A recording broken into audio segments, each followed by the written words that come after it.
What is up, guys? Welcome to the stream. I'm here at this cafe. Today I've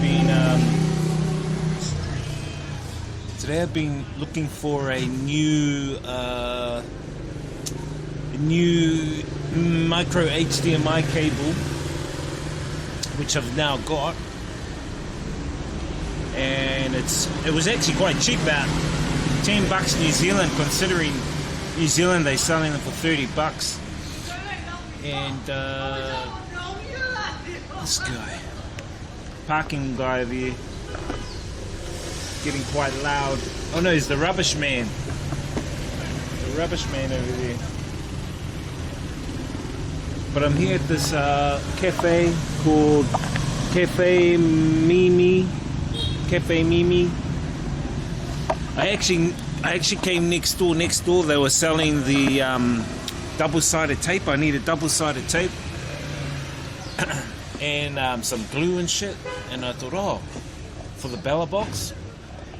So I got them next door, and they sold me this big roll of double-sided tape for $1, which is good, which is real good. Hey, what's up there, X-Spray? How you doing, brother? Welcome, welcome, welcome.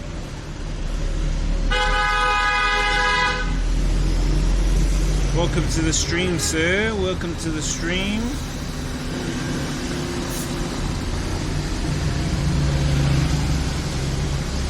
Hope you're well.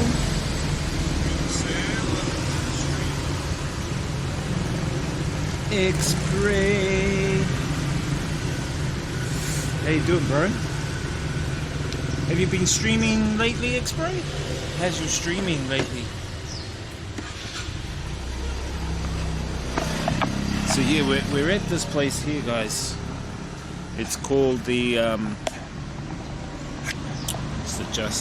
it's called Mimi Coffee Shop, Cafe Mimi, and we're here on this corner.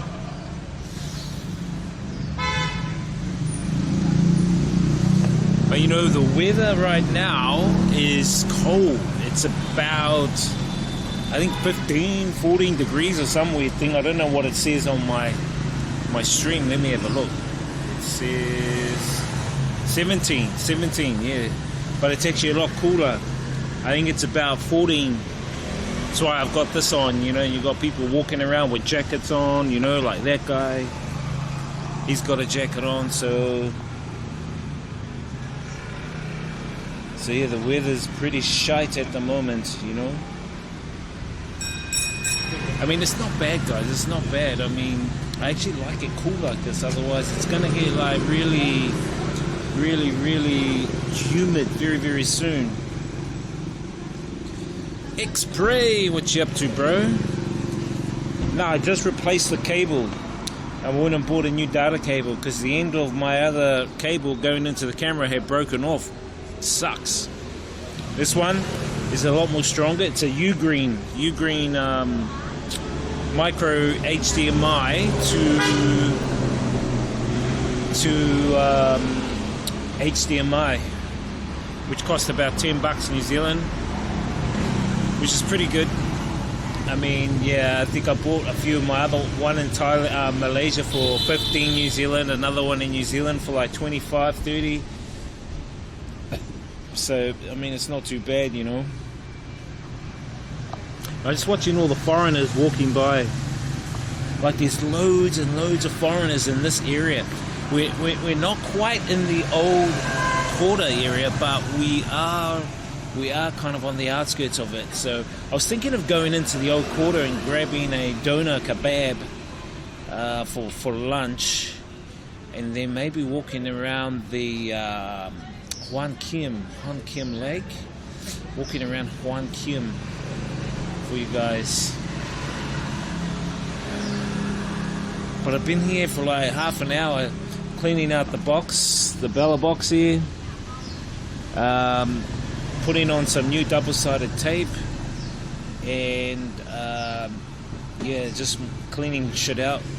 I think you at least have to clean your bella box out at least once a month or twice a month. Otherwise, you know, it gets like dust in there. I found a bit of dust, and then there's like, it smells of smoke because I take it into the club, and you know, the fans intake the smoke and it goes through the fucking, you know, that's one disadvantage. So I don't want any of that soot and shit on my Jetson Nano, you know. So I had to clean it off. I might actually need to get some isopropyl alcohol and clean the board of the Jetson. I think I need to do that. But yeah, at the same time, guys, I'm planning to go to Thailand, and I think I was supposed to go Saturday, but I'm looking at changing my flight to Wednesday night or Thursday morning actually, because Thursday evening there is a event that the New Zealand Chamber of Commerce are running in Bangkok on Thursday evening, and me and Henry want to go along to it. It's like a networking thing for Kiwis, so I need to go along and give Henry a hand with the Octopass, also promote my stream there. So yeah, I've got a number of things I want to do there, and Thursday seems to be the day to go along to that and suss that out, you know. So yeah, Thursday, and then we're going to hang out with Henry over the weekend and meet up with 31 Nismo and a few other streamers over the weekend back in Bangkok, and then come back to Vietnam and move into my room, set it up. I want to set the room up so it's kind of like a studio as well, where I can do some in-room DJ streams, game streams, and I've got a rooftop. So I want to convert the rooftop to be used for some of the streams as well, and set up my podcast, because I'm going to be running podcasts from my studio room over the next few months. So looking forward to that. Anyway, I was thinking we might head on out and grab a little bit of lunch. You can see all the tourists walking around. This area is actually quite good. I actually like this cafe because he gave me a big glass of avocado for about $2 for avocado smoothie, which I thought is actually very cheap, you know, for avocado smoothie at a cafe.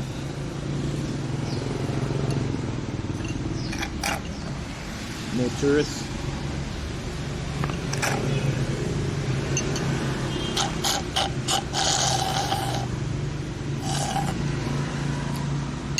Good deal. $2.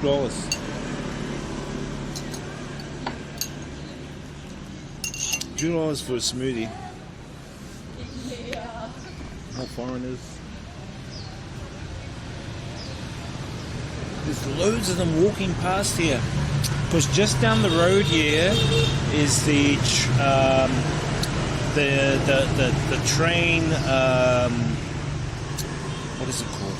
It's where the train comes along, and you can sit on the sides at cafes and watch the train come through. But it's dangerous now, so the police have blocked it off. I think we went there about a week or so ago. I showed you guys.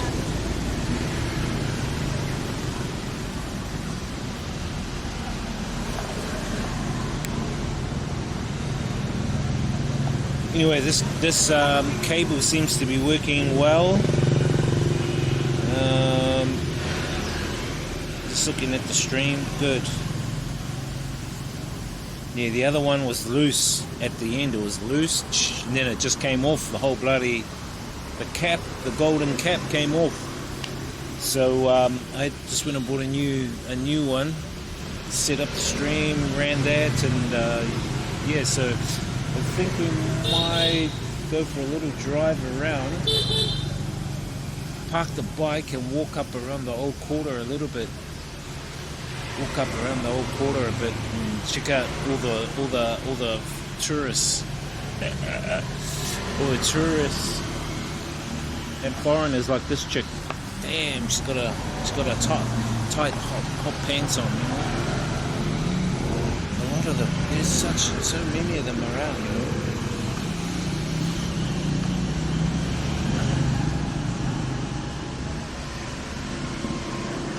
Damn, those hot pants. She might as well wear nothing.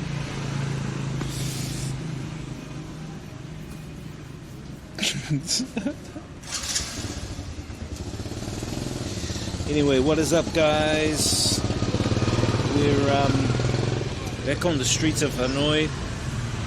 Had a bit of a rest yesterday. I was actually met up with one of my friends, and I'll tell you guys the story. So one of my friends, his name's Toki Moon, and you've seen him in the chat here, and we play Street Fighter together, and we played in a few tournaments, and I regard him like a Vietnam brother to me. So basically what happened is he had a family dog, and his family dog passed away, and you know, people here in Vietnam, they're really, well, some of them are close to their pets, others aren't so much.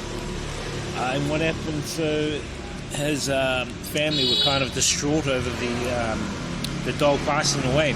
Anyway, I met up with Zach one night, and I saw this, we met up at this place called Arch Cafe, and Arch Cafe is quite unique because they run a lot of events there. Anyway, they were running an art exhibition, and on the wall, I could see all the different types of art, pictures, and I went up to the second floor and I saw this one picture that kind of really stood out amongst a lot of them. 288 says Sin Xin Chao, Prao. 288 says we back. We're back, brother.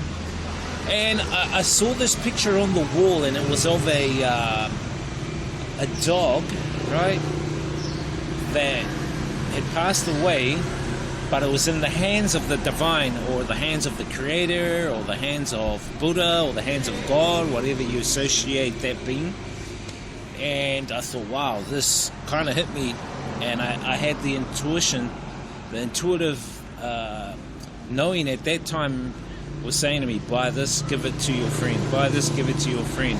That's what I was getting through my mind, you know, through my intuition. So I bought it, and yesterday I picked it up and I presented it to him, and yeah, he was kind of emotional about it, and took it home, and then him and his mum viewed it, and they were very emotional, but yet at the same time, you know, it kind of made them a bit more relieved in terms of healing, you know. And I didn't want anything in return, so you know, I just went and bought it and gifted it to them. And you know, I went and picked it up. And the other thing too was I was at that cafe yesterday, and I picked it up, and they were running a market fair. And the market fair had different groups there. I mean, it had the LGBT group, it had different groups who were selling different things like cookies and gems and, you know, jade stones and like similar to mine, a lot of spiritual stuff. And then they had these fortune tellers there, and I was walking by, and then the fortune teller guy, you know, I started talking with him, and he pulls out these cards, tarot cards. I don't know if you guys have heard of tarot cards, but they're cards that basically say different things on them. And he had a pack of about 40, and he goes, choose a card. Anyway, I chose a card, and the card I chose was, it was quite cool. It was this card here. I'll show you guys. It was, I thought it was pretty cool. It was,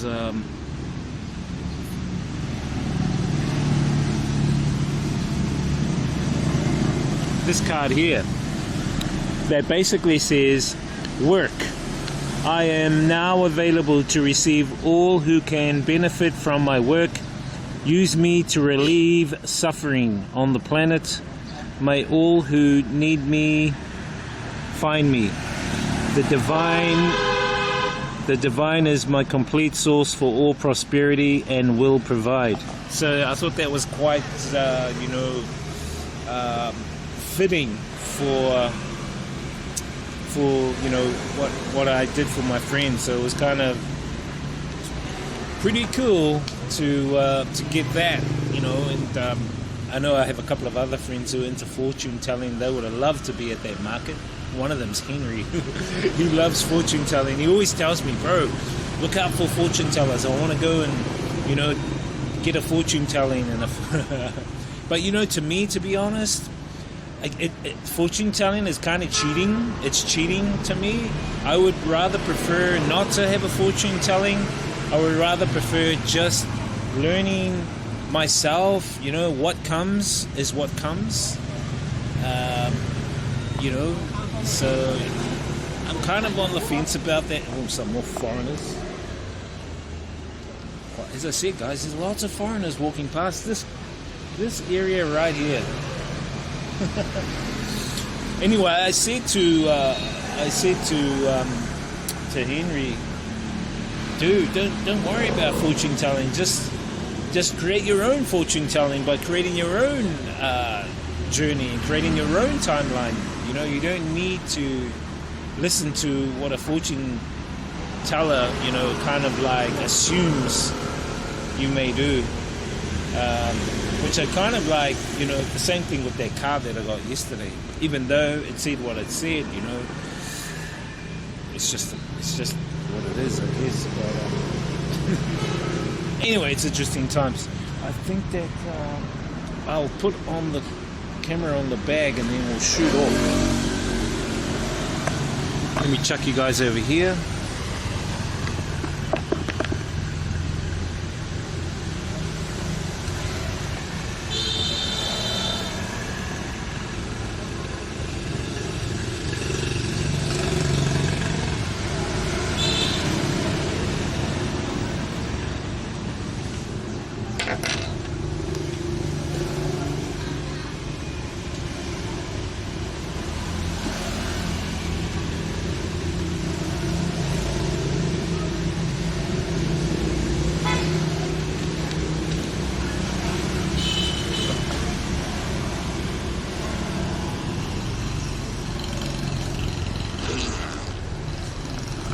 So let's take off the camera and then we'll shoot around the old quarter, park up somewhere, and then we'll walk around. You know, I do want to actually meet up with in Thailand with 31 Nismo, maybe even travel with Gus because he's in Bangkok. I wouldn't mind doing a bit of a chat with him and even just like having a good interview with him, you know. 288 says, have you seen the Road to Lodi's YouTube channel? Yes, she's going off, man. I know.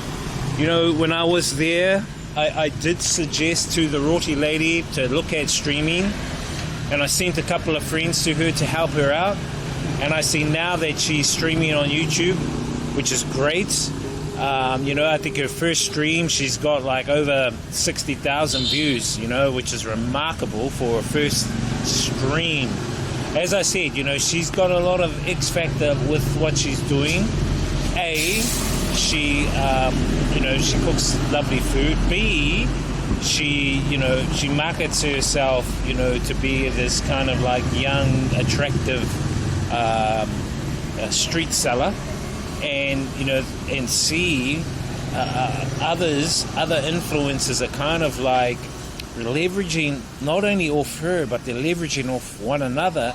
And inadvertently, what's actually happening is that, you know, she's getting free marketing from them. It's kind of smart what she's doing. I even saw her, she got a phone gifted to her, a new iPhone. I'm like, what the fudge?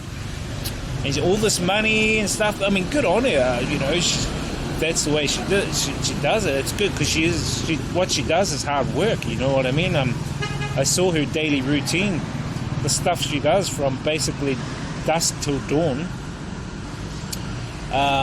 You know, and she's got a family, so she's got a partner and I think she's got 2 kids. She told me she got 2 kids, but she doesn't look like it, you know. But you know, still, it's smart how she's going about it, and I'm going to go back and talk to her. Me and Henry are going to go back and talk to her about bringing her on board with the Octopus. She needs to start promoting the Octopus, couple of foreigners. So, I'll be looking at going Thursday to Thailand and staying for maybe a week. I don't want to stay too long in Thailand, you know. I just want to go there, meet up with Henry, do some business, and then come back to Vietnam. Maybe, you know, have a bit of medicinal herb on the side, you know, because we can. As you do. Hello. Hello, boss.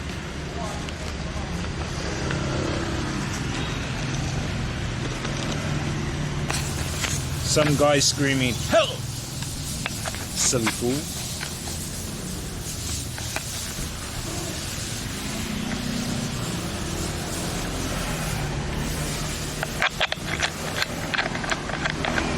So yeah, we'll see how we go with that, eh? You know. As I said, on Thursday evening there's a New Zealand Chamber of Commerce event that we're invited to. So I want to look at going to that event, you know, with Henry, and I'm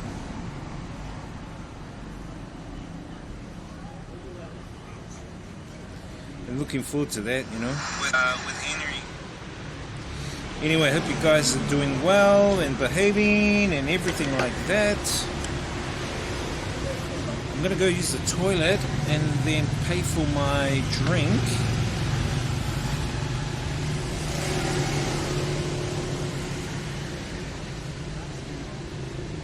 Need to convert some money too.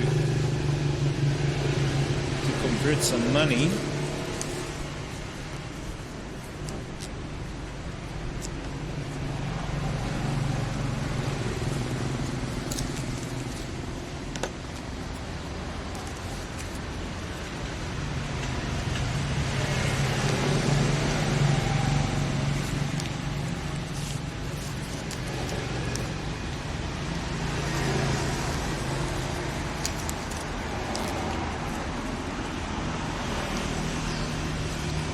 Sick, guys.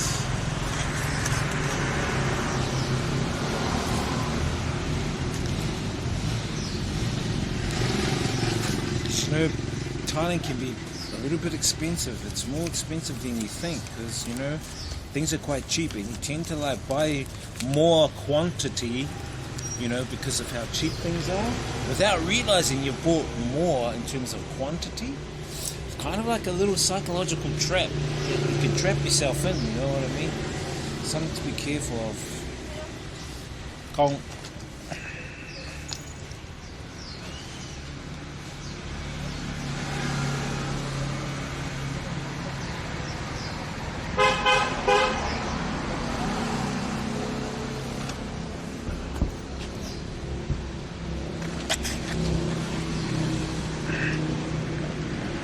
Hello.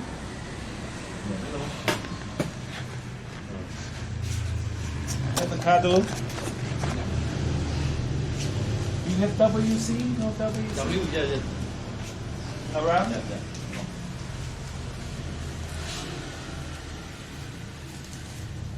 Yeah. Thank you.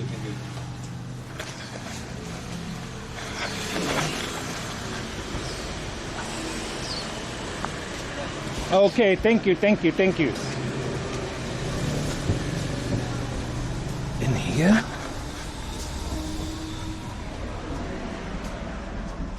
Down there, in there.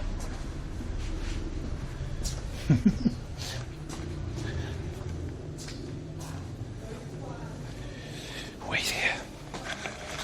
Wait here. Chick, no rats coming while I'm in here. Wait.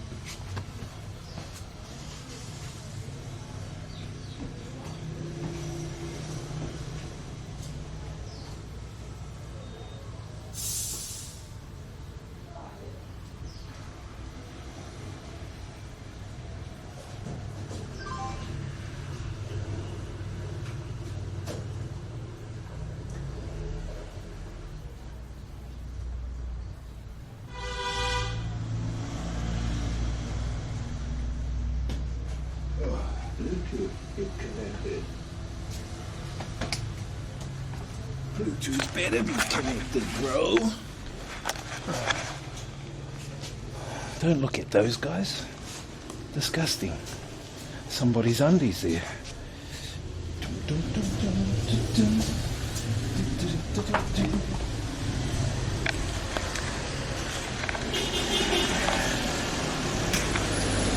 This is not my undies, by the way. Let's go look for a kebab. Actually, some of these streets I haven't been down for a while. Excuse me.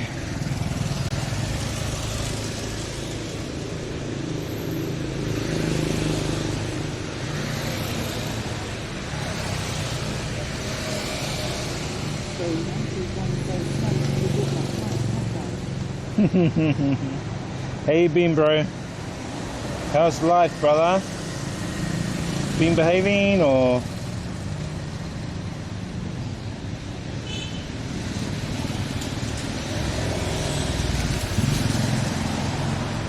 Hope you've been behaving, bro. Bro, you know, bro, that I know, bro.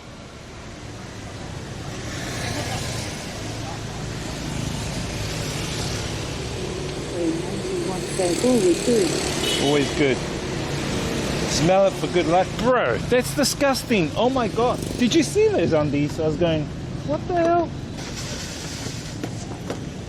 L288 says, how's the girlfriend back in Taiwan? She's actually in Indonesia now. And she said she's gonna be in Vietnam in May. And she wants me to come down to Saigon and meet up with her. I cheekily messaged her a couple of nights ago and said, oh, do you miss me? And you know what she says? She goes, do you miss me first? And I said to her, I asked you first. And she goes, but you know, I'm a lady, so I'm asking you first. And I said, oh well, I don't want to play your game. See you later. I mean, can't they just give me an honest answer instead of playing games, you know? What's up with the gaming and shit, you know? I don't want to play games like that.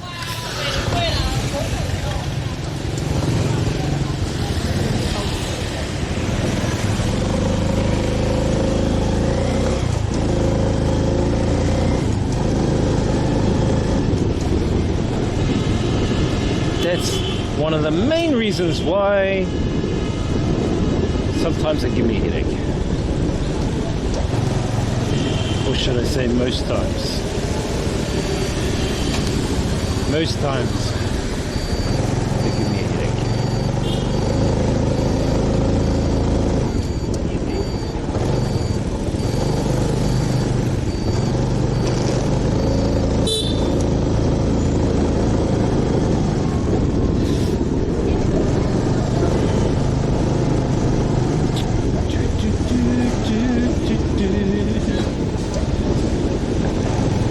What is this we are doing?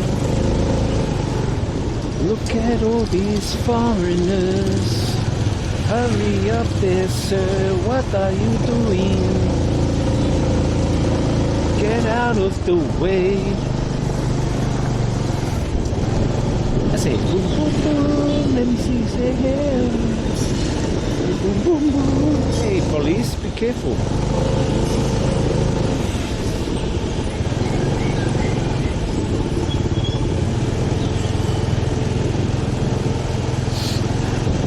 A lot of tourists now, guys. They're coming back, slowly coming back. Look at them walking around. So we're heading into the old quarter. This is kind of like the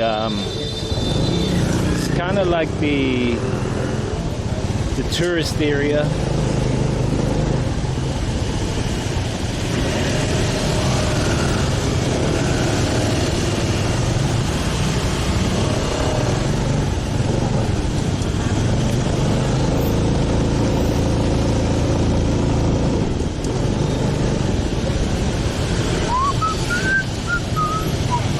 Sway 91 says guest breaks doesn't exist for some of them, Kappa. Some of them are just really impatient, bro, you know? A lot of them are impatient, so you kind of just have to navigate around them, you know? I'm actually just looking at some of the stuff that they are selling here, which seems quite cool and interesting. I actually want to look at trying to pack up the bike somewhere. L288 says, what's for lunch? X-Ray 91 says, yeah, understandable. Lunch is going to be a doner kebab, I'm thinking. A doner kebab. See these guys here? It's my lane, but they're trying to rob my lane. Get the hell out of my lane, man. See how impatient they are? You just got to push forward. Go, hey. Get the hell out, boy.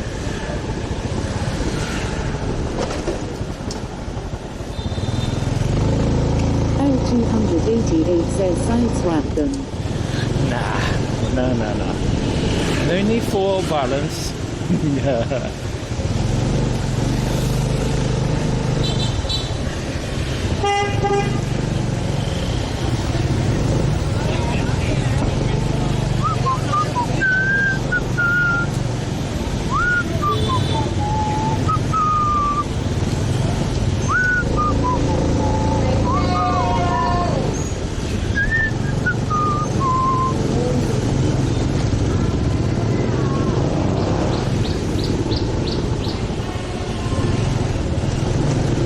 Get out of my way.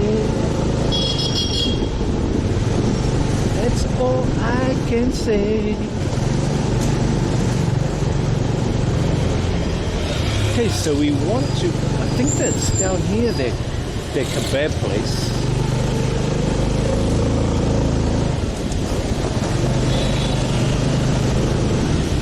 Oh, have they moved? Oh shit, I think they moved. Down here,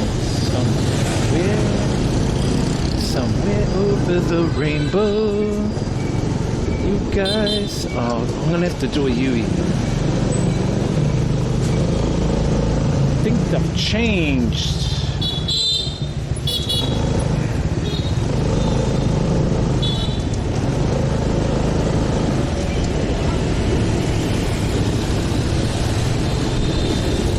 Guys have tuna kebabs, but that's not the one to go to. And those ones are more expensive. Those ones are 40.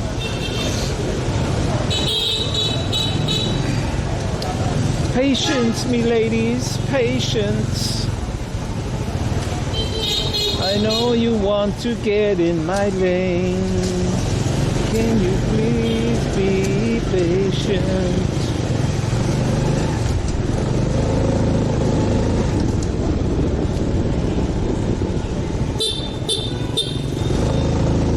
Out, you tourists.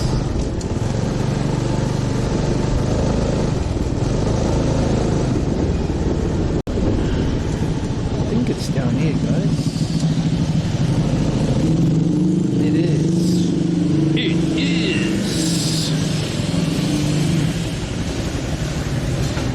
Hello. Chai, untie. Chai. Yeah. This is a kebab place here, guys. The price has gone up now. It's 40. Shit. It used to be 30. But you know, times change, so it is what it is, I guess.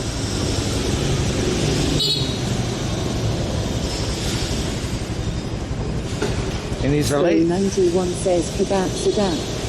Yeah. And there's a lady down here who sells, she sells these like donuts, I like. 288 says they knew you were coming, that's why they increased it. I reckon too, right? I honestly think so. That's what they're doing. Take away.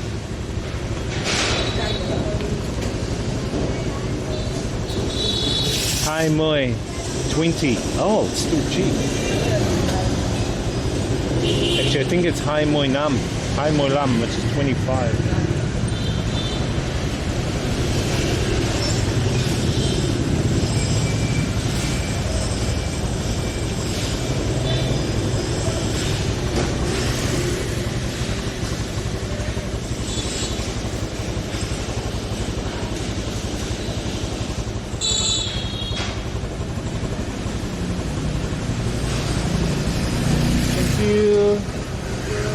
bye. It is 20, guys. Just over $1. Just over $1. Oh my gosh. Isn't that cheap? I'm gonna grab a couple of these sugary things. I know it's not healthy, but you know, I haven't had these for a little while.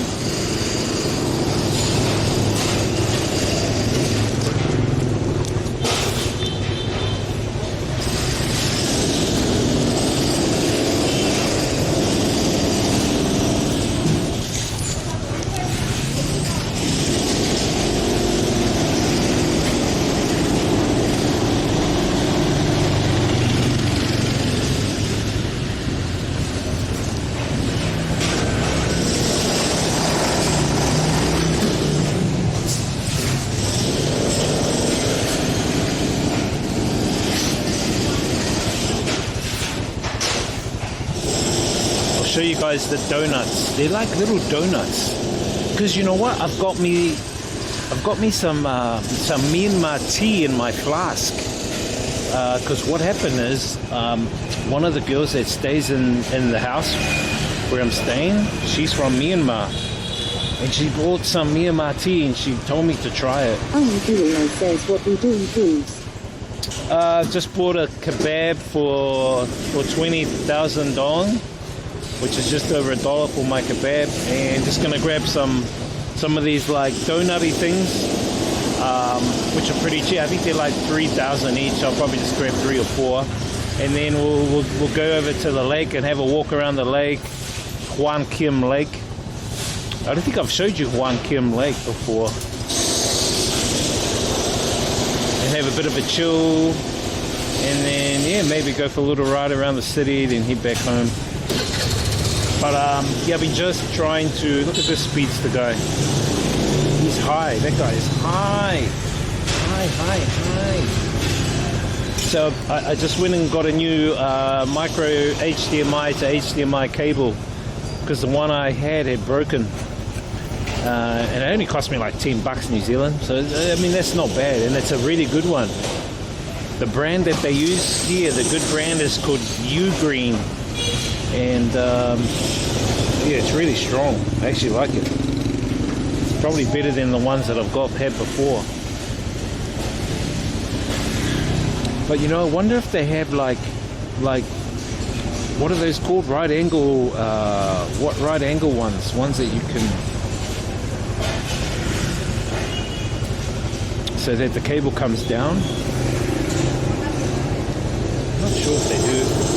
But yeah, anyway, just waiting for this lady to hurry up. Bye.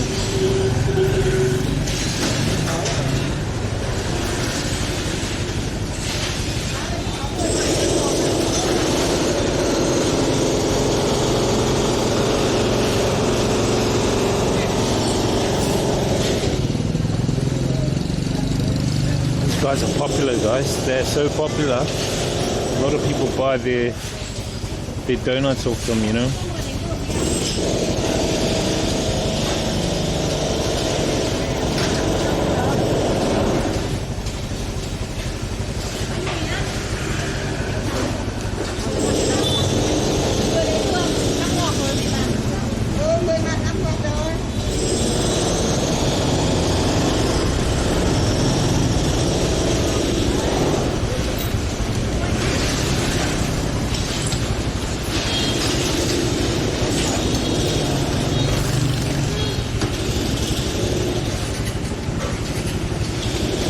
These are the donuts.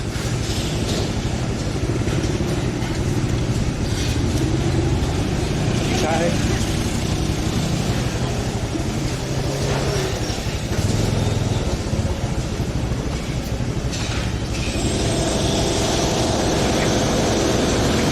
That's how they cook them. Cook them there, look.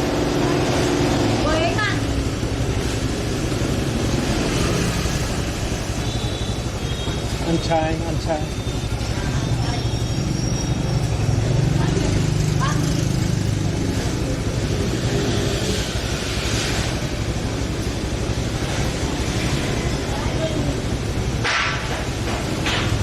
don't know what oil they use. Probably some kind of like sunflower seems to be popular. Sunflower oil.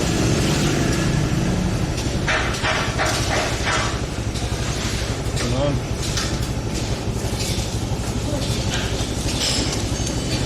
Alright, let's head to the lake somewhere.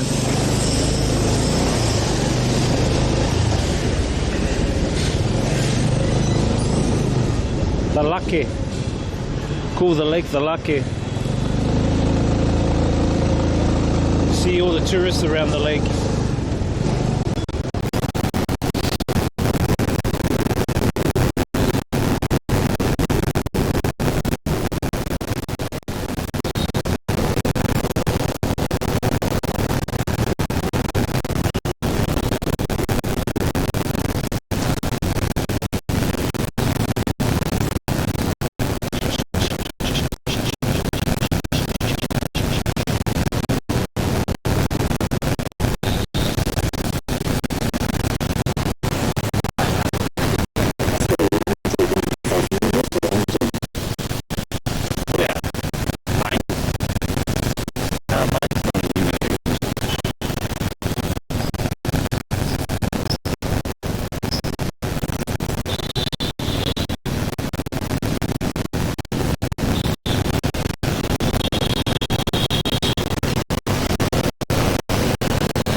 Expo 91 says audio is stuffed now.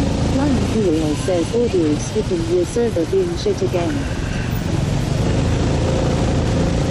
Hang on.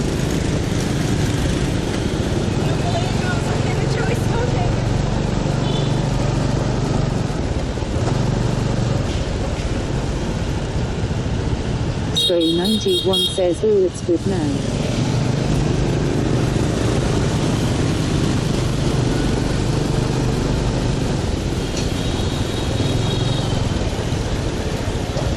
Is it okay now?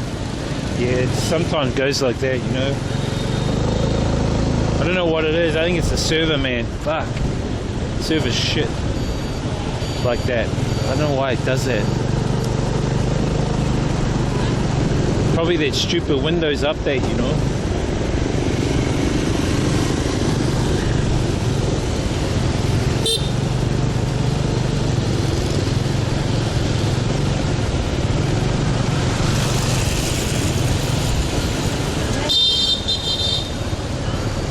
Flying Courier says definitely the server didn't used to do it. Nah, it didn't. You know?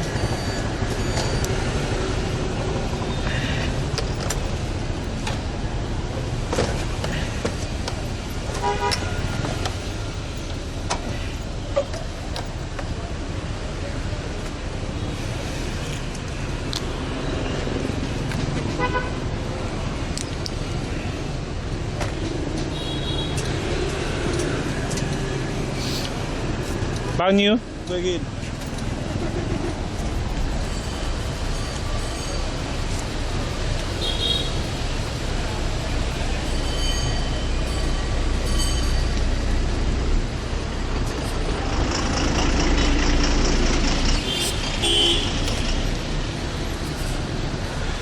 Yeah, let me know if it happens again. I'm yeah, bit annoyed when that shit happens, you know.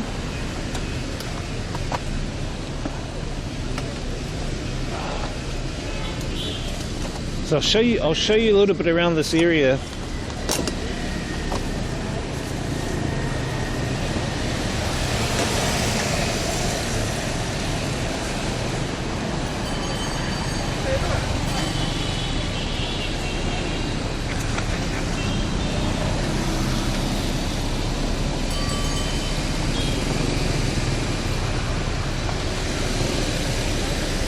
So this area here is like the it's like the Times Square of Hanoi. Oh, they got these buses, Hanoi city tour buses, so you guys can jump on these and tour around, but I recommend just get a motorbike and look around yourself. Actually, let me look at the stream. Oh, excuse me. I'm a bit annoyed with that shit when that shit happens, eh? You know, you do all the hard work, technically, and then that shit happens, you know, where you get like the server playing up. Technically, and then that shit happens, you know? Yeah, so that's fine. Anyway, so this is like all the coffee shops are here. I used to hang out here when I first came. Coffee shops all over here. And what they do is they close this area off on the weekends, and people walk around the lake. You can walk right around the lake. And the fountain's usually going, but I don't know why it's going. And then that street up there, you can see there's a street up there that they close that off, and that's market. They have a market that runs all the way for like 1k to another main road. But this place kind of gets really, really busy in Hanoi, especially the coffee shops here. Look how many there are. 1, 2, 3, 4, 5 coffee shops here. And there's some more on that side. And then this is the lake here, Hoang Kim Lake. They've got like a... says that's the street with the right on kids' toys, right? Yes, so they will close this off and kids can ride around here too. But they have different ride-on cars for the kids. They have one area here, and then there's other areas around the lake. Over there's a temple, and to cross the temple you got to walk across that red bridge. You can see the red bridge over there. So you got to walk across that temple there, that bridge to the temple. And then this is Hoang Kim Lake. And basically the story about this lake is that there was a turtle in this, something about a turtle, I forgot the story now, but it was basically a turtle involved in this lake and a sword. And the turtle was at the bottom of the lake, and he had this sword, and someone went to go and retrieve it from him or something. But there's a massive kind of like pagoda right out there. We'll walk around and I'll show you guys, but I want to sit down and eat somewhere.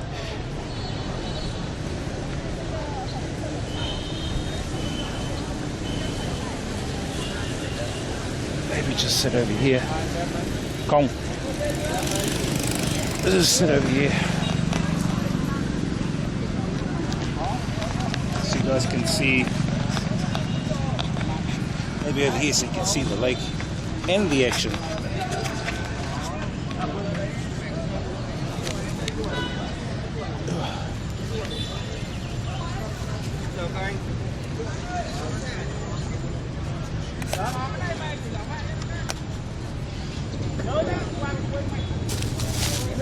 Just need to eat my kebab.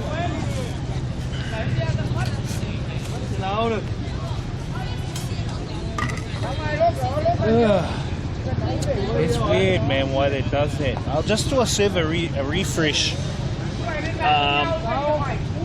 stream refresh, just to see if that does anything. Let's hope it doesn't stuff things up.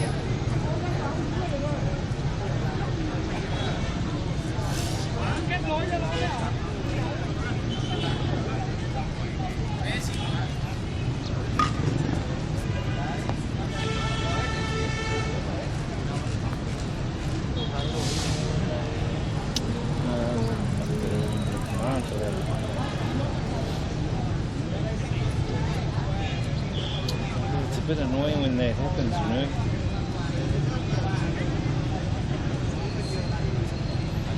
That's not working. I wonder why that's not working. Just go into the server.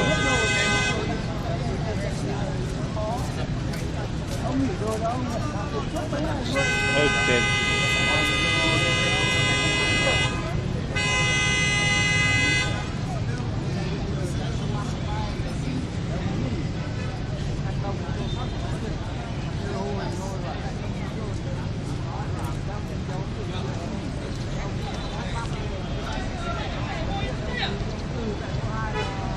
Someone beeping their horn.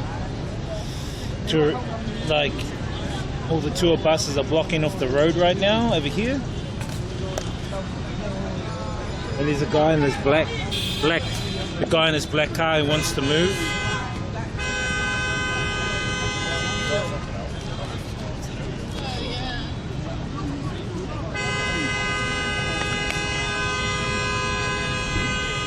my gosh, impatience. Welcome to Vietnam, guys.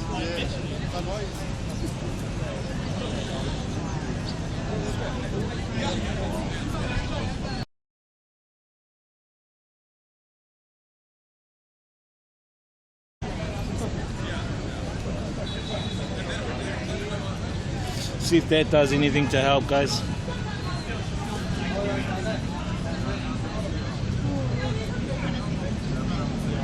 Ooh, that guy's angry. He's telling off the bus driver, don't fucking park there. Da, da, da, da, da. Dramas, guys, dramas. Anyway, this was 20,000, this kebab. Expo 91 says spams the honk like it will helps to clear out the car kappa. I think so. I think people honk because it relieves stress as well.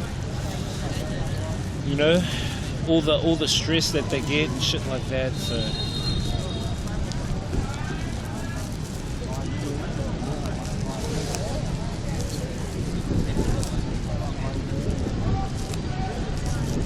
But it's cold here today, guys. It's cold. I mean, I think it says like 17 on the stream, but in actuality, I think it's about 15 or 13, maybe even less than that.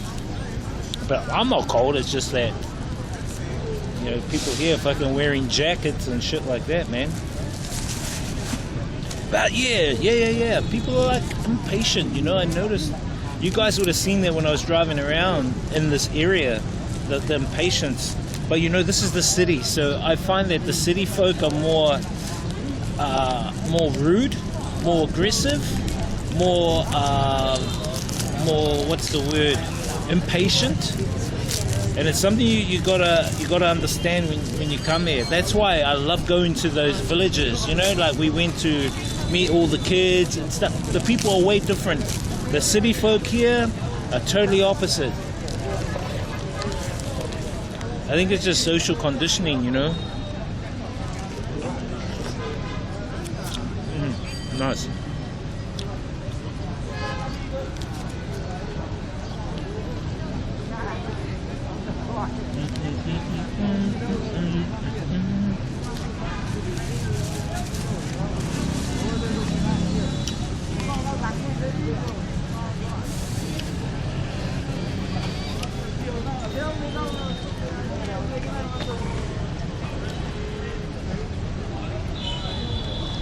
There's a few foreigners here now.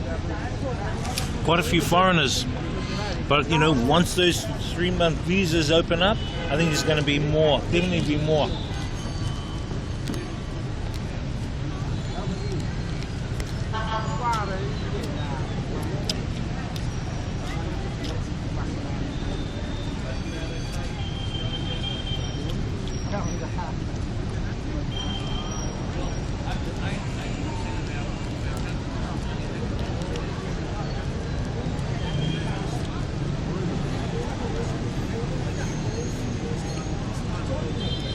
Nice, guys, nice.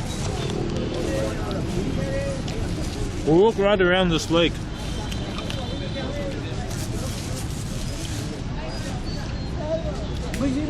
Because there's no sun out, because it's cloudy, there's a lot more people, a lot more Vietnamese out.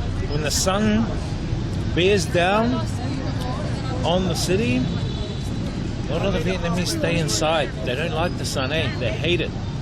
If they do come out, they wear ninja suits like hoodies, or they wear this kind of like particular ninja type suit on the motorbikes. They just don't like it. I think it's most Asian countries don't like the sun.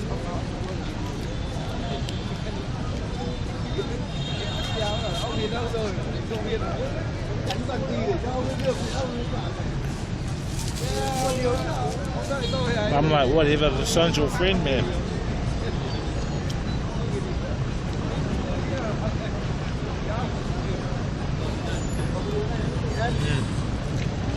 Nice.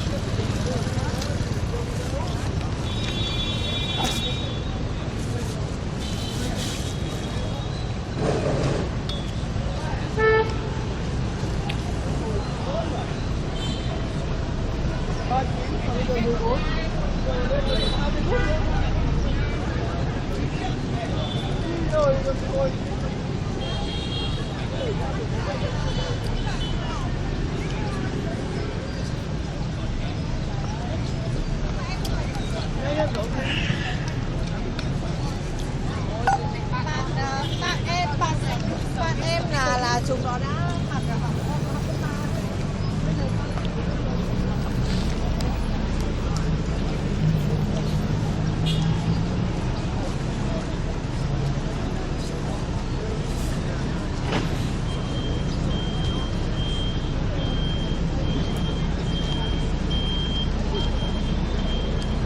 I bought some super glue too. It was only like $1. And the double-sided tape I bought was strong. It was only $1 for a whole roll, which I thought was really cheap.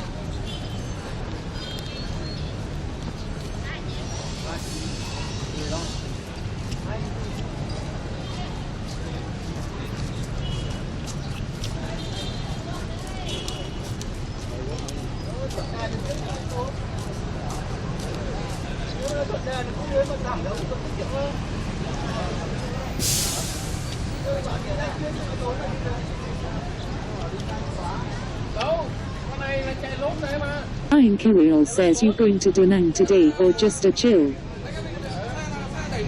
I don't know. We'll see how we go. Because I'm looking at going to Thailand on Thursday, bro. Thursday morning, going to Thailand. Because me and Henry got invited to a New Zealand Chamber of Commerce networking event Thursday night in Bangkok. So there's going to be other Kiwis there networking and talking about their businesses and everything. So I want to go there, and promote the stream, promote the IRL streams, and then help Henry promote the Octopass. So I'm thinking of going there. I think I'm just going to hang out here for the next couple of days. Because Da Nang, I probably won't go to Da Nang until when I get back into Vietnam in a week or two.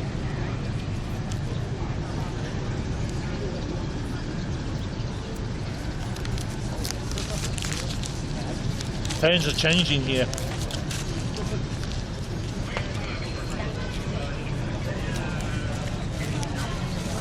We did plan to go to Japan, but things change, bro.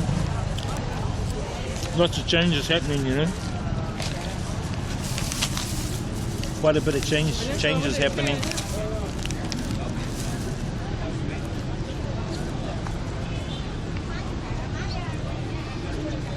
These are nice.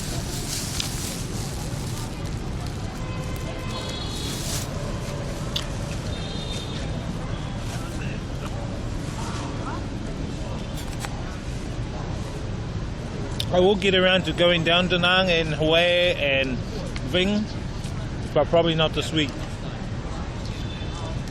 Probably not this week because I'll be in Thailand.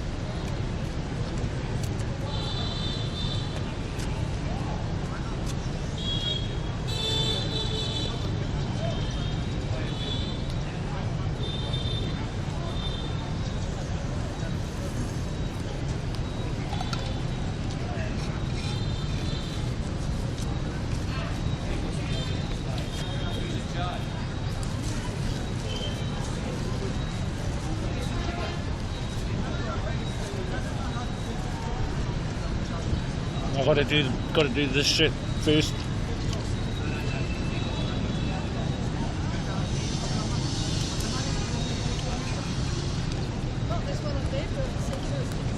See a few tourists around.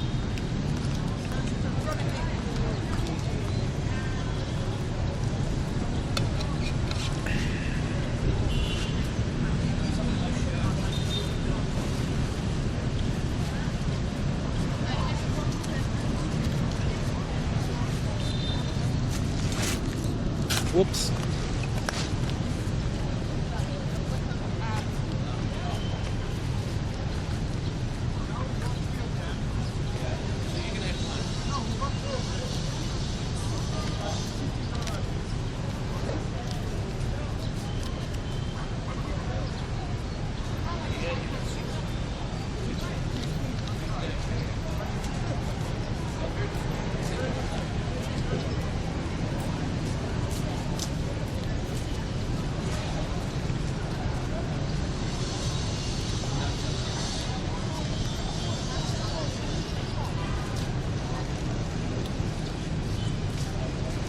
This guy just wants me to go to so you can check it out to make a decision if it's good or not to go to Da Nang or Hoi An. This guy. Bro, you don't need to make a decision. Go to those places, bro. Da Nang is a good city, really good city. There's a lot going for it. Not as busy as Hanoi, Ho Chi Minh, but very open. Has a beach. Has 188 says you going Da Nang. Nah, not till next month probably. April or something like that, you know what I mean? L288 says I just came back from Da Nang yesterday. This guy. Did you really? You're joking. Why didn't you say? Why didn't you come to Hanoi? What were you doing in Da Nang anyway?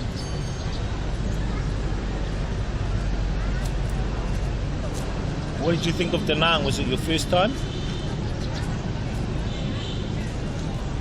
L288 says didn't you realize I wasn't on your stream the past week? Yeah. L288 says Lou. Did you meet your Vietnam girlfriend? How was your Vietnam girlfriend? Or boyfriend? Girlfriend or boyfriend? This guy.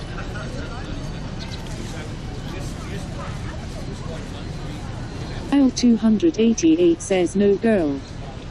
This guy.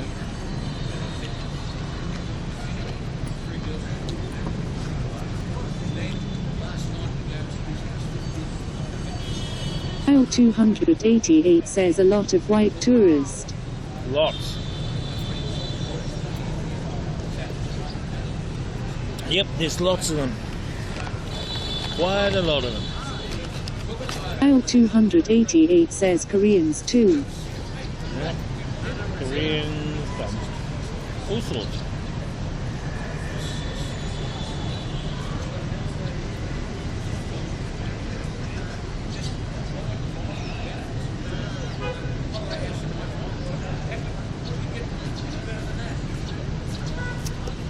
L200 as Da Nang is like a Korean town.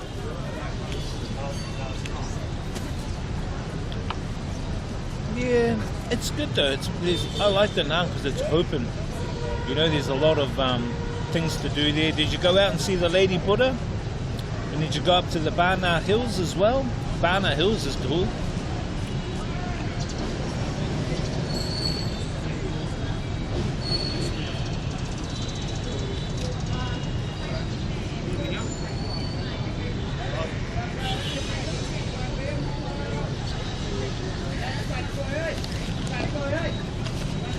Alright, had my lunch. L288 says Big Brother no, but went to the Bono Hill. Share your photos so we know it's real. L280 was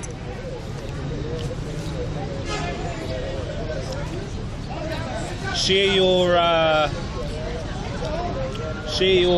damn. Share your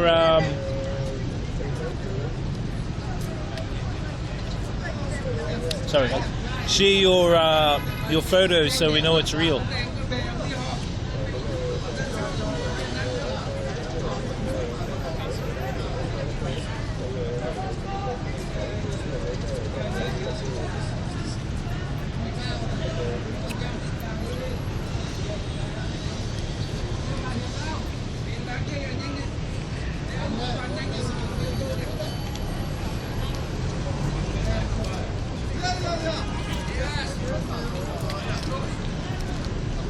We'll have to get him under the Kiwi shot, maybe on the other side, down the other end.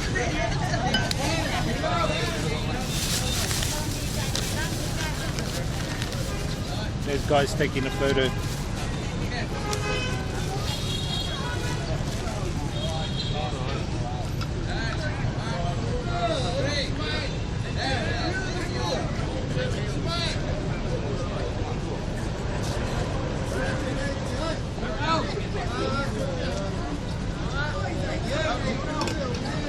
You know, I met some Maori from New Zealand here at this lake about 3 years ago. When I was staying here, they were tourists. And they saw me and they go, "Are you Maori?"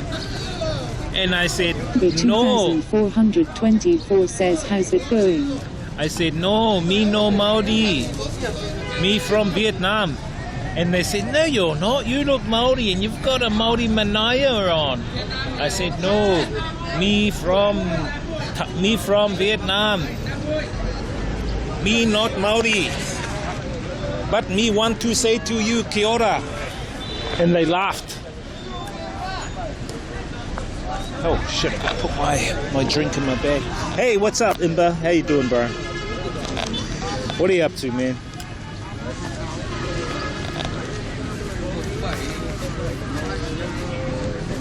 How's that snow, bro?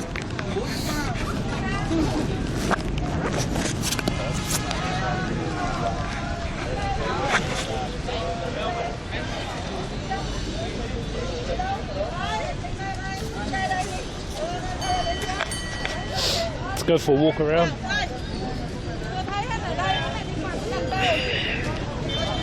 So you can see Han Quang Kim Lake. Imba.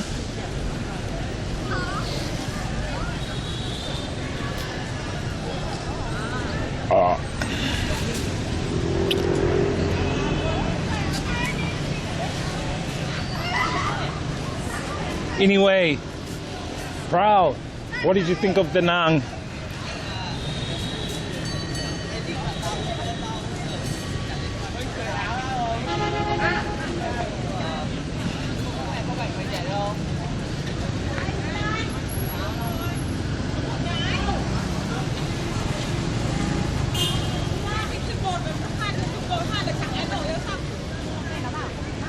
The 2424 says, what's up today? Prowl 288 says, pretty chill, but it gets bored after a while. Well, you can go to the beach, you can go hang out, you can go go dancing, you can like go to Hoi An. Did you go to Hoi An? Hire a bike, and Hoi An's like 20-30 minutes away, you know?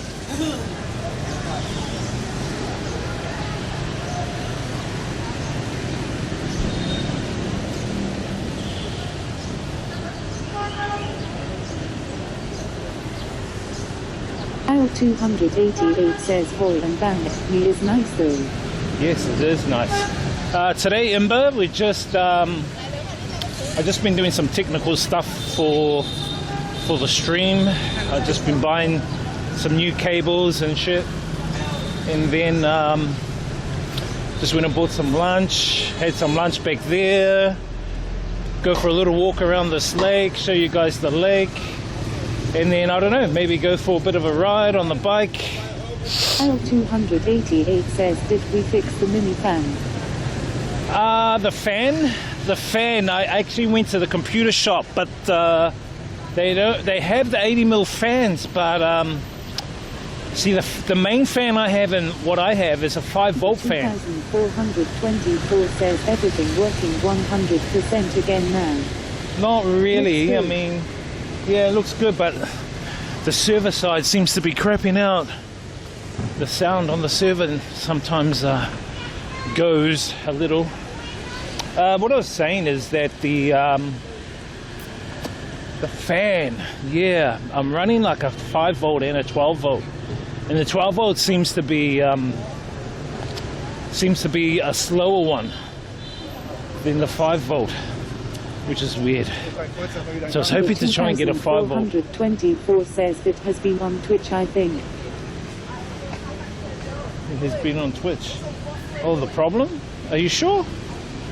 I haven't seen others have a similar problem because the sound kind of goes, but my sound goes a bit wonky, but I think it's server side. The 2424 says it was lowering my resolution last night by itself, lol. Oh, well, you might have it on auto. And if you have it on auto, 2424 it depends on your connection. says by reset Chrome mode seems a bit better. Chrome, you use Chrome. I use Brave. Brave I find is quite good. Blocks all those bloody spam and bots and everything. The 2424 says I think I could be Chrome's new settings. Yeah, I don't like using Chrome. It's tied to Google. I'd rather use Brave or something. Used to use Firefox, but you know.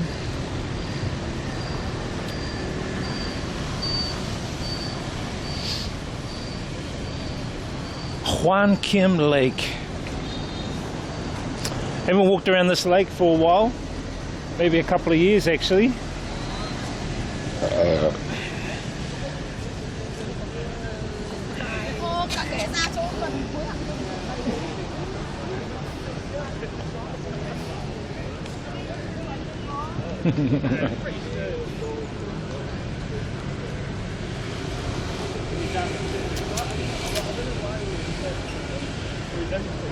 Yeah. The 2424 says I don't mind Chrome, I'm used to it.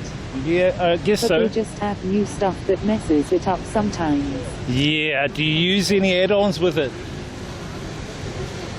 Like an ad block or ghostery or something?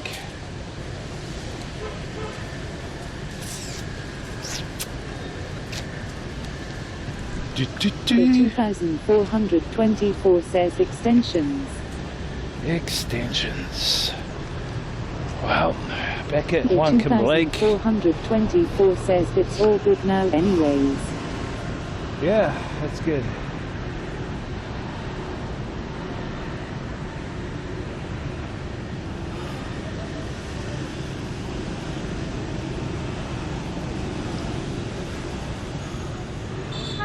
So there's the temple there. People can go to the temple, but I don't go to their temple.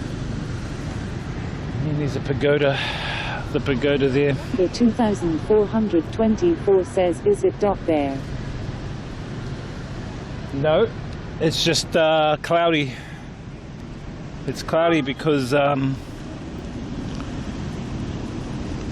the weather at the moment. They said it might rain, so. But yeah, it's overcast. It's overcast here, bro. Let me just get a video.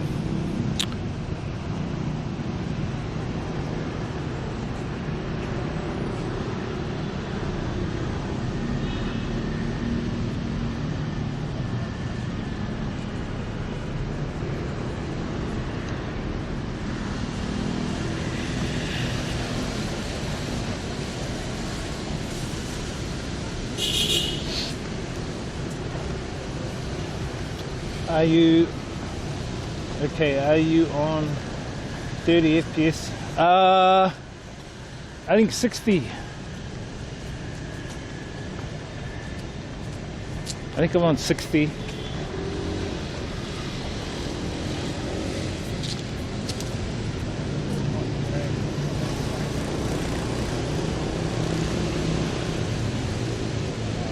I might chuck the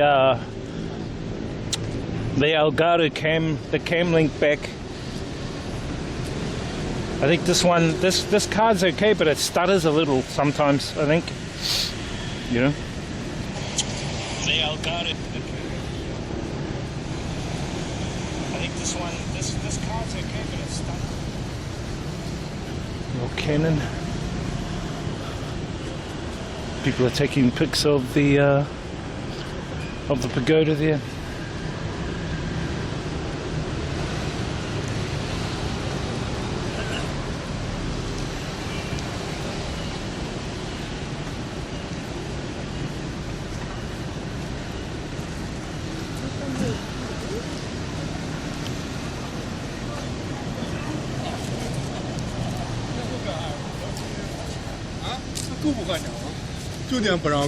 Yeah, no, I'm using 60, or should be.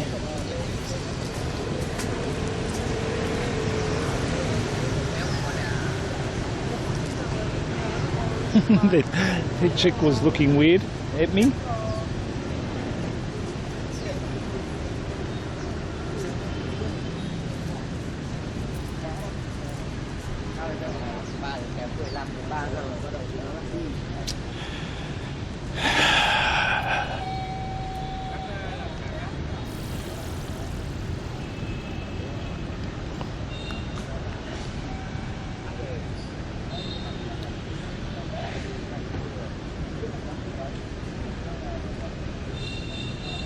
Just refreshing that the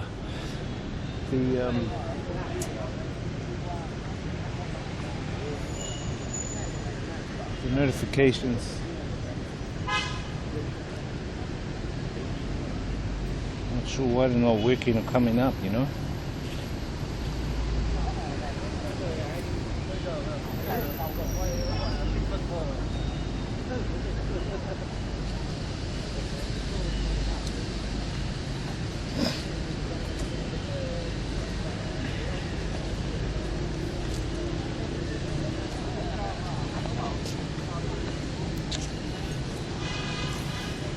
A few weird looking people here.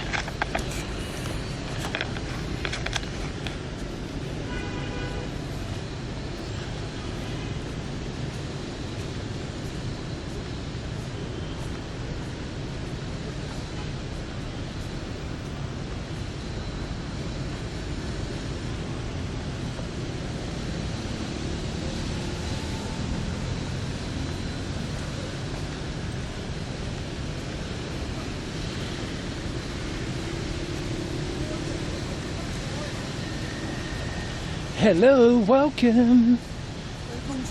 Welcome to Hanoi. I do need to go to the supermarket. Just thinking which one we can go to.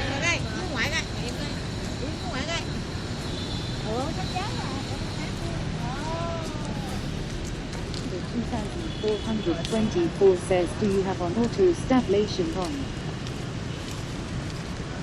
Stabilization. I think so. Not sure.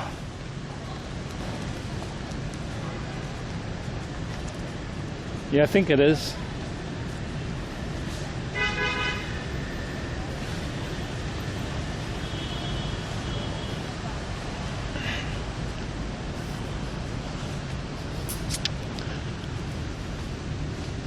The 2424 says helps drivers with motion sickness. Yeah.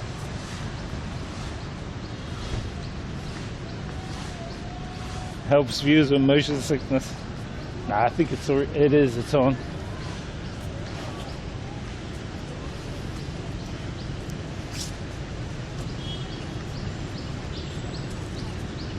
Do viewers really get motion sickness? Come on. No, they don't.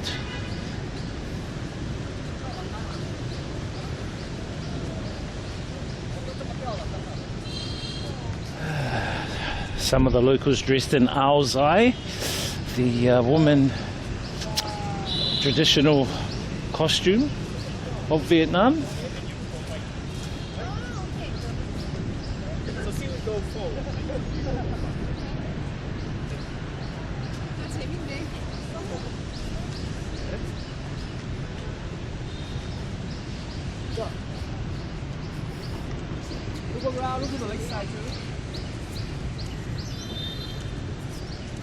The 2424 says, I had a friend here with epilepsy, and she could not watch some of the streams because of the camera flopping all over the place. Oh, really?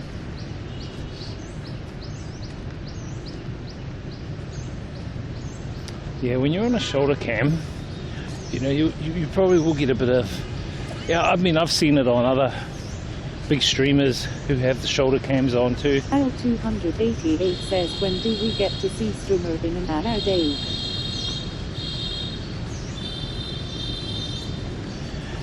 When you put one on first, so that we know it's real. Come on. You have to show us your ao dai, your one from Da Nang. Your Da Nang ao dai.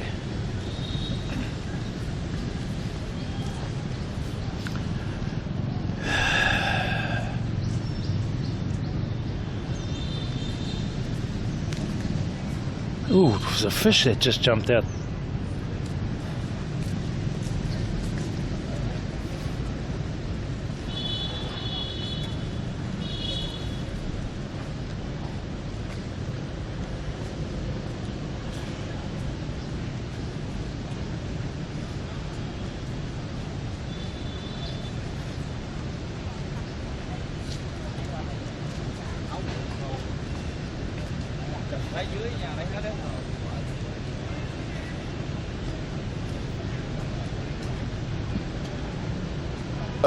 Excuse me.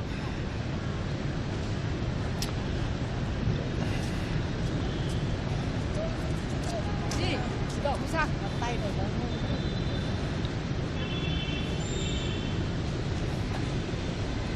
wonder what tree that is. It's touching the water. Oh, they've got a rope. They've got a steel cable tied to their tree to hold that one from falling in.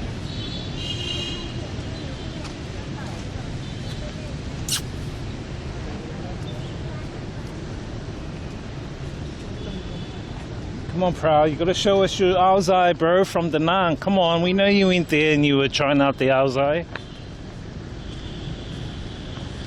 Show us so we know it's real that you went there, bro. Come on. Don't be shy.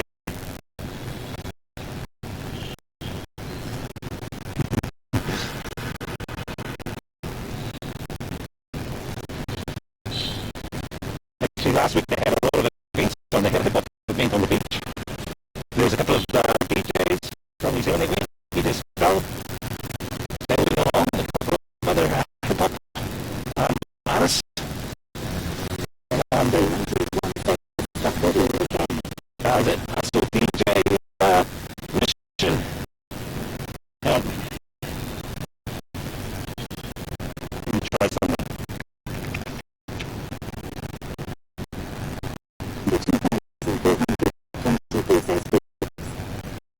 What? There's a fix now. Wait. It's gonna stop.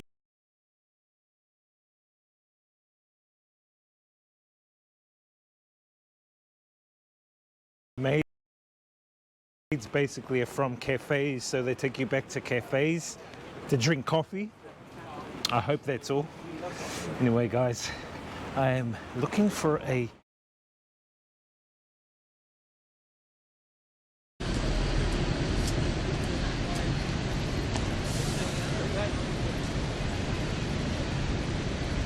what's it like now? Should be okay now. Let me just check the stream.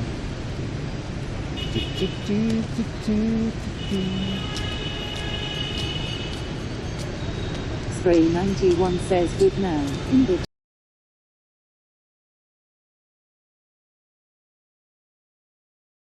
They sell fish-shaped cakes with fillings like custard or fillings from red beans.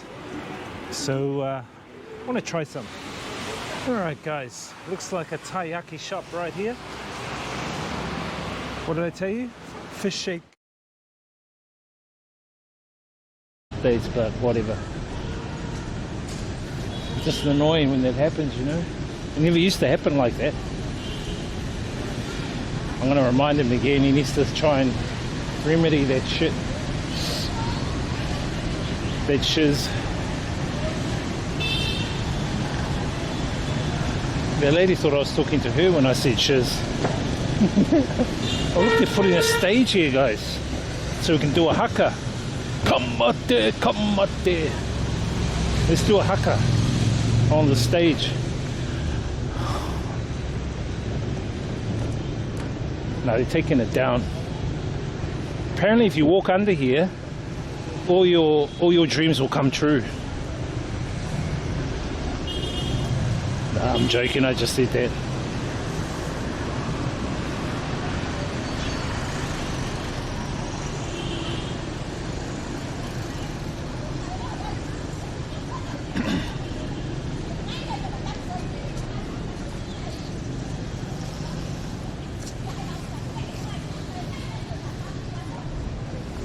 You know, one thing when you walk around this lake too, you might get approached by Vietnamese, especially girls, young ones between 15 and 20. And what they want is to converse with you in English. They see a lot of foreigners, so they go up to the foreigners and start talking to them. But a lot of foreigners think they're coming to scam them, but actually all the young people want is just to converse in English so they can better their English from foreigners that speak English, especially those from native English speaking countries.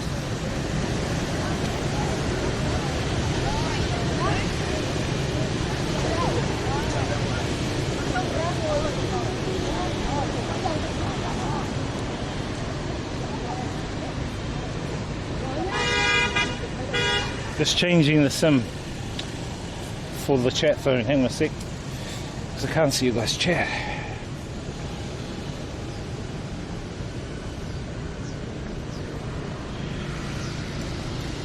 What have you done to my chat? Prowl? What have you done, bro?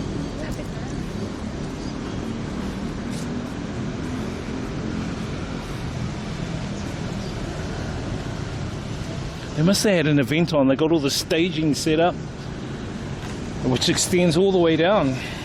So I wonder what they did.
A lot of photographers out and about.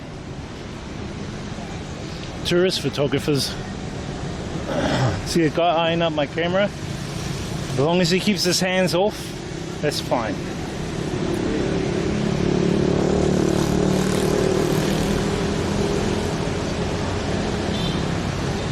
Nice outside.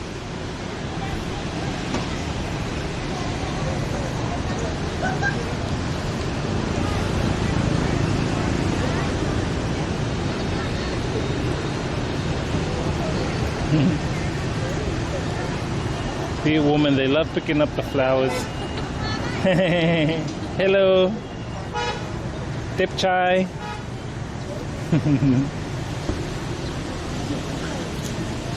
I said to her, she's beautiful. Now let's go on a date. Nah, I'm joking.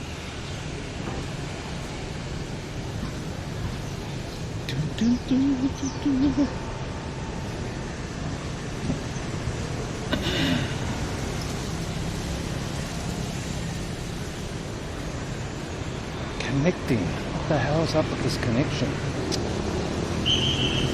Maybe it's because everyone else is using internet around this area.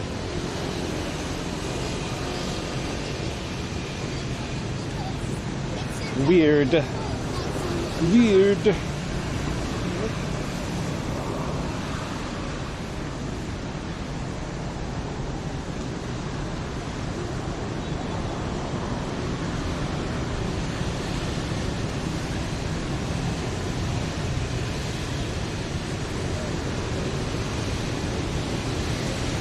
Can't see you guys chat. Your chatter chat chat. Okay, should be able to see it now. Do your job, chat.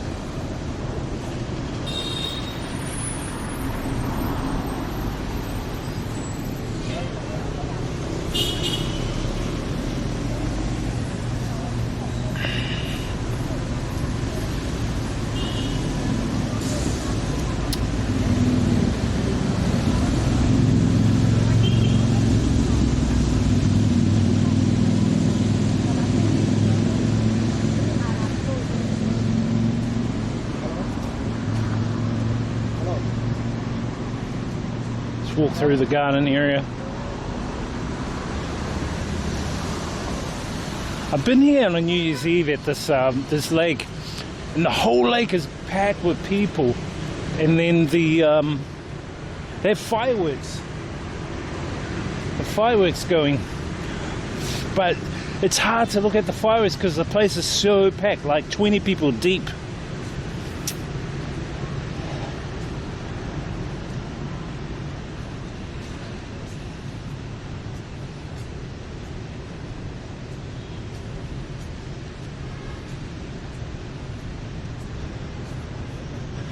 I've even been approached by a woman here for SEX.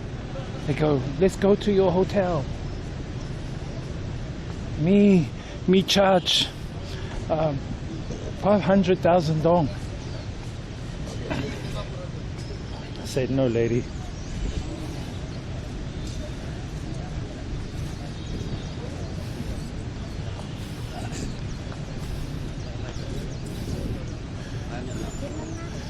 Got an artist.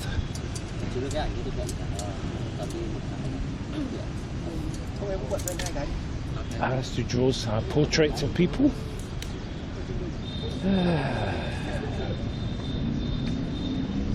Yes, yes, yes.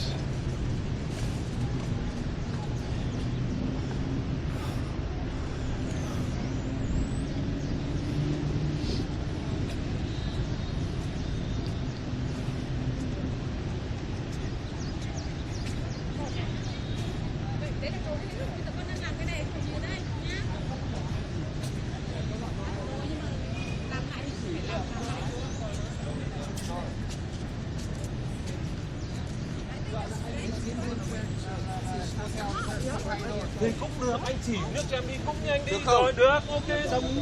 Nhưng mà không được thay đổi nữa đúng không? Không thay đổi. Tướng là không đúng không? Rõ ràng luôn. Chứ chiếu đây chả hết à?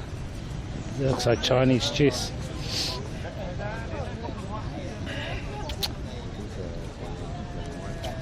Thấy mấy người đây sao đó y chang như nước ngoài luôn. Được chưa cậu? Còn nghe nữa không? Cười cái coi.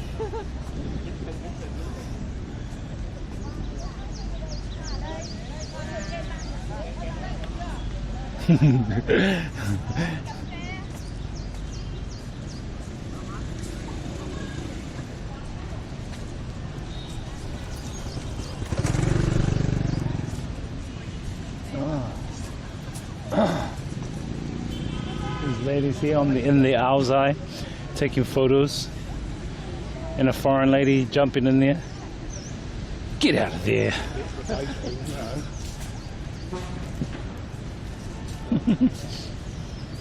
What the heck?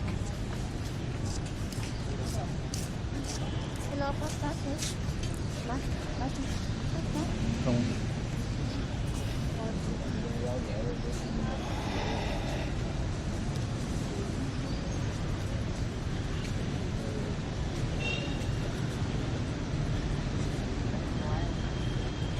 We'll go this way.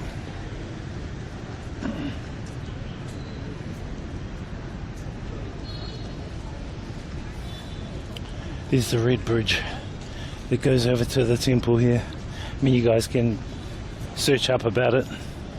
I'm not going to explain every detail to you. It's good that you guys can act on your own curiosity. Hello.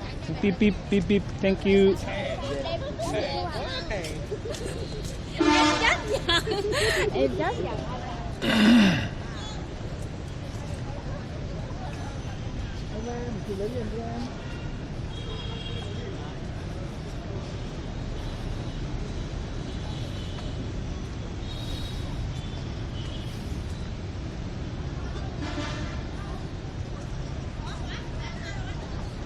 This area here is the most heavily photographed area.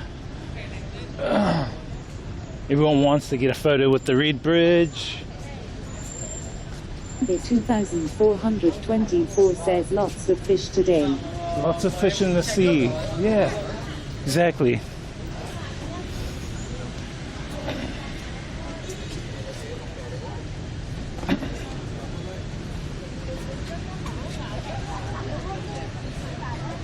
It's a fish in the sea. Stray 91 says I'm halfway to go for the Haka Kappa.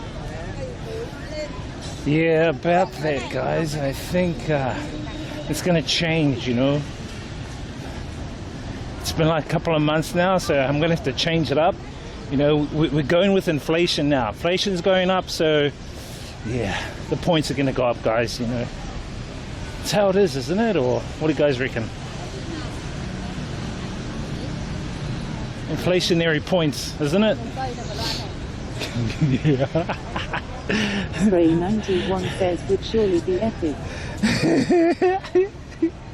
Inflationary points, bro.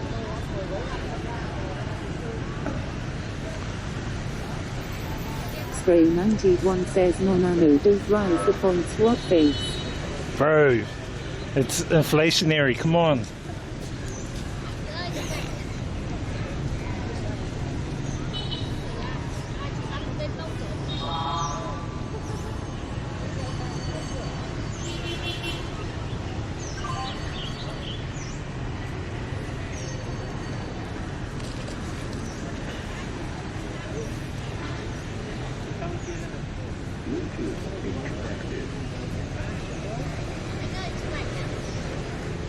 Anh ơi, anh ơi.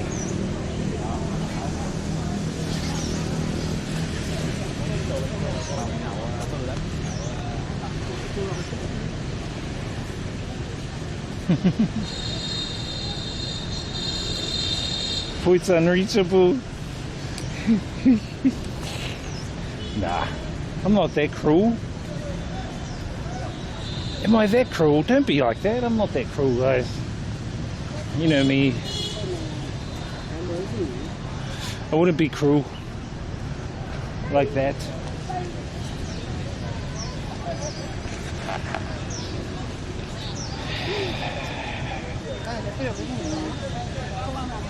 Green tourism.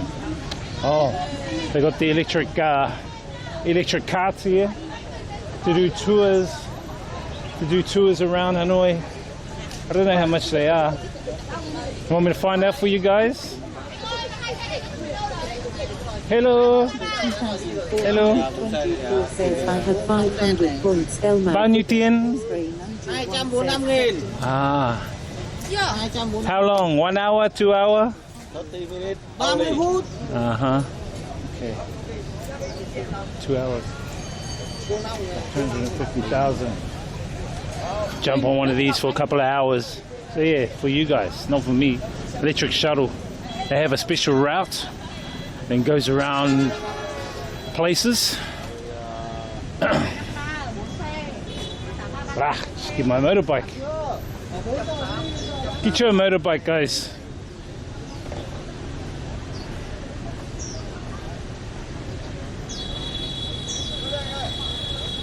Anyway, let's get back on the bike.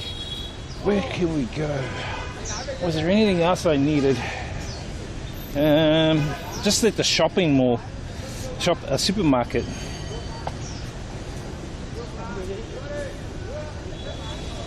Set to $9.99 and have a double combo of haka and pukana. Sounds like Trump's. Hey! I have 500 points. Love mass figure. Points unreachable. Well, you know, as I said, inflation goes up, you know, points have to, you know, come on guys. Excuse me.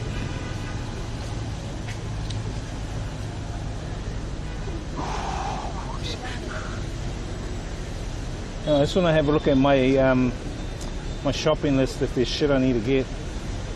We can go get it. So I've got the glue, I've got the micro HDMI cable. Got that, the fan. The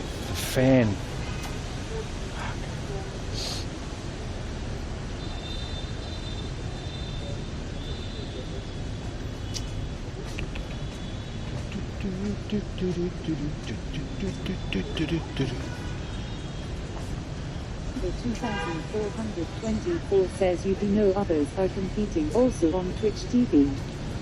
Lul. Competing. Are they doing a haka too?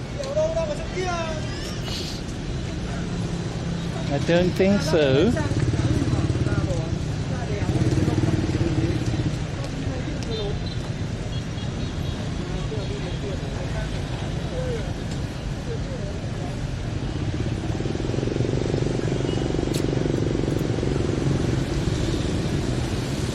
Em ơi.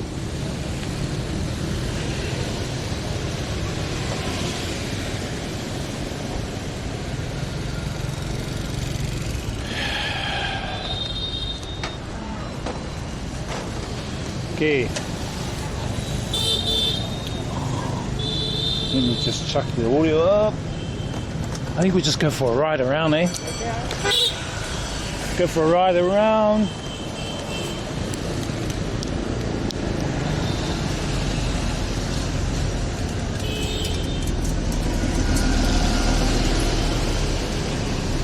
The 2424 says this says the same thing. When I had you stick out your tongue a week ago. Nah, Pukana. Pukana is part of a haka, but it's not actually a haka. Go on YouTube and look up New Zealand haka or All Blacks haka. You'll see a haka. That's what a haka is. Let's go for a ride.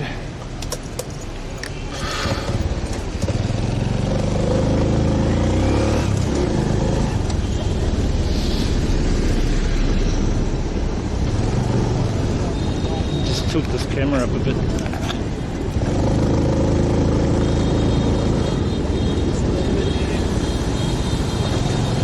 The 2424 says, oh, I thought you knew about it. You okay?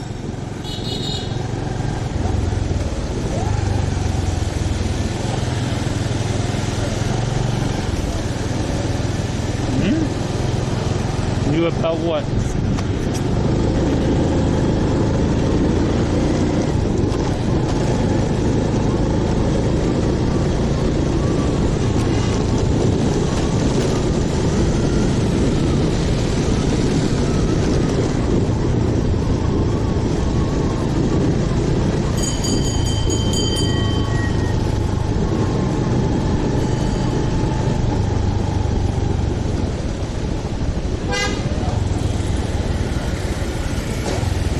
Go down to the opera house, show you guys the opera house.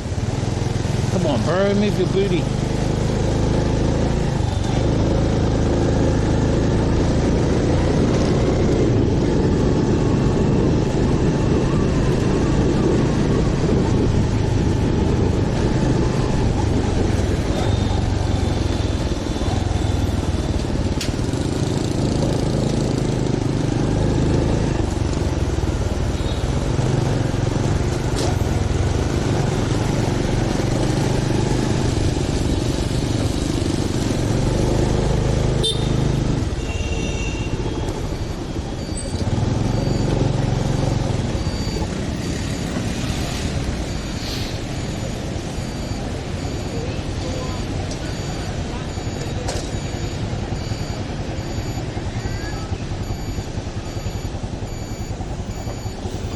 A lot of tourists, guys.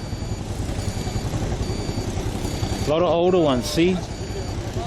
You know, I would say pre-COVID, they were more like, you know, your average kind of backpacker, you know? Now, the travelers here are different. They're older, retirees, middle age to sort of like 70. Loads of those older versions, and a lot of them don't go out, as you can see from some of the bars that I DJ at. Watch out, old man. Some of the bars that I DJ at, you can see how like kind of quiet it is in some of the bars. Before it used to be full up with, you know, all the backpackers, the young backpackers, you know. But I would say with the introduction of the 3-month visa, they'll be coming back. I don't know whether that's a good thing or not. I have no idea.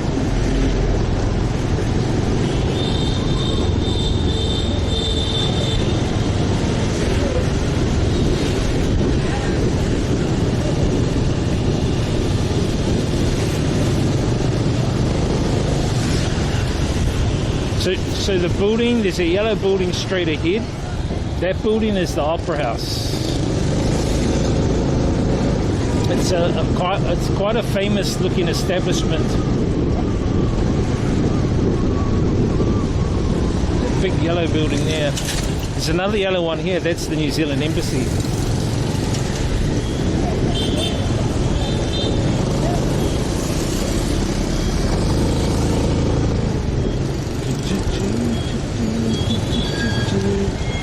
Hurry up and let me through, you guys.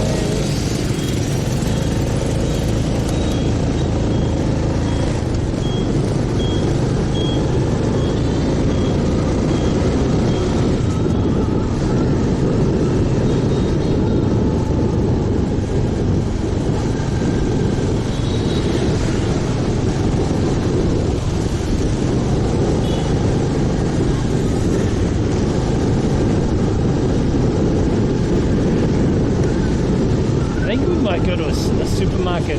Just need to grab a couple of things.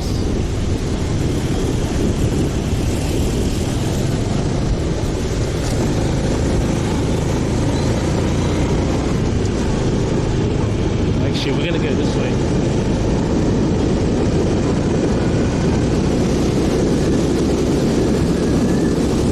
I was gonna go to Big C.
Thinking of doing is getting a grab jacket. You know the grab jacket, the green ones. I reckon if I wear a grab jacket, people will think I'm Vietnamese. That'll be funny, eh? That would be funny as. Funny, funny, funny.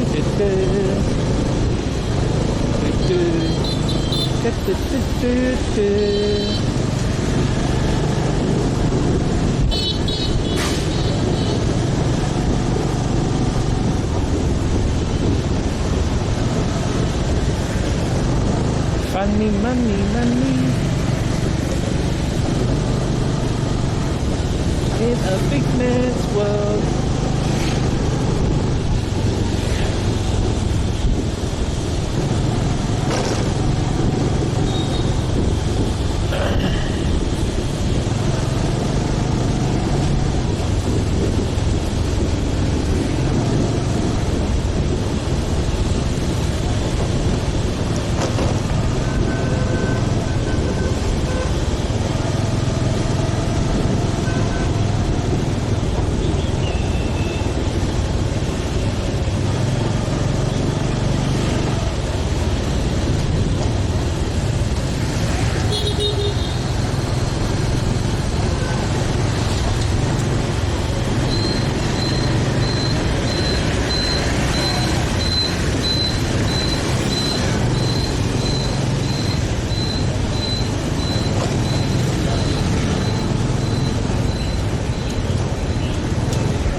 guys? Any cars behind?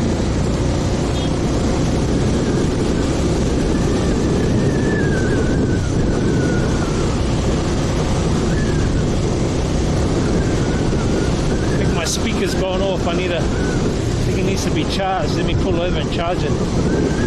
Damn it, I think it's run out of juice.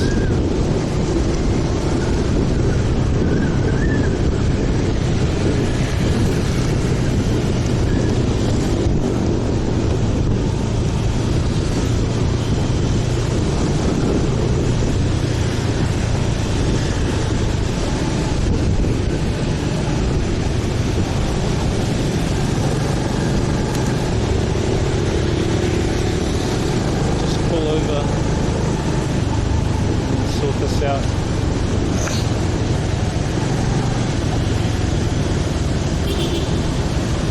Must be funny, funny money.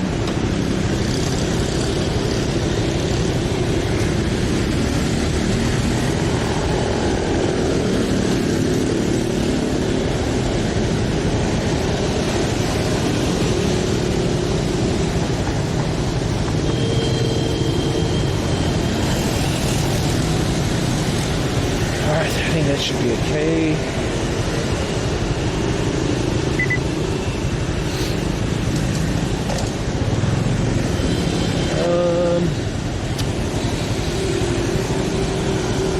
Check out their bin mart. There's a bin mart nearby.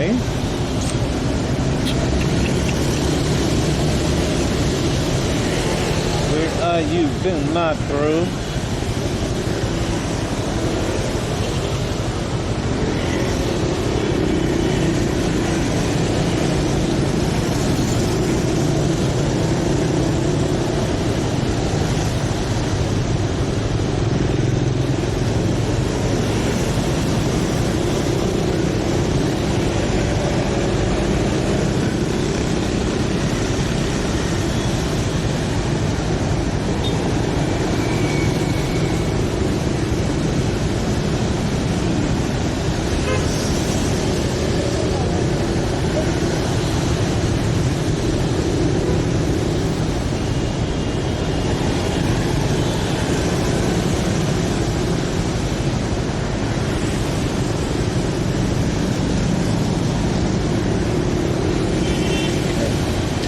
Okay.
Guy smoke, smoking badly.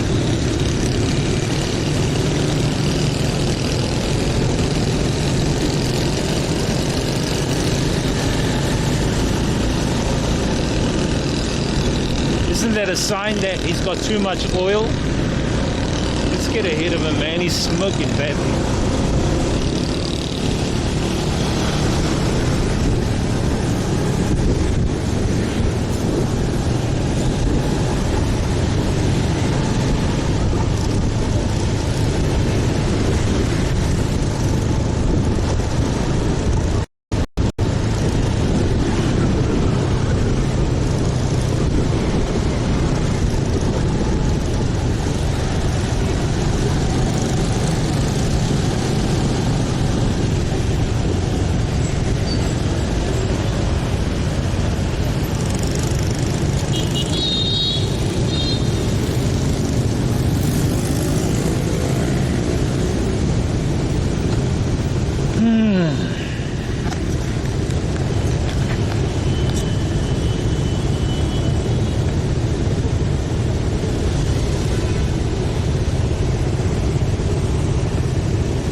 glasses on. Even though there's no sun. I just don't like that dust and shit hitting my eyes.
Go in a tunnel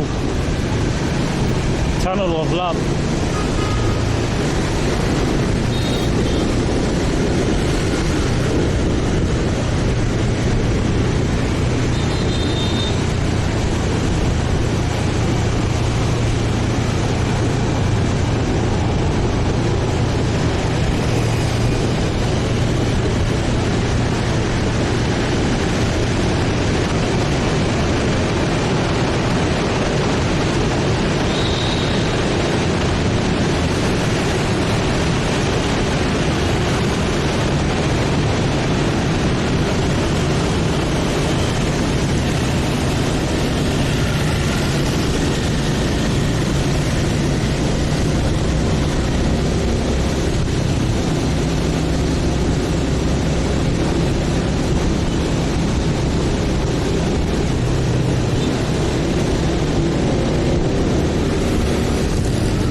Might do, guys, is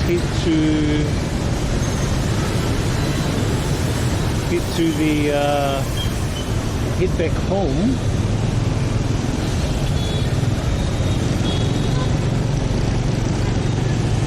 Use the WC and then go to the supermarket. Thinking.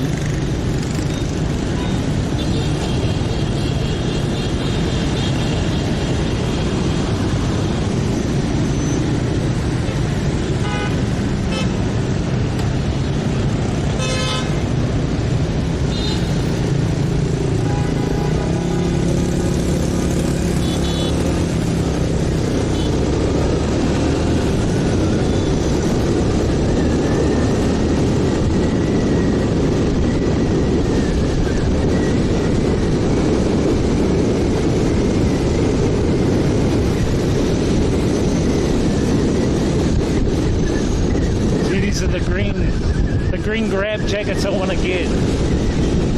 I think they're pretty cool. You know, if I wear that back in New Zealand, people will go, hey, did you get that from Asia? And then I'll go, no, I get it from New Zealand, bro.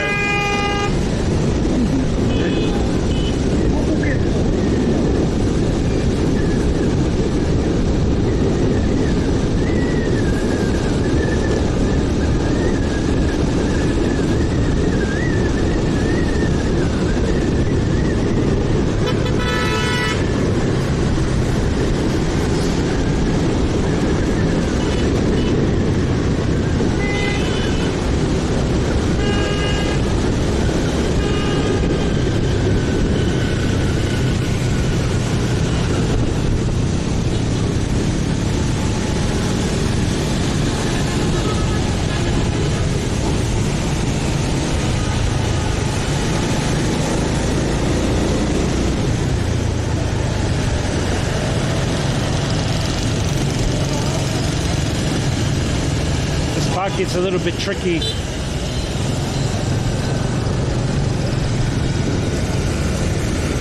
Because some of them, there's like 7 intersections here.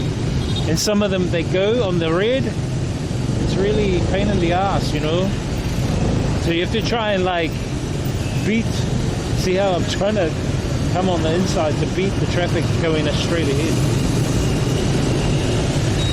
Got the police over there on the right stopping people as well.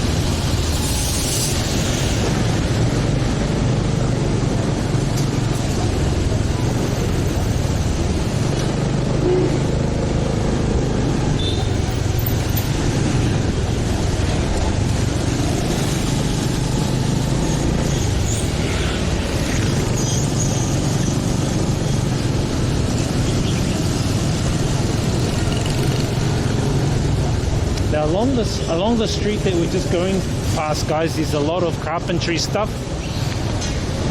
There's loads of carpentry stuff.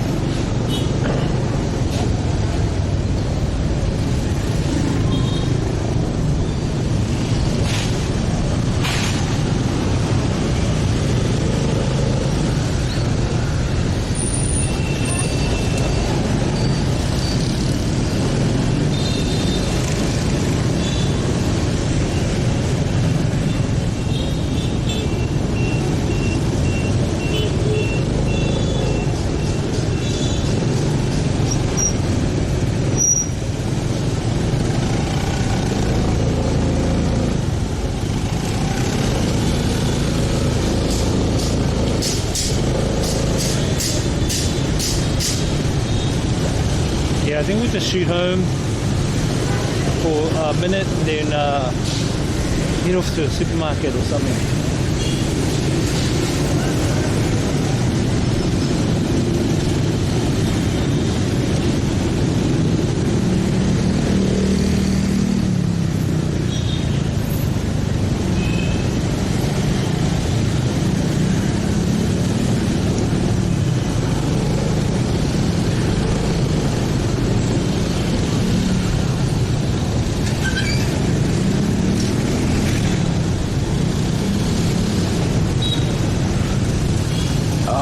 Excuse me.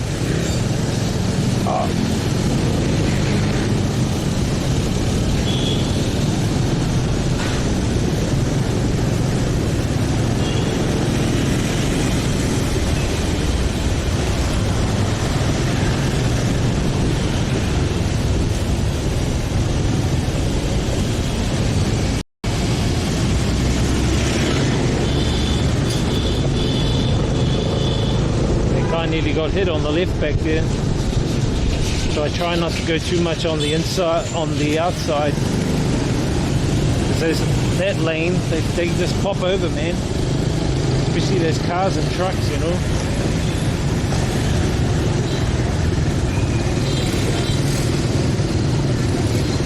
This guy and his guitar.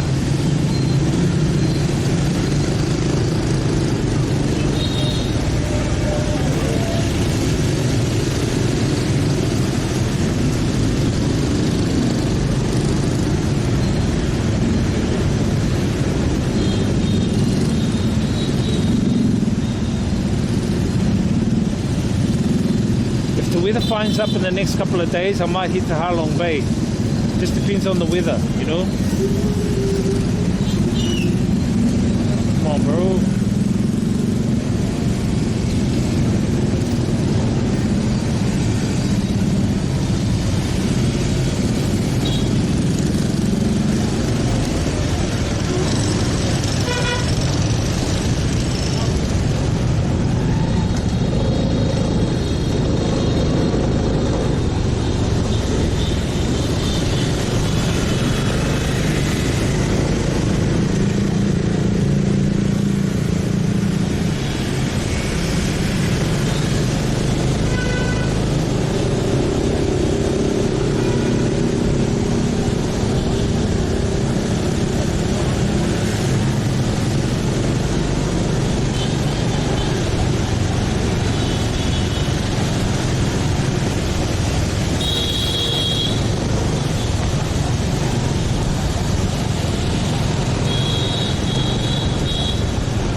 houses, bro.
We're on Kimma Street.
Cutting in front of me, you dickhead.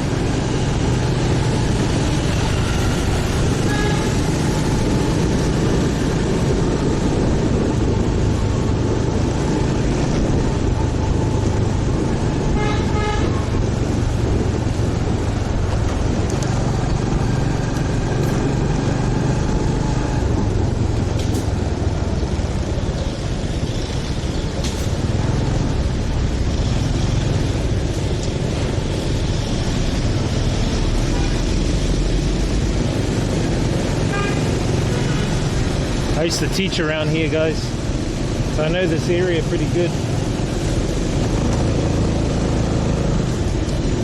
I used to teach at like an intermediate. The kids here are really cool, and they love learning. They enjoyed learning. They're really good.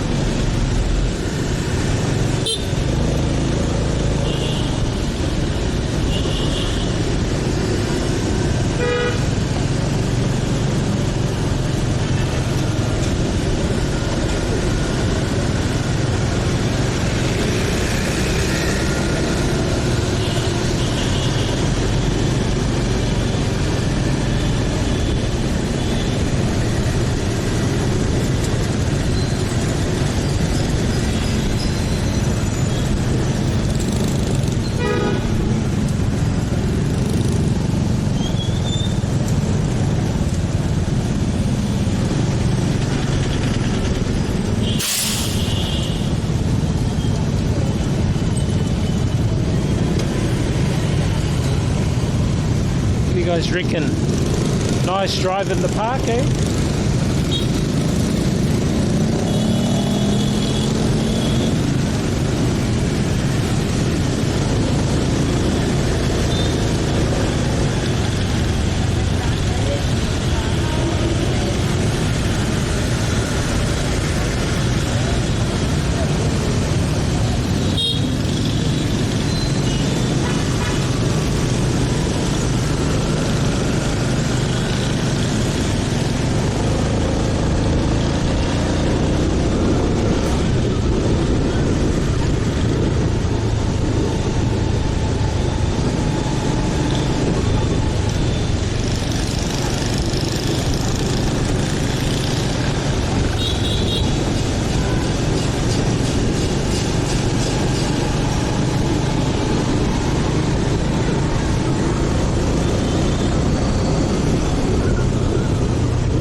out, you guys.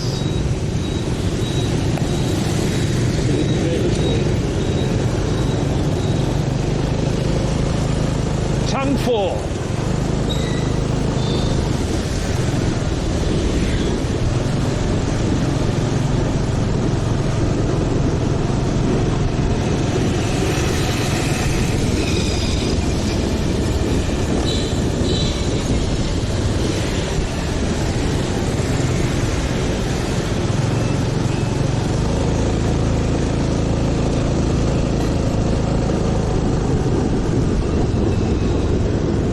So this area here we're coming up to is where I got the cable from, just on that street over here.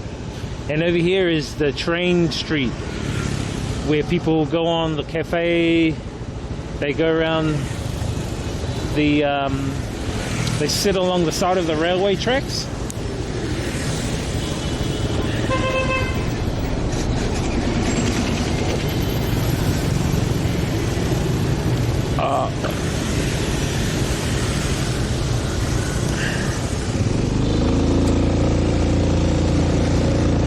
I'll show you. So this is Li Nam Zi, and Li Nam Zi they have a lot of computer shops. That's where you get all your computer cables and shit. And over here, guys, we ain't got time because we're going over the railway tracks. But that's the train street. That's where everyone like goes and gets photos of the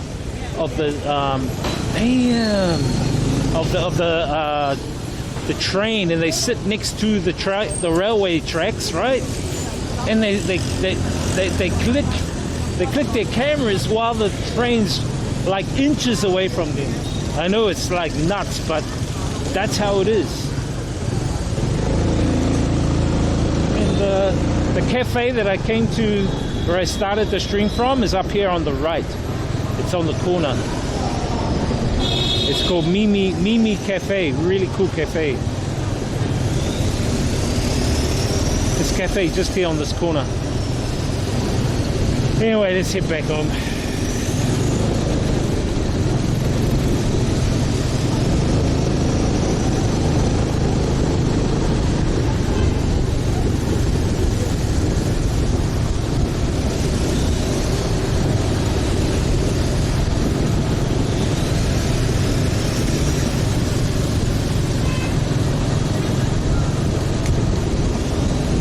I could have used that toilet back there.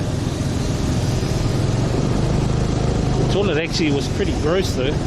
It's a squat toilet. They have lots of squat toilets here, guys.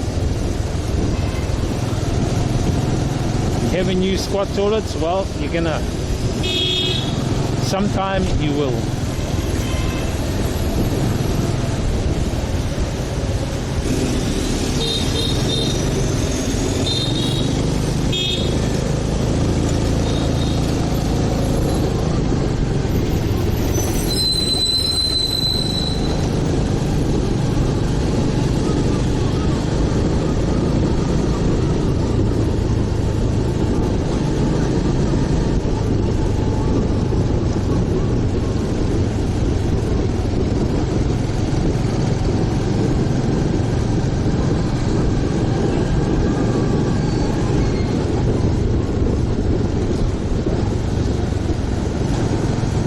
Some of the old, I'm just showing you guys some of the old buildings here, the old wall.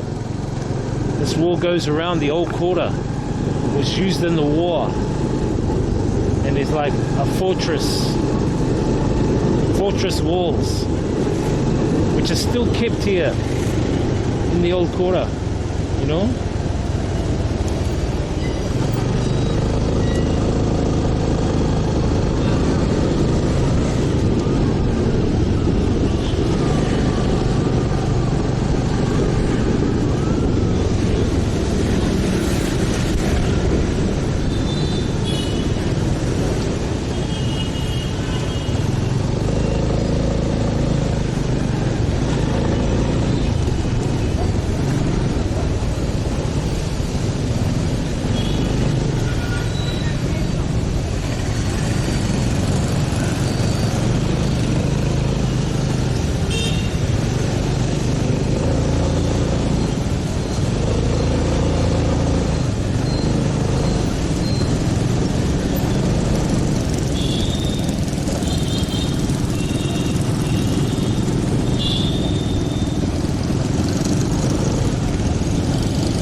Don't drive like me. I only drive like this because I'm experienced. Yeah. If you're new, man, you're gonna get fucked up.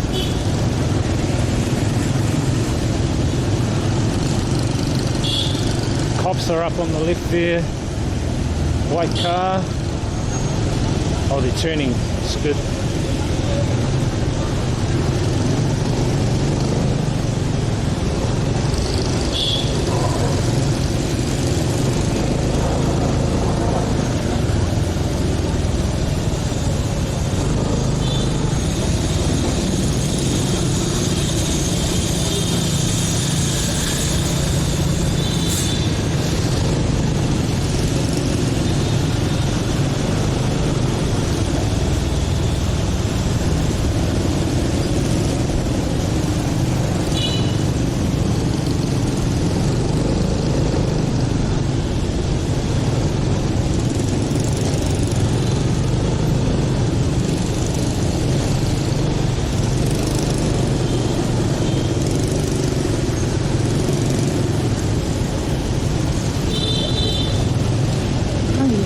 Says fun idea, be a helmet man sometime, would be interesting to see what you see when driving.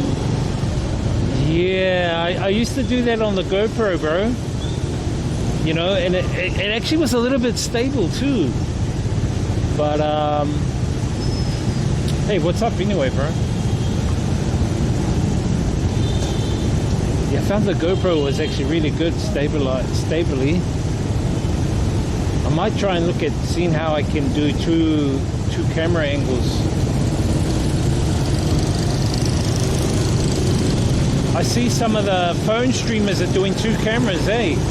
Is that because their camera does it, or are they got... Julio says you got quick man, right? Just glue a quick man to it. Nah, but the fucking cord on my camera is hanging at the back. I don't want... Oh, yeah, it's awkward.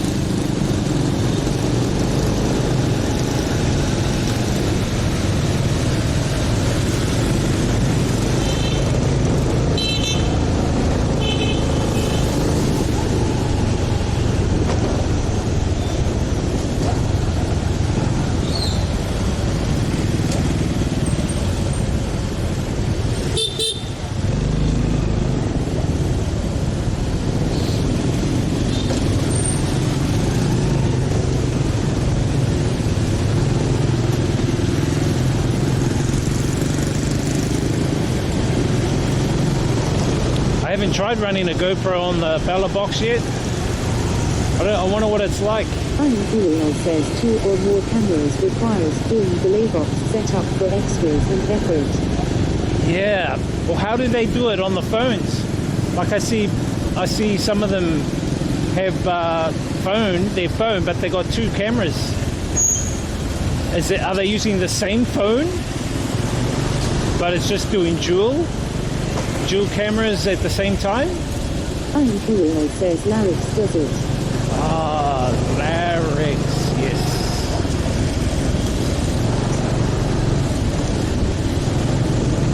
Julio says main camera and selfie camera. Yeah, Larix.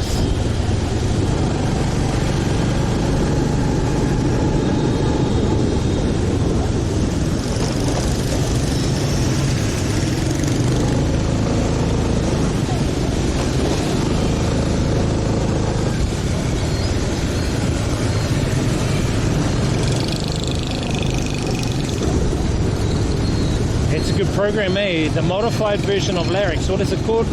IRL Pro or something? I think that's the one Pachi was saying to use if I get an Android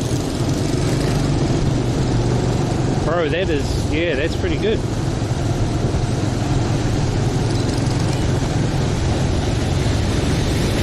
But yeah, you're right. It'll require me to reconfigure the Bella box so I can have 2 inputs. Too much work.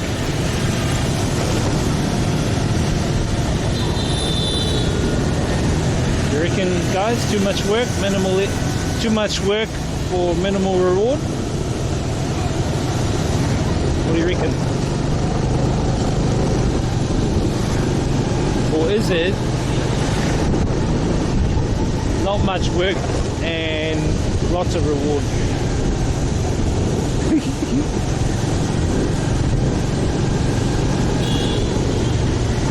Imperial says up to, but I ain't setting it up low. Yeah, you know, like usually it takes 5 to 10 minutes to start setting up the bella box and running the stream, starting the stream up. Takes a bit of time, bro. Gotta plug in everything because I dismantle the camera and cables and shit. So I've got to hook it back up every day. And it actually takes time. Then you gotta fucking log into the server, make sure that the signal is going to the server properly. It's actually a bit of work, bro. Like, damn. I don't think people realize the amount of work that goes into it, you know? Imperial says your server sucks dick. I know.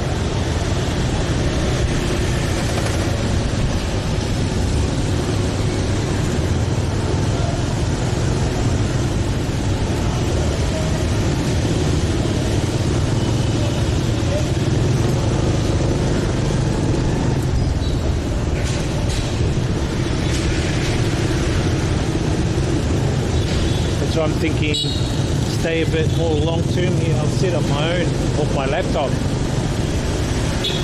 My connection here is really good, you know? And that'll save me money. It's just that when I go overseas, says Clutches was better and is with the New Zealand has added this outfit that they are closer to you, but shit. Yeah. I think also it's the OBS program. I told him don't use the new OBS. The new OBS is too buggy. Just roll back. Roll back, man. You know? It makes sense. No sense going to the new one when it's still like in beta. You're getting all the bugs, man. I think it's the OBS. I think it's OBS, bro. That's what I think it is.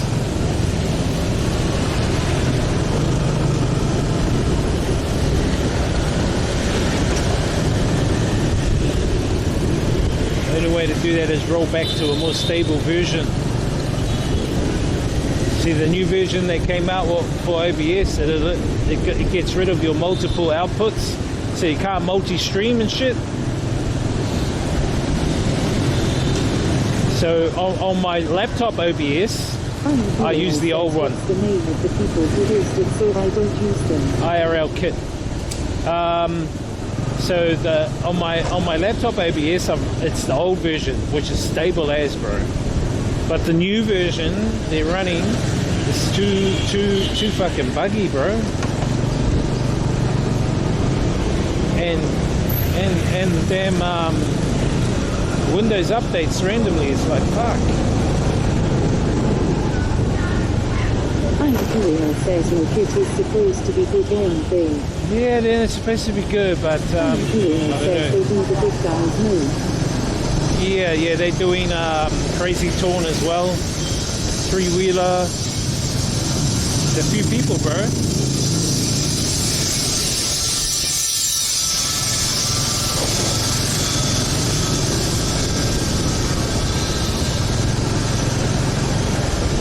Just a bit annoying, you know.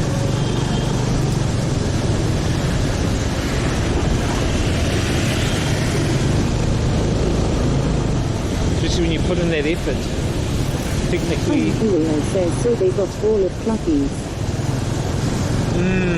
Imperial says what happened to Clutch? I don't know.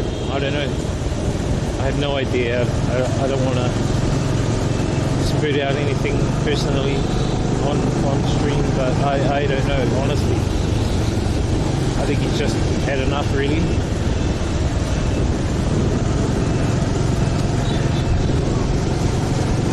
I think he still streams now and again.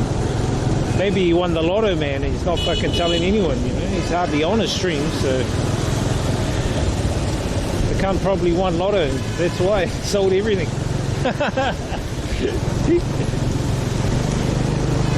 It's the only thing I can think of.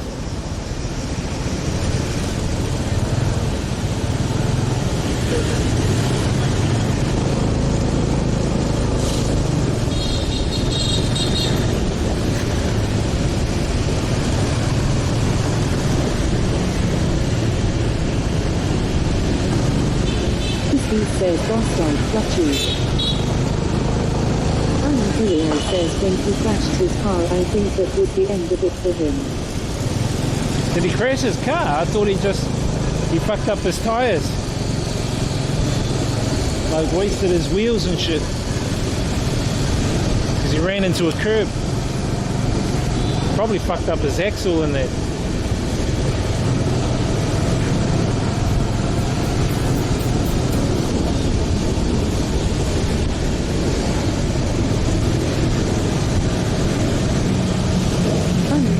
Says he smacked into a curb lip.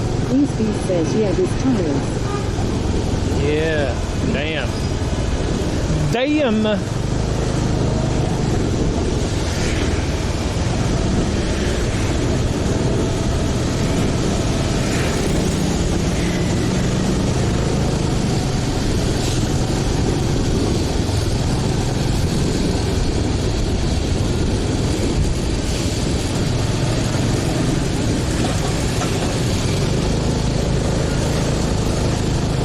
Says he would live on St. Patty's Day. Yeah, I saw him on St. Paddy's Day. He was fucked up.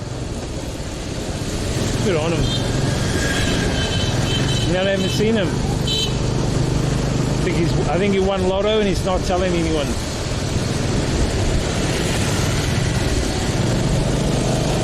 You don't just leave Twitch like that. Especially the money he was making. He showed me how much he makes. I'm not going to tell anyone, but bro, if I was making that money, you wouldn't just leave and not stream much. You know, 1 + 1 = 11 at this stage.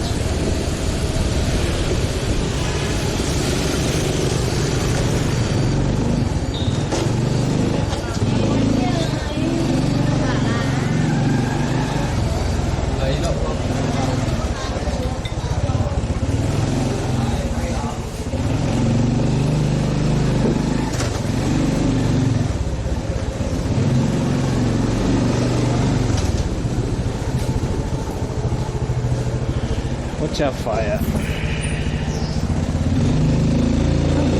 Says I've seen these alleyways enough, I might be able to make it here now. Weesby says or he feels he upset me perhaps. I have no idea. Do you reckon? I don't think so.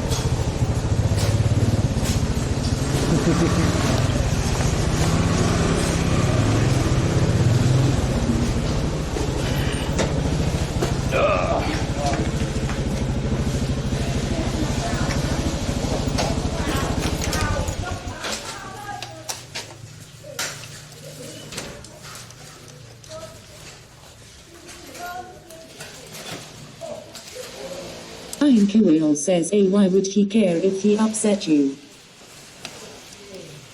Who's that?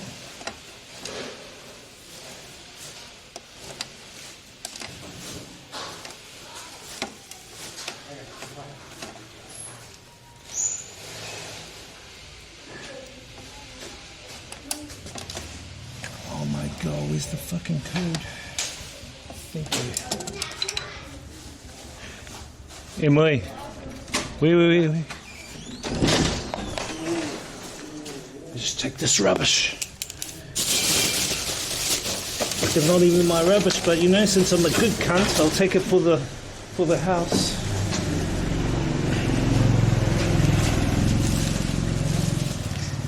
Wait.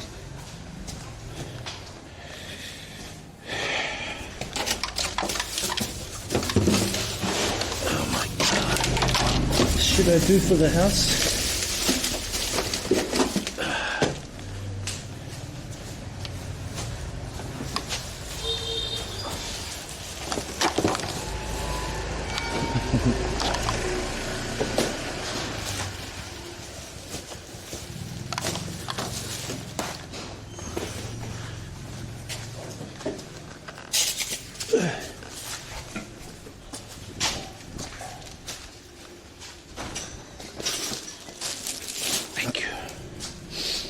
Hang on guys, let's use the toilet.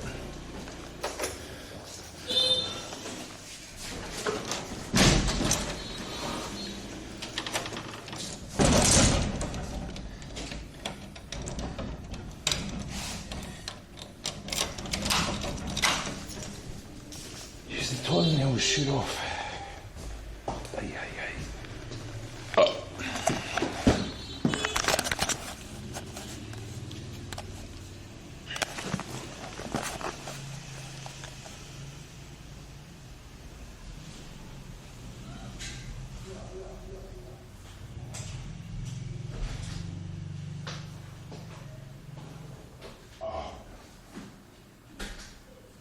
L288 says we back for room tour part 2.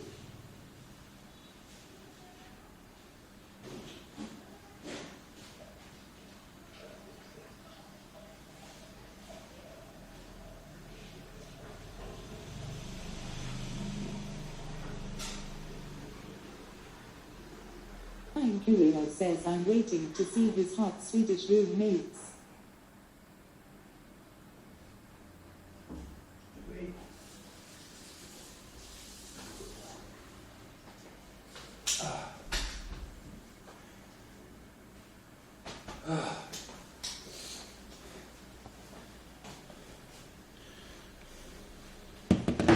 Yeah.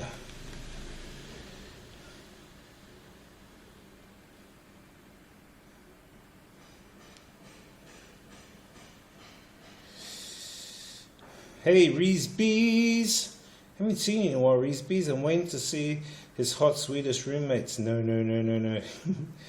We're back for room tour part 2. Nah, they're in Da Nang. A couple of them went to Da Nang. The ones that are staying in my room. There's 2 chicks staying in my room.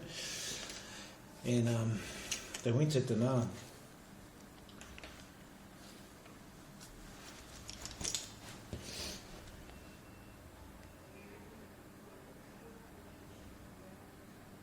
I'm curious says went and saw the DDJ FLX4 today was cool. Oh, did you? Are you looking at getting into it, bro?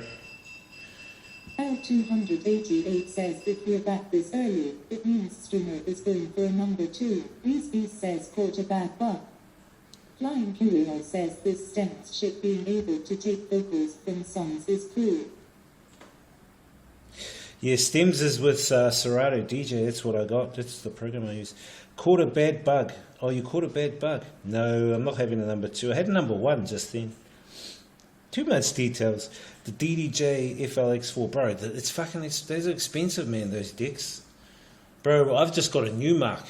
The Newmark's my mate's one, but back in New Zealand, I have a Newmark. I have Golden Turntable, Technics 1200 that I use, a mixer. All my shit's back there in New Zealand, but it's just too much weight, and I don't want to lug it around for 5 months before coming back here. Gotta go back to the dock on Thursday. Are you okay? What kind of bug did you get? A flu? Apparently the flu's going around back in New Zealand, right? New Zealand, the flu's going around and around. Julio says, yeah, Serato is super pricey. You gotta wait to the specials, bro. I got my Serato with the full version Serato with everything, bro, for life for 75 New Zealand dollars. I got it. That was a steal, bro, because it was. I think now it's like $200-300, maybe even more. I don't know. It's fucking expensive, you know. How are you anyway, Reese Bees? I haven't seen you in a while. That's super cheap. Yeah, bro. That's super cheap, bro. You know. You gotta watch out for the specials. They have specials, bro. I'll let you know. Yeah, no. Yeah, you can lease it. But bro, just buy it outright if you can. Says I haven't had a blood nose in 10 years. What? What's going on? I don't want to be personal and ask, but did you take the VAX?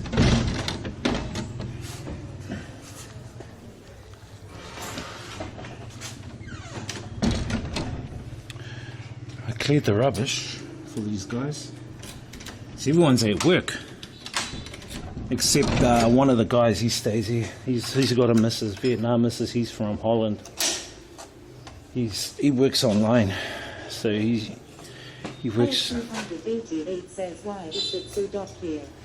That's because it is. Don't worry. Ugh.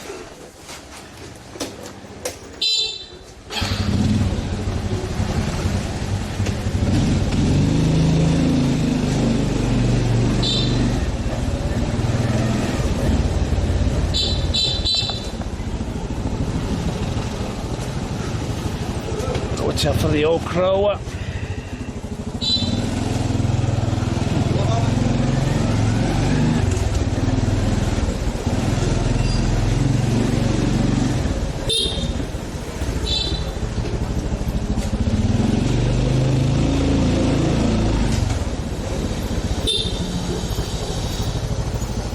Oh shit, there's no word for it. Might have to go back this way.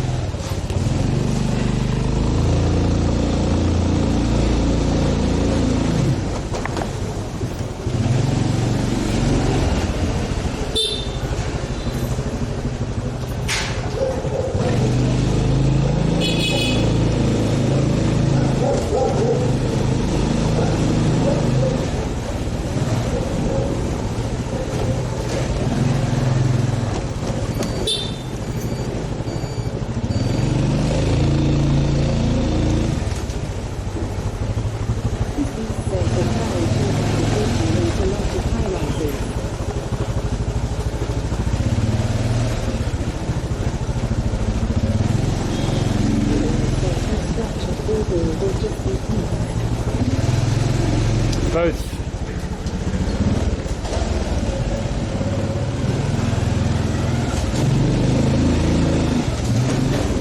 I beat mix for the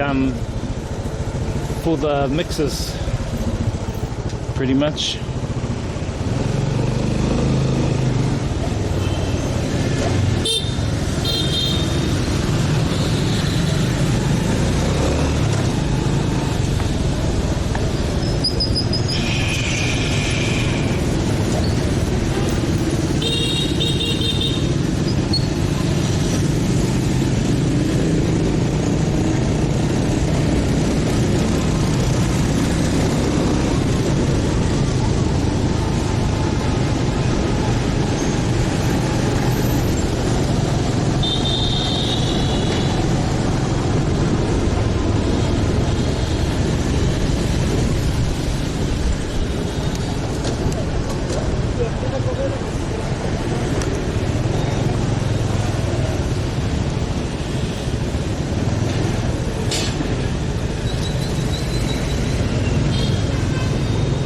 Supermarket.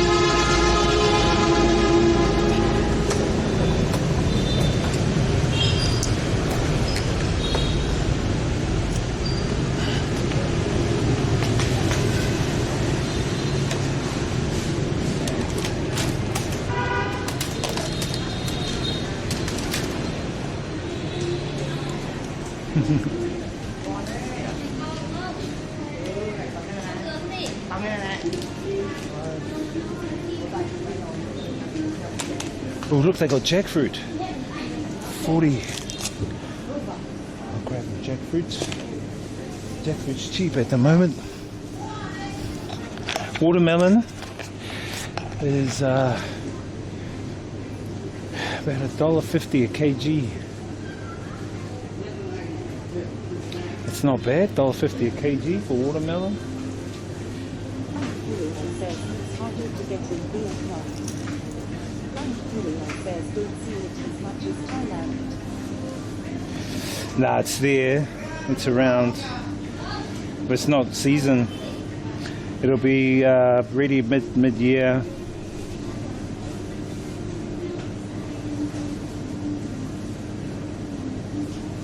Are you looking at DJ in the flying kiwi?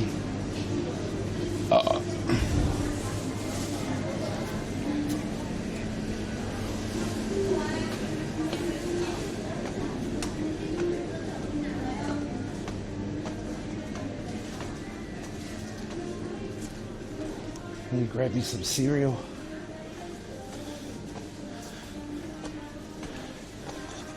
DJ for fun or? I'm Kirill says just looking for it's interesting like how you can travel and work. Yeah. Yeah, so I've got a couple of things I want to do in Thailand this week. One is go to this networking meet up with the Chamber of Commerce and other Kiwis in Bangkok. And the next thing is I want to, my favorite muesli. This is the muesli to get. It's about $9, but it's worth it. 4 kg tea.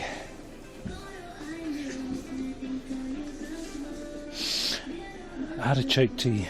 I'm Kirill says you got a gift with Lil Monster teed up. I'm talking to her, so we'll try and organise something. I might do a trip there. So we'll see how we go.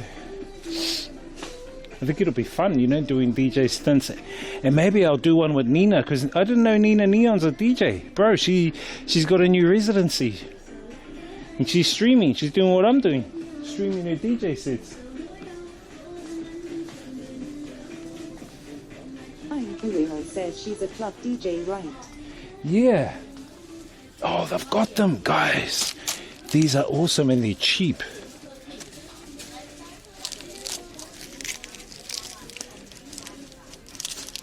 They haven't put the price up, have they?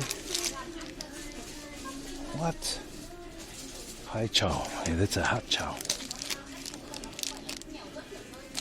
These are nice.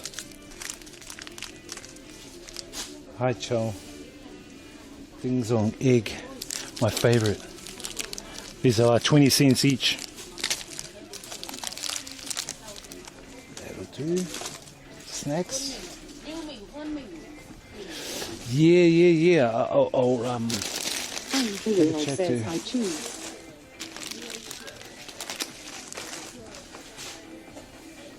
I'll ever talk to her, bro. See how it goes. Nah, these things are like biscuits. They're like a milk biscuit. Remember milk biscuits, bro? They're like 20 cents each. Good for little snacks, you know. Those things. What else do I need? Got that. Probably just need a couple of veggies. Let me have a look at my list.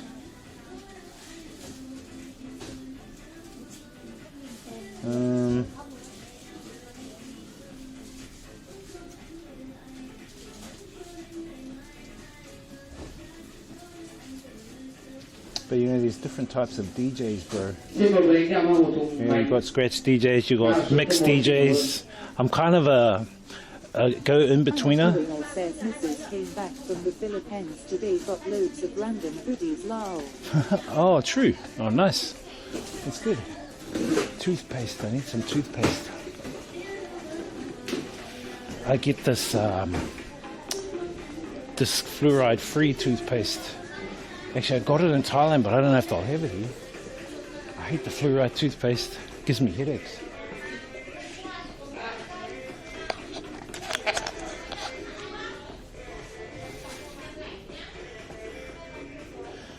Fuck, they don't have much variety.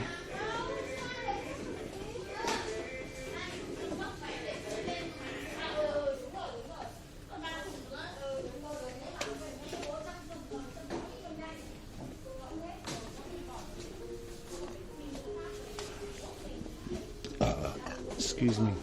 How long was she in the Philippines for, bro?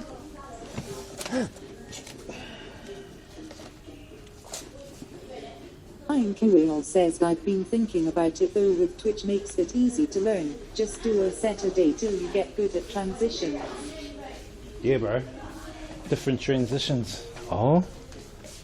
Stop. Are you seriously looking at DJing, bro?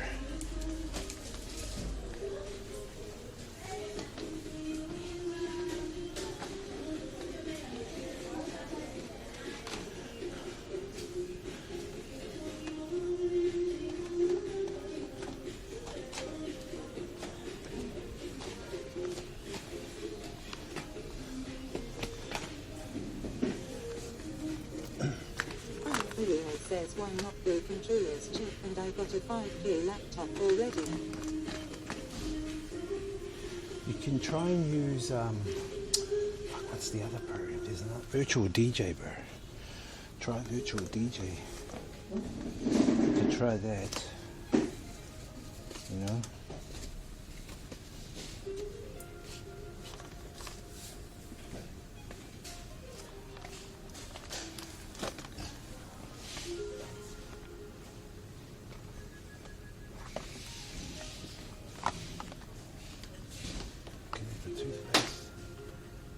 Mint tea.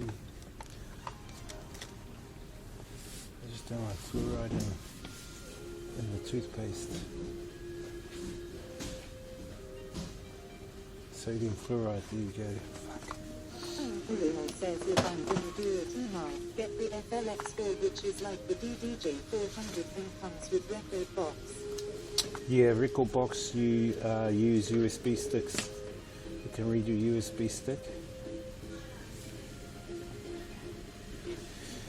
Yeah, it's up to you, bro. I'd recommend going to Serato DJ, bro, because if you can get it cheap, bro, it's just so easier. And I do music videos too, so I haven't fully shown you guys my full DJ set of skills yet, but I do music video DJ mixing. But the club isn't set up for my DJ mixing. And if they want me to do that, they're gonna have to pay extra. I've got all the music videos too, like 5 to 10,000 music videos. I'm a bit disappointed they don't have my toothpaste here. All these toothpaste, they all got damn fluoride in them.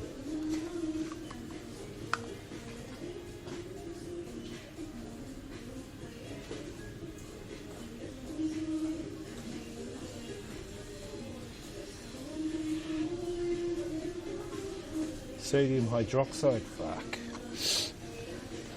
Bruno says sensitive RMS.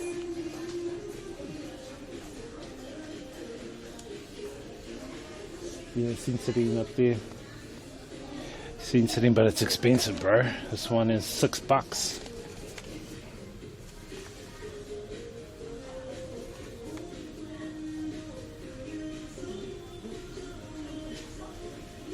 It's got fluoride in it. I don't like fluoride. How many times do I have to say that?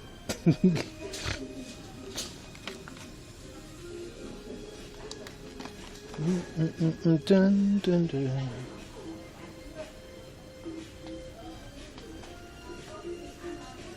It's hard to get non-fluoride toothpaste here. I did have the Thailand one. That was good.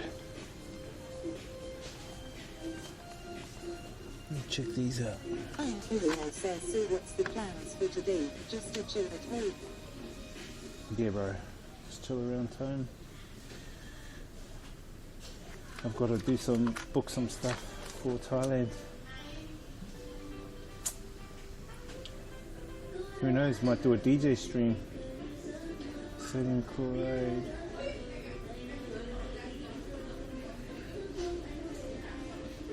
Well, this one hasn't got fluoride in it. Silica, that's good.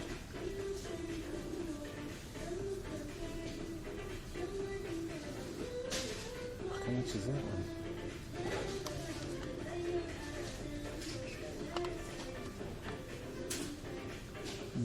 Zukcha.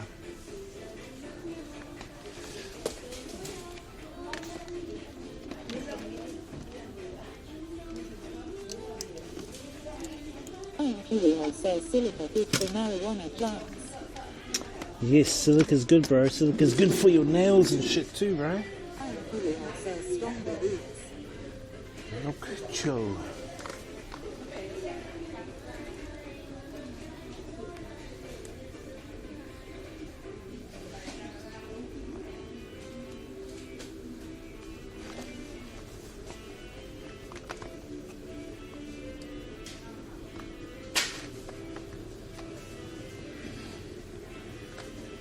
Strong plants, eh?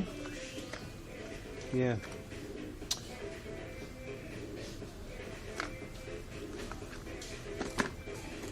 Can't see what the fuck's on this one. This one looks like it's plant-based. Let me look at it.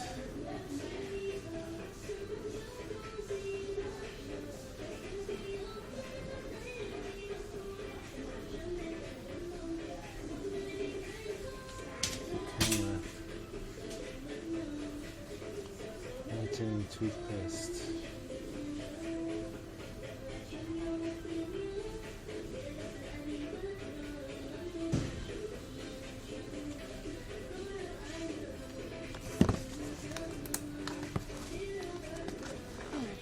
Says IRL. Just grab the cheapest one and wear. Nah, not me. Not for this. It's a plant-based one. That's what I need, a plant-based toothpaste.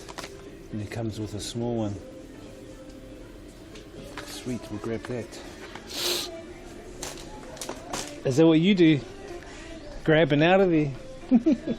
Nah, bro. Not for toothpaste. For me.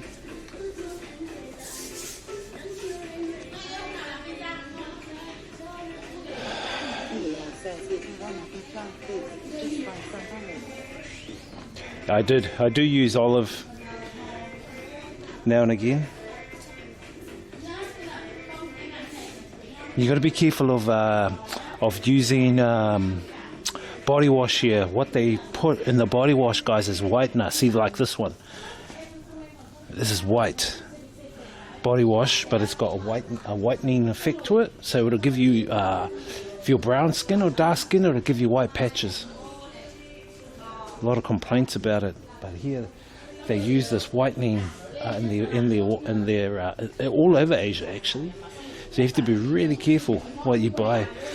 It's actually cheaper to get this stuff at Vinamart. You can buy big bottles for cheap. I won't buy any until I come back. I just need toothpaste.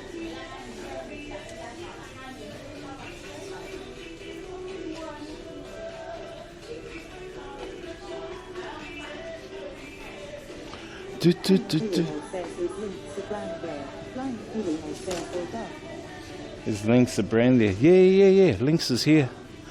Yeah, they got Lynx here, bro. Yep. What else do we need? We got tea. Shit, I might need some cooking oil.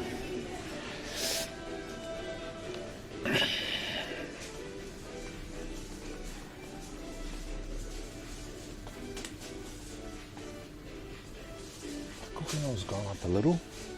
IRL says, do they have duck soup?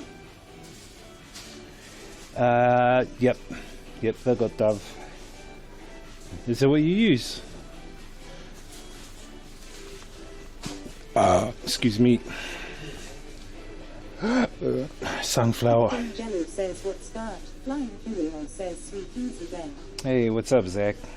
Guys, check out Zach at the link that's just come up. Check out our bro Zach. IRL says, baby soft skin for the ladies. Just doing some shopping, bro. Was just in the old quarter. Baby soft skin for the ladies. Yeah, they like that shit. Supermarket, bro. Just buying some Shizz, you know what I mean? Buying some supplies, brother. Supplies.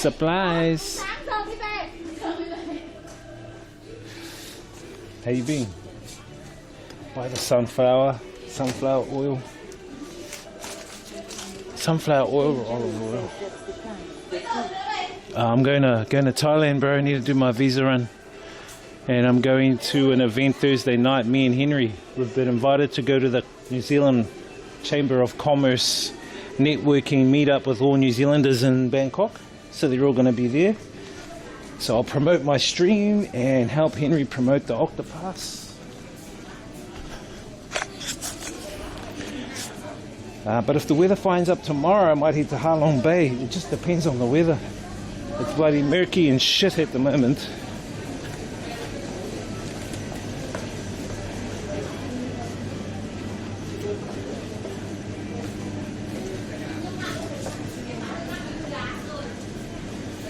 What's your plans this week, bro?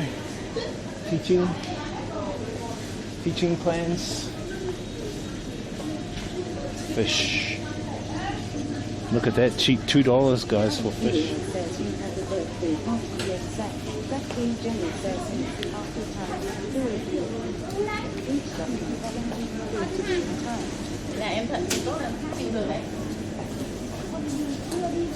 I'm only in there for a week, bro, for a few days until I get my visa and then come back to Vietnam.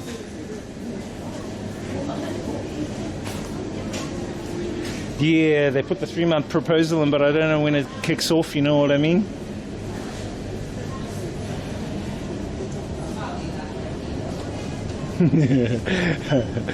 Free entry.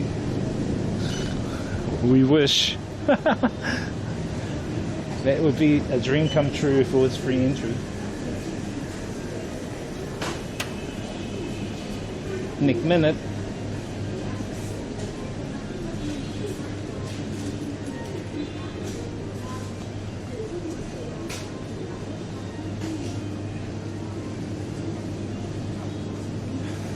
Yeah, so I'll come back next week, bro. Come back to Nam, set up my room studio for. I want to do DJ streams from my studio and podcasts.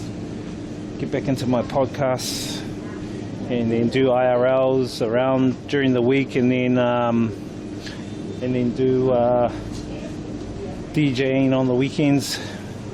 I don't know about teaching though, bro. I don't want to be locked down to an organization. So I'm pretty much going to wait. I'll do the monthly visas until they open up the 3 monthly ones.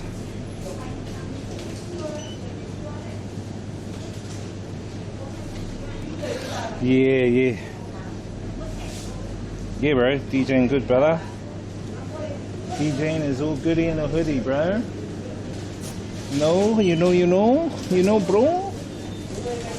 Just looking at veggies and shit. Eggs, guys, look at the eggs. 30 for a tray of 10, about $2. $2, say 10 for a tray of 10 eggs. Pretty good deal. Chuck that there.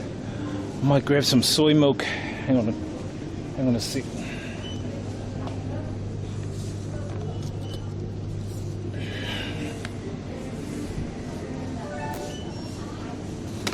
That was fucking tight. Tight like a slit, that one.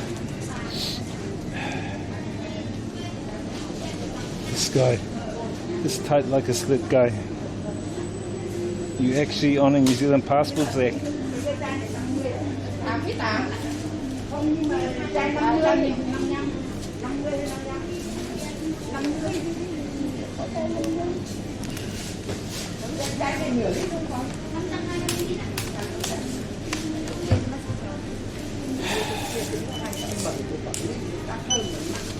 Oh, keep your eyes on me. Keep your eyes on me, not on the customers. $344.000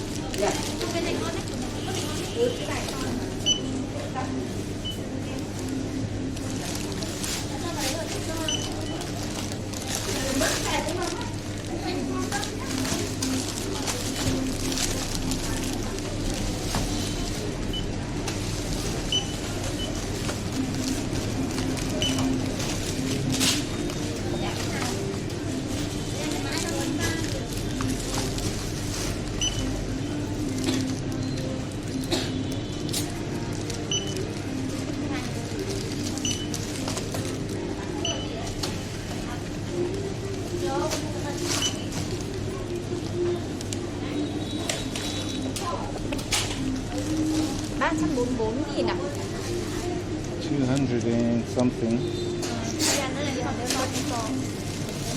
Give you that.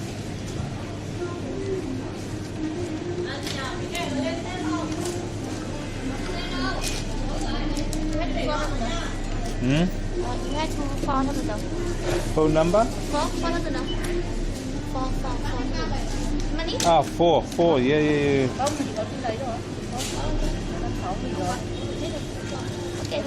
Ah, okay. Thank you. Yes. Bye-bye.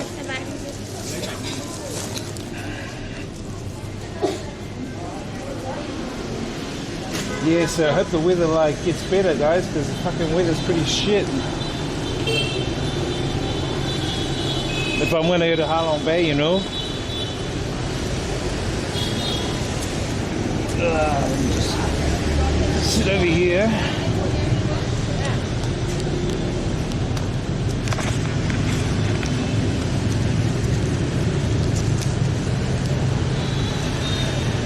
The sheet says been raining all week in HK. See guys, this orange bus, bus 90. Bus 90 is the bus to catch from here to the airport. From here to the airport, it's only 9 Vietnam dong, 9,000, which is about 50 cents to go from here, any of the bus stops here to the airport. And you can catch it just outside the airport all the way back. And it's aircon. Hey, what's up, dopey fish?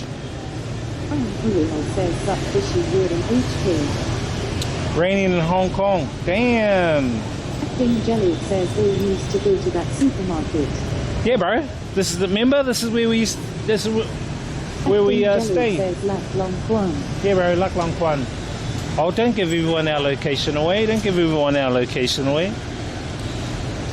Oh, Bat Cave. Bat Cave.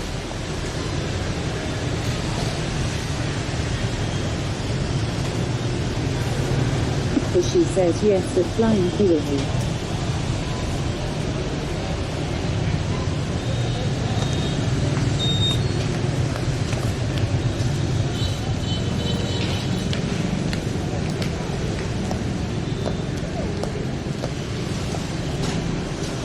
Flying Kiwi says yeah, right, you ain't hard enough to sort lol.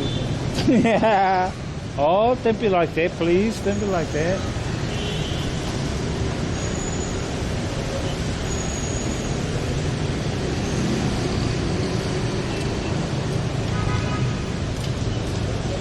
Don't be like that. Oh, we don't want any hot ladies following us back home. We don't want any hot ladies following us back home.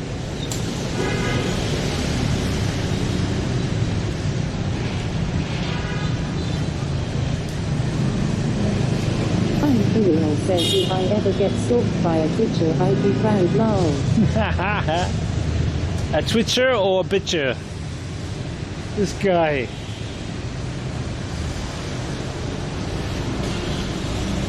Yeah, bro, this is our old supermarket. Some of the stuff's still cheap in there, bro. Can't believe the eggs are still like $2 a tray. 2 New Zealand dollars or 30,000 dong for 32,000 dong for a tray of eggs. Bro, it's damn good, man.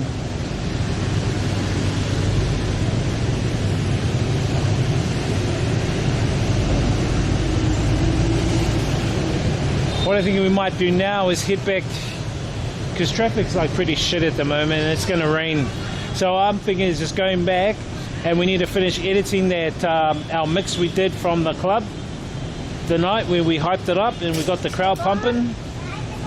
And then that DJ came and killed the crowd. Like $8 here. $8. Oh yeah. Oh, they're gone down now. I heard some saying that fucking the tray's $12, $15, you know. So I think we might go back, switch over to the laptop and do some music editing, and finish that mix up. Then I can start uploading them to my Mixcloud and shit, and then maybe play a couple of games, and then that'll be it. Says catch up for coffee. Yeah, when are you free? When are you free, bro?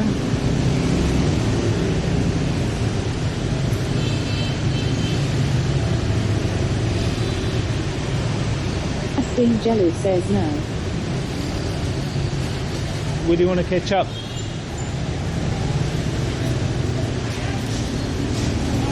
Where should we catch up, bro?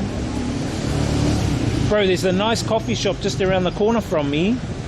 It's called, I'll tell you. Imperial says somewhere with hotties.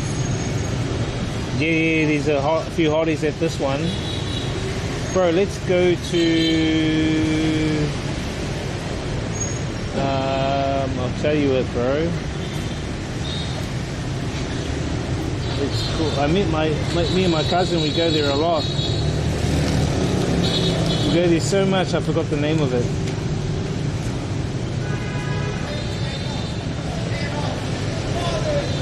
Can you believe that, Shizz?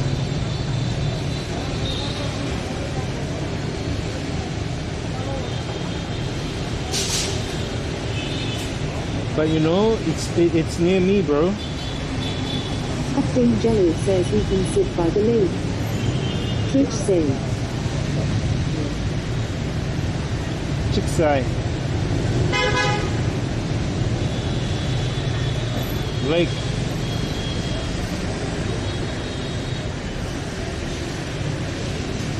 Yeah, bro, around that area, Chicksai. Just up from. Captain Jello says they have a side store.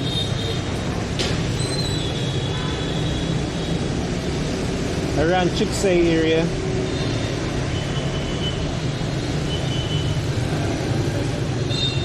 I just don't want it to fucking rain down, that's all. Sweet. Captain Jello says yay. Oh, yep. Which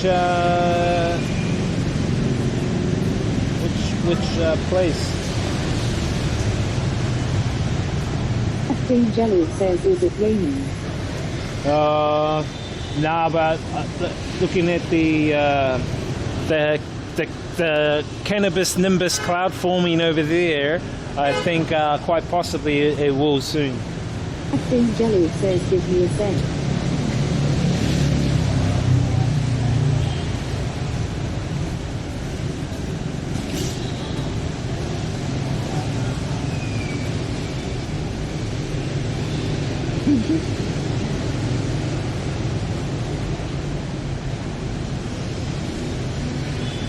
Laika Cafe, bro. That's a good cafe. You should come to that one, bro. Laika, Laika, Laika Cafe.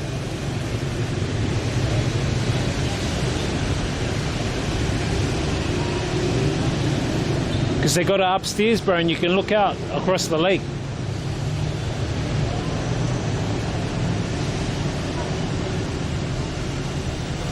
Captain Jello says send me location messenger. Okay. Will do. I'll send it to you now. Captain Jello says wanna SMT, their smiling face with open mouth and cold sweat. Oh. No. Now you can, bro. Hang on. I'll send you it on stream.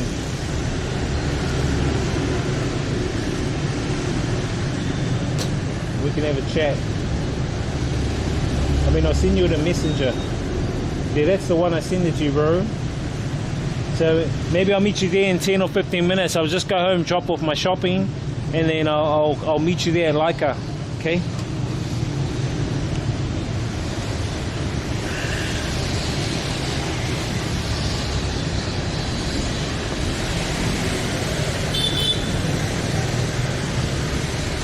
Captain Jello says hey, let's meet 20 minutes. Alright, 20 minutes, sweet.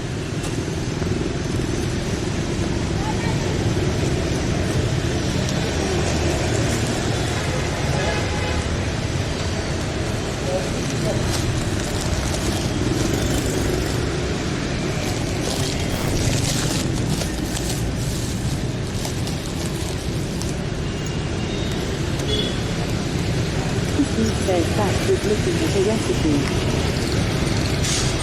Oh, really?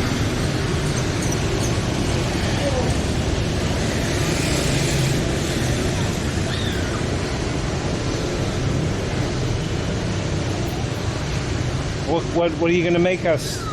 What are you gonna make us for the stream?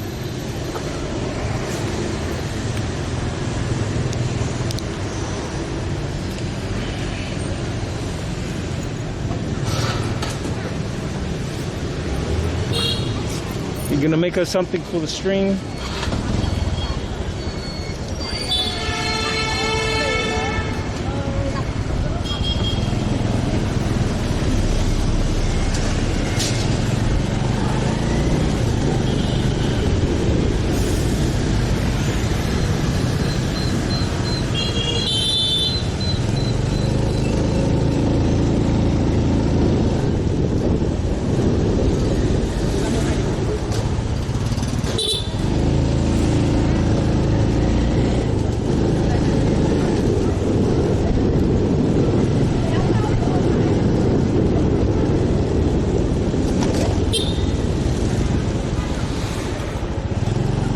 says baked potatoes maybe. Mashed potatoes?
Says not sure if the oven will get hot enough. It's getting hot in here. Come take off all your clothes. Right.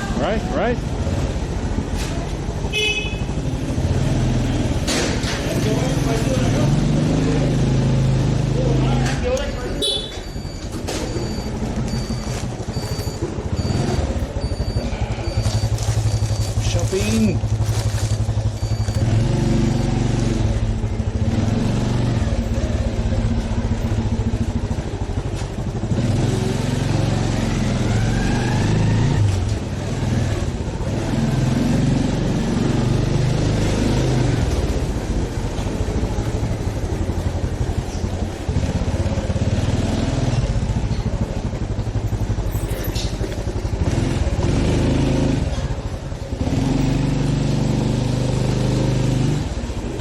Over here.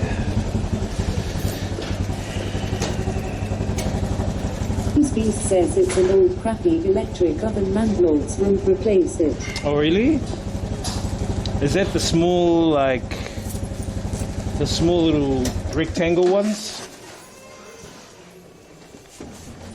I think we've got one in this house here.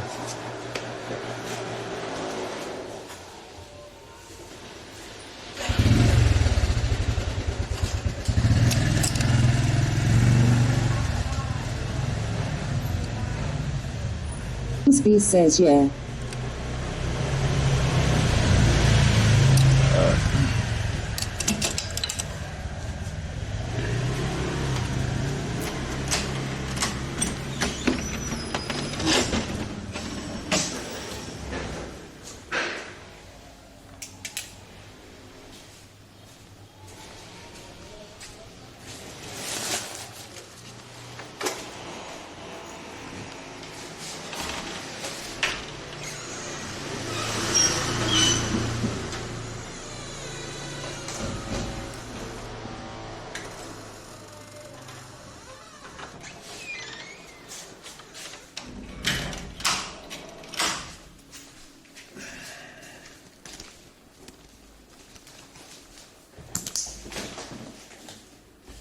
Miss Bees, Reese Bees,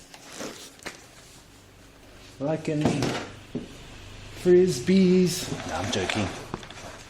Oh.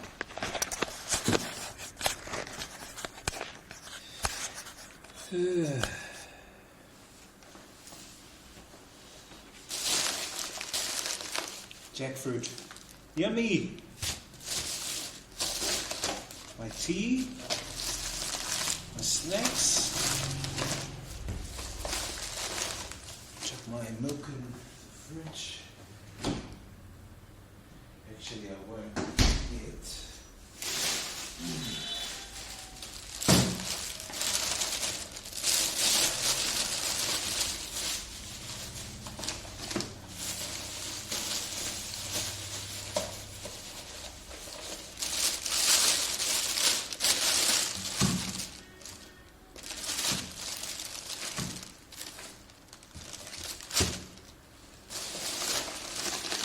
I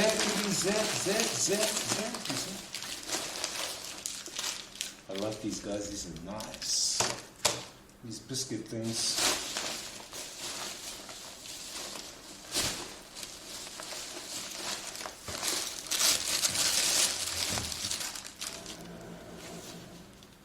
Gotta have a jackfruit. Gotta have a jackfruit. Oh.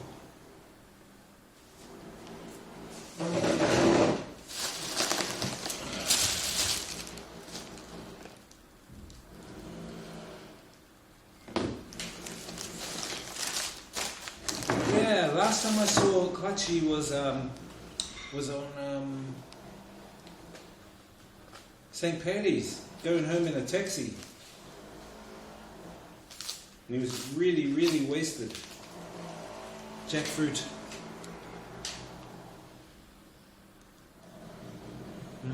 $3. 43 for that.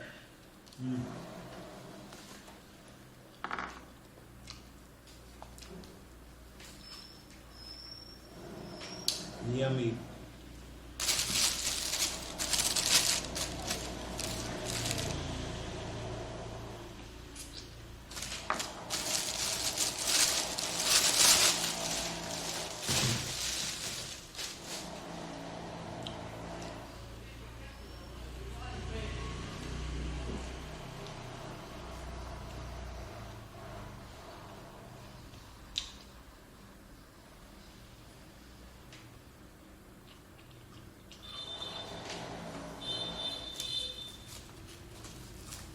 Imperial says, I can't wait for all the fresh food. Definitely one thing that sucks about New Zealand. Yeah, bro.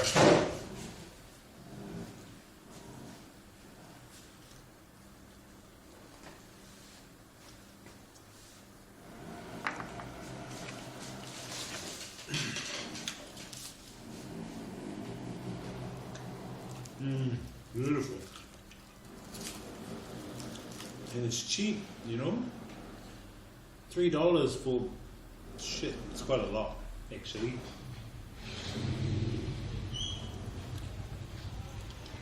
Lasts me a few days.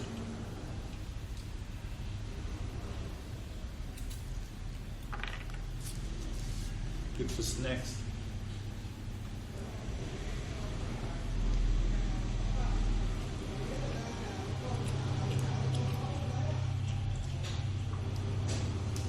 I need to get my motorbike in. Hang on.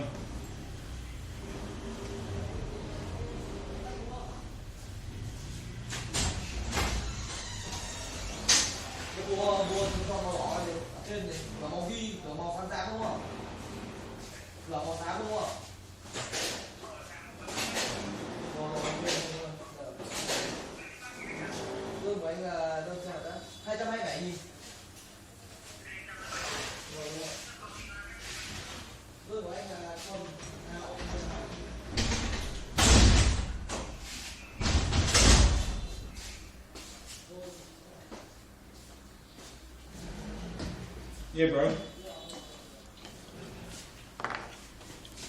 Fresh fruit. This piece says because of the floods food's been going up or rationed. Where? Back in New Zealand?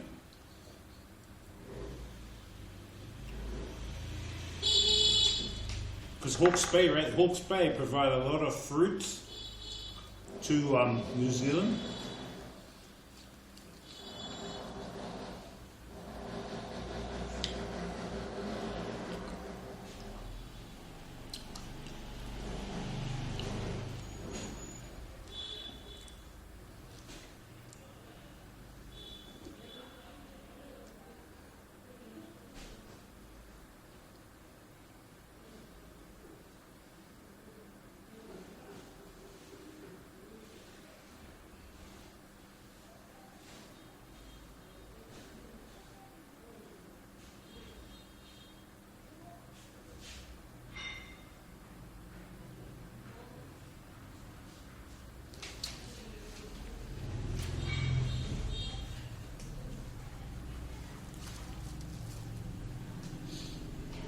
Yeah, Hawke's Bay had a lot of grapes, right? Grapes. So they would have lost crops of grapes, gone, totally.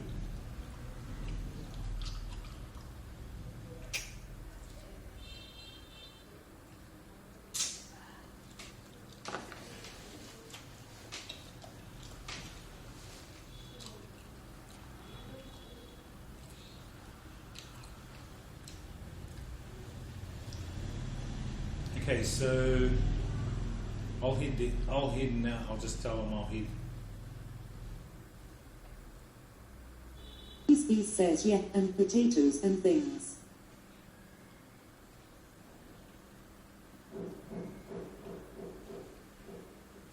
Yeah, exactly. Exactly.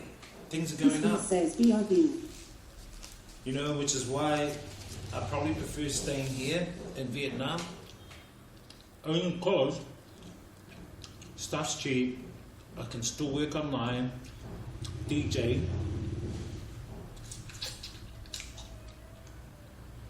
DJ kind of, you know, under the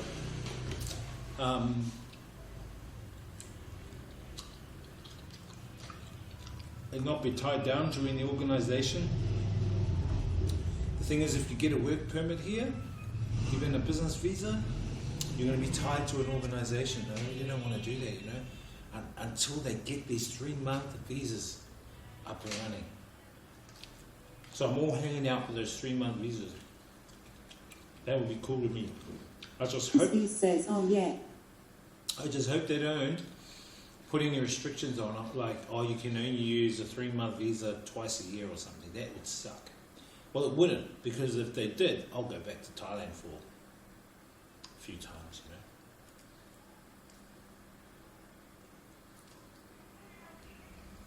But you know, the thing is, they'll welcome the tourism. They will welcome it with open arms.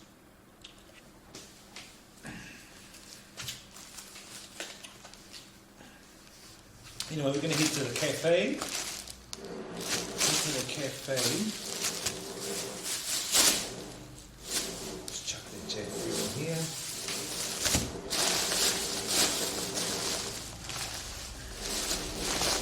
Noodles, cereal. Kuriel says you get Malaysia and Thailand under your belt, and it's perfect 3 months the beach. Exactly. Yeah, see, I can even go Malaysia 3 months, exactly. I mean, I could even go back to Forest City. Should we go back Forest City? I could go Forest City and just do DJ streams from Forest City, you know.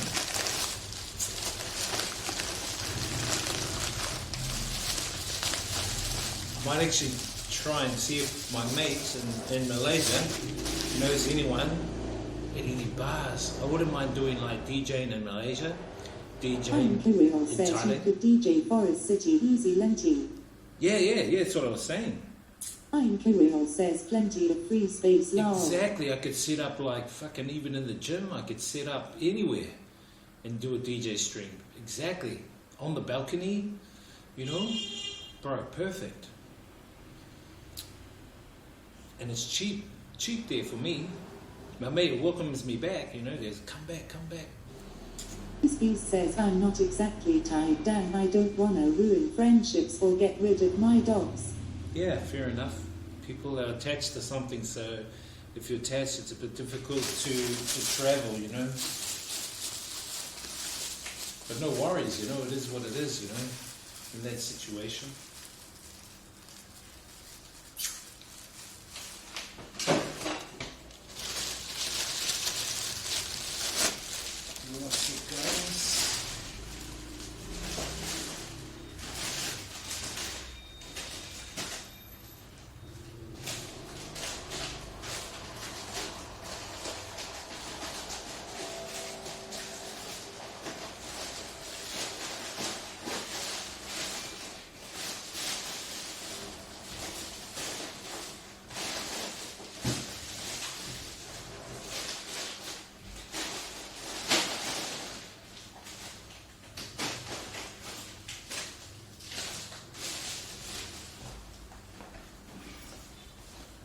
IRL says fucking Forest City lol. What a mistake, no one wants to live there.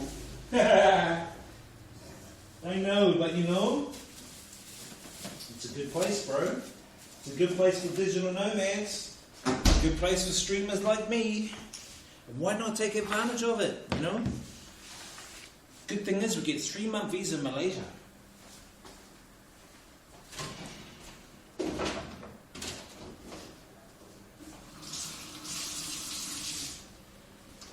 And you're not working for anyone, right?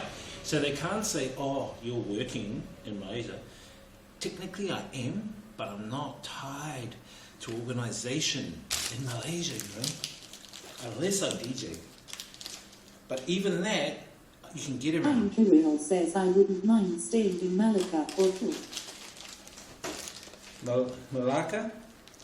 Yeah, if I did, bro, I'll probably stay in... I don't think I'll stay in Malacca. I'll probably stay in KL or Georgetown. Penang, bro. Anyway, let's head to the coffee shop and meet up with brother Zach. Let's go.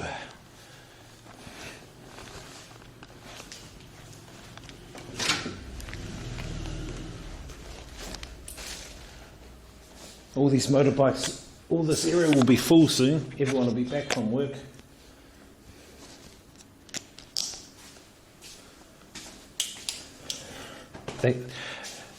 The girls here, because there's like two Vietnamese, one.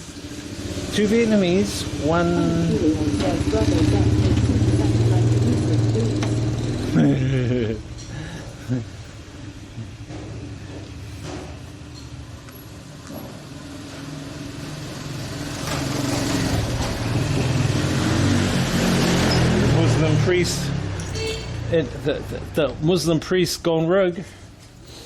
No, I'm joking. Don't say that about the bro. Oh shit, I got rubbish in my pocket I need to get rid of. What I was saying before was the some of the girls in that stay here in the house, they look to me as a mentor, because I talk to them about, because they're kind of curious as to how I can travel, how I work online and stuff like that. And I'm kind of, helping them a bit, because they want to understand it, because they're tied to 9-to-5 jobs and they don't really like 9-to-5 jobs. And I mean, I guess majority of people don't like 9-to-5 jobs, but people have to do it. Well, they don't have to do it. People are doing it because of I will call it imposed fears put on them. They have to make money for their family, they have got bills to pay, or this kind of stuff. So they kind of like imposed fears put on them.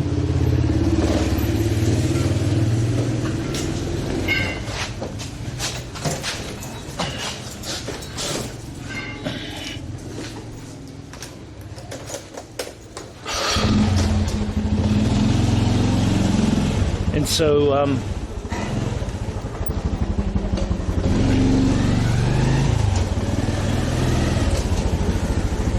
so they're asking me, how do you do that, this? I said, look, in New Zealand we learn how to be multitasking, not tied down to one thing. You gotta have side hustles. You can't just do one thing. Like, you can't just think you can go to university and be a doctor and that's it. You gotta do side hustles, man. That's the way to survive in this day and age. The more diverse you are, the more opportunities you'll have at surviving, and adapting. Because it's people go, oh, that's saying it's the survival of the strongest. No, it's the survival of those who can adapt to change, but also those who are diverse, doing a range of things. That's the key. Don't limit yourself. Learn shit. I was thinking I might do this this course with this lady. She teaches Vietnamese. I think I might do that. Start learning the language properly when I'm here. Get my Viet driver's license.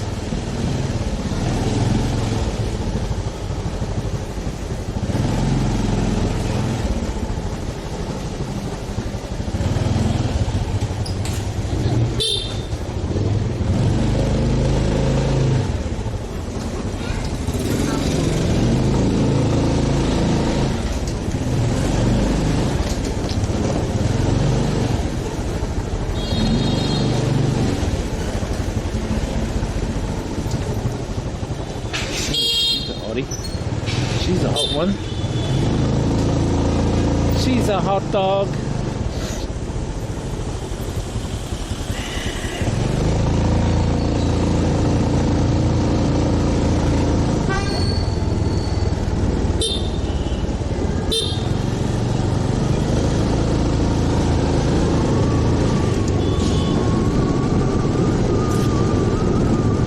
Yeah, but being diverse, guys, is the key to more opportunities. That's all I'm saying. These are tips, man. Fuck, you guys don't have to pay for it. You guys are lucky. And even in DJing, being diverse, not just sticking to hip hop and just playing hip hop, or not just sticking to house music and playing house. Be diverse in your music. For example, I'm just saying, as an example, you know.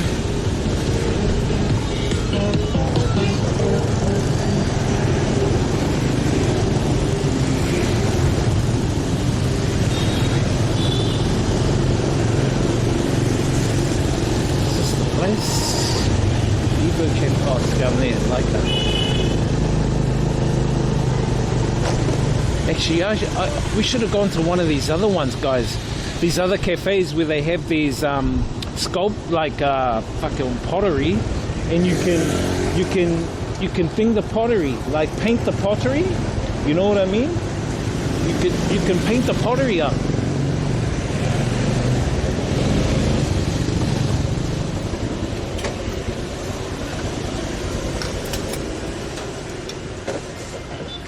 Hello. Hello.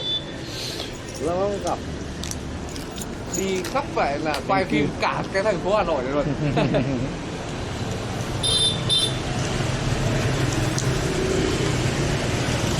This is the lake.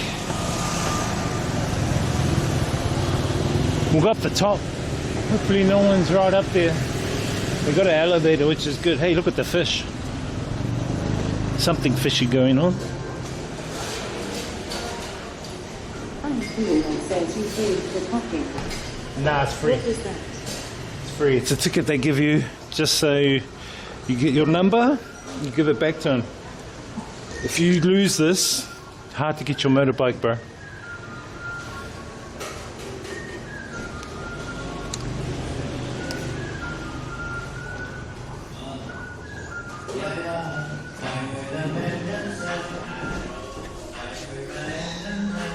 Fourth floor. You guys.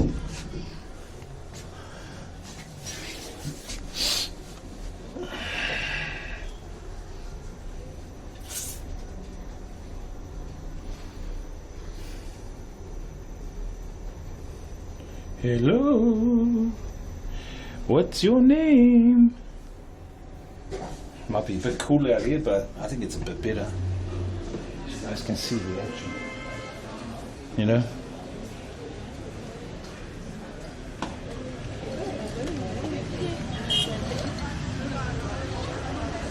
See if we can go right up. Thank you.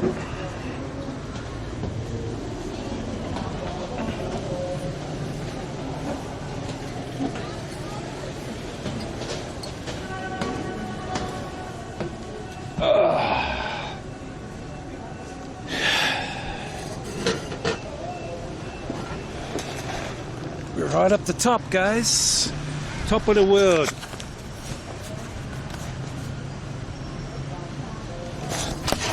Oh shit!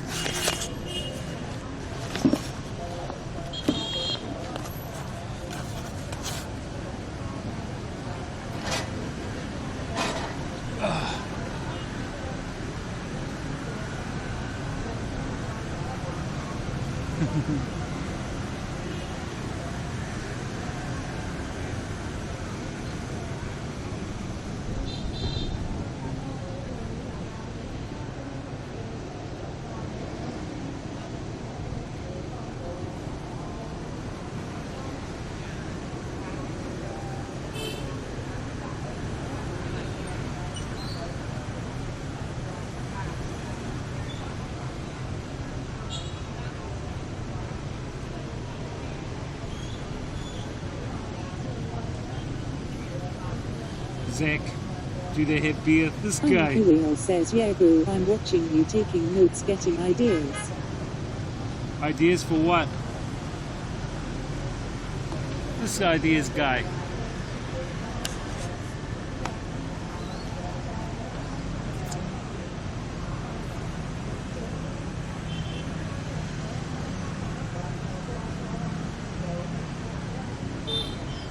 Nah, so the ticket. So what the story is, guys, is basically what happens is when you go to a place like a shop here, they have a security guard. So that was a security guard down there, and his sole job is to look after motorbikes. What actually used to happen in the past was that people would park their bikes out the front of, say, a computer store, be away from their bike for 10 minutes, 15 minutes, shopping around, go back and their bike's gone, stolen. And so what actually ended up happening is the store has to buy a new motorbike. So what the stores do now is they actually hire people to come and be security just to look after the motorbikes. If they don't, your motorbike gets stolen, the store has to buy you a new one.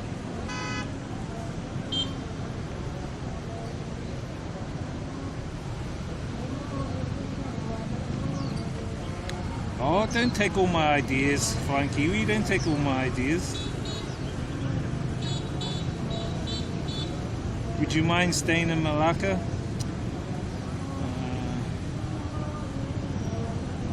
You really want to stay in Malacca, do you?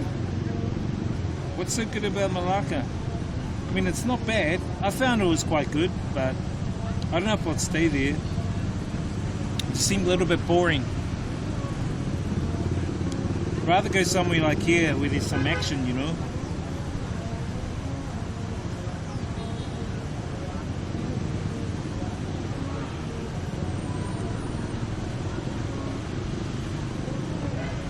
Hanoi says Malacca's nice bro, nice and chill, maybe boring sure. X-Ray91 says that Flying Hanoi wants to try the Boa Kaluak Kappa.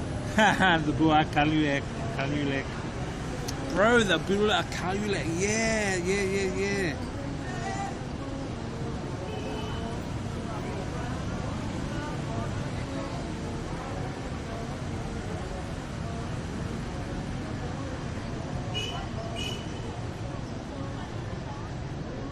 It's a bit cool up here and I don't like that wind. I don't want to get sick. Last time I was up here, guys, the wind was actually really bad. That I got sick. I got sick a bit.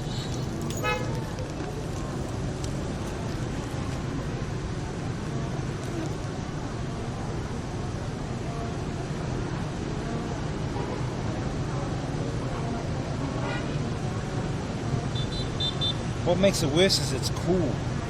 It's cold, chill says, wind. I think the ideal world would be being able to DJ different clubs around Asia and tour them over the course of a year.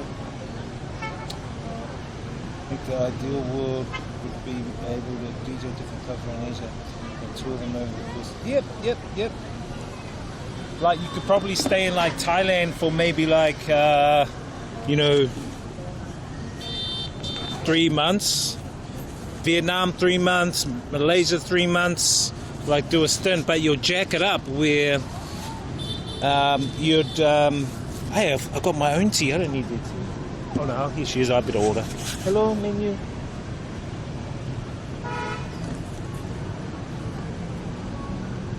Hanoi says Thailand's huge to Pattaya, Phuket, Bangkok. Bubble tea?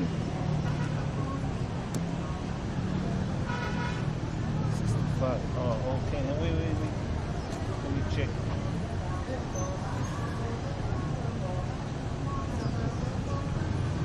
Mango and coconut. Okay. 1. Yeah. Thank you.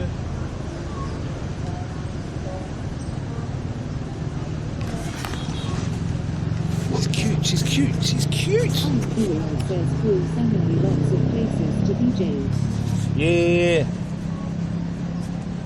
Yep, there's Bangkok, Pattaya, even Chiang Mai, bro. You know, if you can do it up well. I've got a contact in Chiang Mai. She DJed with me at a hip hop event here. That first hip hop event. Did I stream that with you guys? Yes, I did. The jump one. She was the DJ on after me. She was alright, but she kind of like killed the crowd too. But she was like me, bro. I mean, she was kind of like DJing after me. I thought she was okay. But yeah, she's a good contact.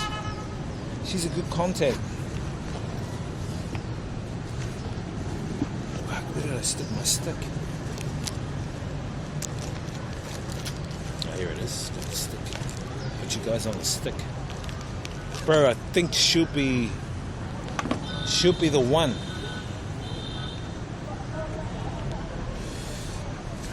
To contact. And G Little Monster and DJ Missile. I've been rating Missile a lot. G Little Monster.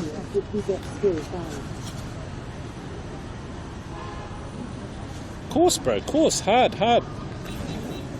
Yeah, bro. Hard. Bro, it's easy to DJ. Just look at YouTube. I would say, bro, you can even do the course. They have a course. They run a course, DJ course. It's, what's it called? My cousin does it. DJ Snazzy. Bro, I'll get you to meet up with her if you want. Oh, but she's taken. And she can help you out, bro. She did that course. It's the mains course. CXL used to run it before he went inside. I don't know who runs it now, but the mains course is quite popular. And bro, you'd fast forward your DJing skills in a very short period of time. I actually used to run courses back in Auckland, bro, for young ones, at-risk kids. And I've got a DJ program set up. I built the system.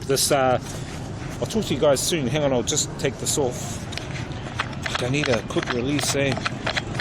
Taking this off and on is shit pain. What was I saying is I built this DJ program. And it came in 3 modules. The first module was easy, second module was intermediate, and then the third module was advanced. So the easy module is I teach you about sound gear, the basics. What is a crossfader? What is an upfader? Bass, treble. Basically, we overlook at the technical side of a mixer. I show you the sound system, how to set up a sound system, just the basics of DJing first off and foremost. Second is the intermediate, which I teach you the technical skills of how to beat mix, how to do some scratching, how to do blends, how to do like using the software or using record box or using just CDs. So I teach all the levels of using DJing equipment, from CD players to records to digital DVS like Serato and record box. And then the last part, the advanced part, is I teach you the business side, how to do contracts with clubs, how to do contracts with organizations, to promote yourself, how to do contracts to get weddings, how do you do up a agreement, marketing, teach you how to market yourself as a DJ. So I did it in 3, and I got it all there.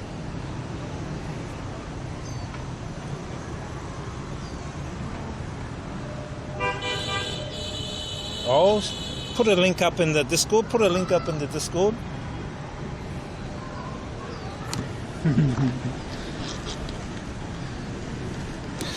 Yeah, I need a quick release for this. Anyway, I'll show you guys the traffic. The traffic down here.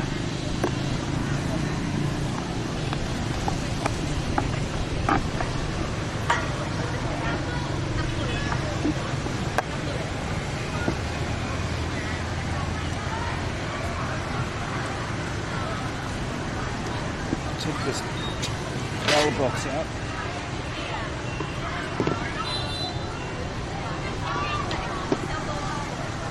Courier says that Yodel are actually coming below the uncertainty to find new to do and check some websites to get an idea.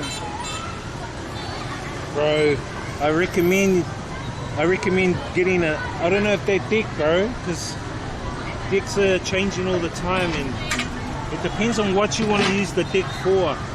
You know what I mean? It depends on what you want to use the deck for, bro, because yeah. Bro, I'm just using a basic deck, bro. But I can use any deck, you know? I don't want the fanciest deck, bro. I mean, I can use the fanciest deck. I just want a deck that does the job for what I want to do, you know?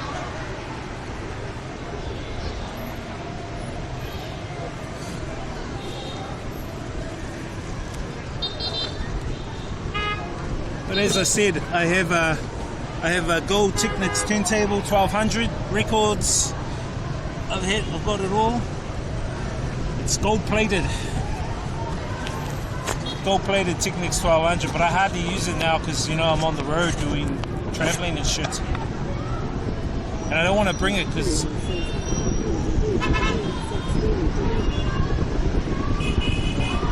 yeah. The other thing you want to, this is what I also teach in my DJ program, is music preparation, music selection, the genres. So there's a wide scope of things to learn about DJing. DJing is not just about jumping on a deck, pushing a button and playing music you love. You know, DJing crosses a whole range of things. And each DJ is different. No DJ is the same. I'm different to DJ Manchu. DJ Manchu is different to DJ Reminisce. DJ Reminisce is different to DJ Jazzy Jeff or whoever. We have our own style. We have our own approach to how we DJ. Our own reasons why we DJ. And I think if people can look at why they want to DJ. Why do you want to DJ? What goals do you want to get out of DJ? And if you have that, then you can create a base and then you can go from there, you know, because you've set kind of goals. Mana the Kiwi been busy with photo shoot. Hey! Actually, he hasn't. To pay bills, yep. That's a goal, to pay bills. DJ to pay bills. Yep. Everyone's got their own ideal difference of why they want to DJ.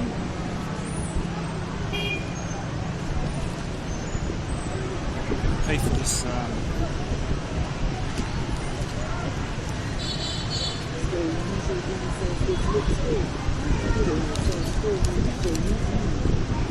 Yeah, it's good, bro. We're at the top of and as I'll show you here, this is the traffic. This is the lake, lakeside, and up here they turn on these lights. You know what would be really cool? I reckon if they had lanterns. Like lanterns would look really nice, but I think they'll wave around too much, you know. Will they have a cover? You know, if they had a cover.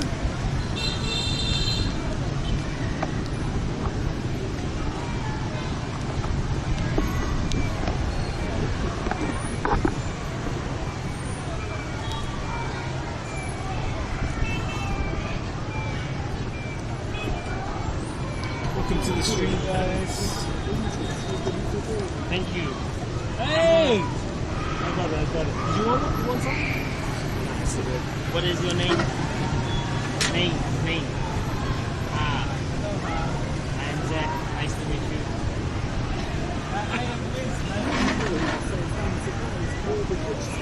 I was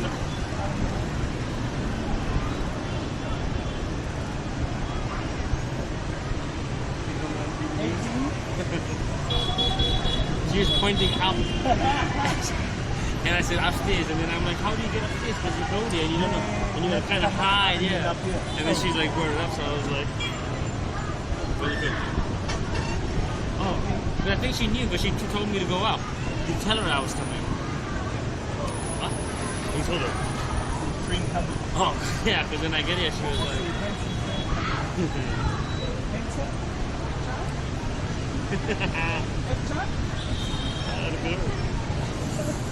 Let me get... What did you get, bro? I got the mango coconut smoothie thing.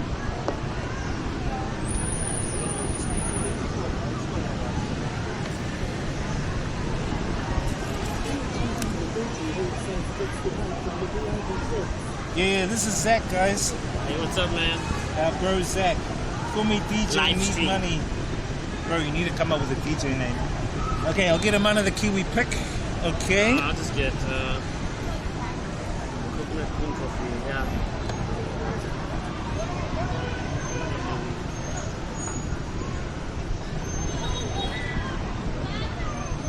What do you want, bro? Coconut cream coffee, I think over there. Coconut cream Coconut. Thank you. She was smiling. Oh, it's a little cold today, man. Yeah, I know, that's what I was saying to the chat. It's a bit cool today. You don't want to get sick. Bro, she's a bit purple. She's a bit small, bro. It's so good, bro. I don't discriminate Bro, against weight. you'll break her in half, brother. Fucking hell, she's small. Hey, chick. Anyway, guys, this is Zach, the bro Zach. Happy birthday. Hey, man. Thanks, man. He's 21. Yep, 21 for life. Young guy. Young stallion of this man. How you been, bro? Good, man. Just a little bit like partying for the last 3 days because Partying. it's my birthday, and then I've got to like split it, like time up between the girls, The girls? This guy's got a schedule for girls now, apparently. What the Yeah, yeah. So I spread my birthday over 4 days, so I just to make sure that I can fit all of them in. fuck? Holy, he's a busy guy. Yeah, I was just busy partying and stuff, man. And Happy birthday. thanks, man, Kazi. Thanks. Did you do anything exciting, or you went out? Yeah, I've been going. I went out. Yeah, I would try to come out, but when you get drunk and then you got people around, and then Bro was busy, man. As soon as that DJ was packed. I saw you when I got home, because on the day you were at Vix, or not, one of the days when you Vix was no, the speakers ran out or something ran out, like your audio was cutting out. Oh yeah, I think it was the server. Where were you then? It was the server. Probably at last stop. Nah, you went. I was at last stop. I was at last stop. Nah, because I DJ Friday, and then I did last stop Friday, Vix Saturday. Last stop Thursday, Vix Friday, and then last stop Saturday. Not what time on Saturday? 12 to 2. Bro, I was there. No, you weren't. Yeah, cuz. Did we see him there, guy? He Bro, wasn't there. I was there, cuz. Last Come stop on. before I went home with the last stop on Saturday night. So when I was, remember I streamed I it. finished there at 4 o'clock. You must have come after then. Nah, cuz. I left at like 3:59. This is this guy. No shit, bro. And the guy, Diago from Arch, he was right there as well. Yeah, I saw him there. Yeah. This guy. Yeah, see? Bro, what the fuck? Maybe you were You're playing. in the shadows. You're in the shadows, cuz man. maybe you were playing the whole time, the whole music, I bro. think you were under a girl's skirt. Nah, bro. Are you? Actually, you must have been the DJ, bro. Nah, the guy, the DJ Ben, he had like the hat on. He's a white guy from America. So did you DJ it up? He was DJing, but he kind of killed the crowd, bro. Like, fuck, Yeah, I he's- hyped it from 12 to 2 pack, and then when he played his first song, it was like, gee, what the fuck, dude? You gotta keep the vibe On Saturday, going, man. yeah, bro. I came around. Oh, you might be thinking Friday night, Saturday morning. Nah. Saturday. Saturday night, Sunday morning. Yeah. Yeah, because Sunday morning was This Sunday guy. was yesterday. yeah. Saturday night, bro. We went out. We went to Cali. Went to Cali, and then after Cali, we went to No Name. We were out there for a little bit, and then we stopped the last stop from like 1:30 to like 3:40. It was me and the homie from New York. Yeah, he brought his missus along, and I was just like with V. So I was out there, yeah, man. Bro, we have to get a photo with Mana, because that's Yeah. part of the chat. Look, see, they redeemed their points. So Okay, Mana man. Kiwi Pick, so I'll get one with the bro Zach, okay? Here at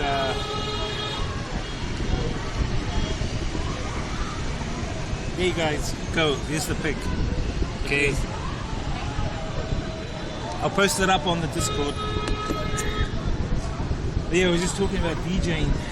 Yeah, one of the. Yeah, the DJ sucks. He's been there a few times. The white dude, right, with the curly hair. Bro, I don't like his music. He plays to himself. He's Right. the one we were at on Friday. Right, yeah, and and he- he wasn't. He's just playing like. Cause you and he mixes the tempo of the songs up as well. Like sometimes you kind of get like hyped and you need to keep going, and then it'll slow And then it it'll drop down. it. It'll drop and the then vibe, it's like, bro. oh, fuck! It's like when you start like I don't know. For me, when you start doing the like fucking pumping songs up or something, with the high tone, you gotta kind of keep them going for a little bit. You gotta just keep it going. change it. You gotta keep the vibe going, bro. You know. You keep going, make them sweat. After they start sweating, they'll get a drink. Exactly. Then you can maybe start slowing down a little bit. Well, that's exactly and how you get do in. it. You're actually controlling the crowd, but in a good way. You're hyping them up, getting them sweaty, send them to the bar, so you change the music again. Then you hype the music back up, get them back on the floor. Sweating again, go back.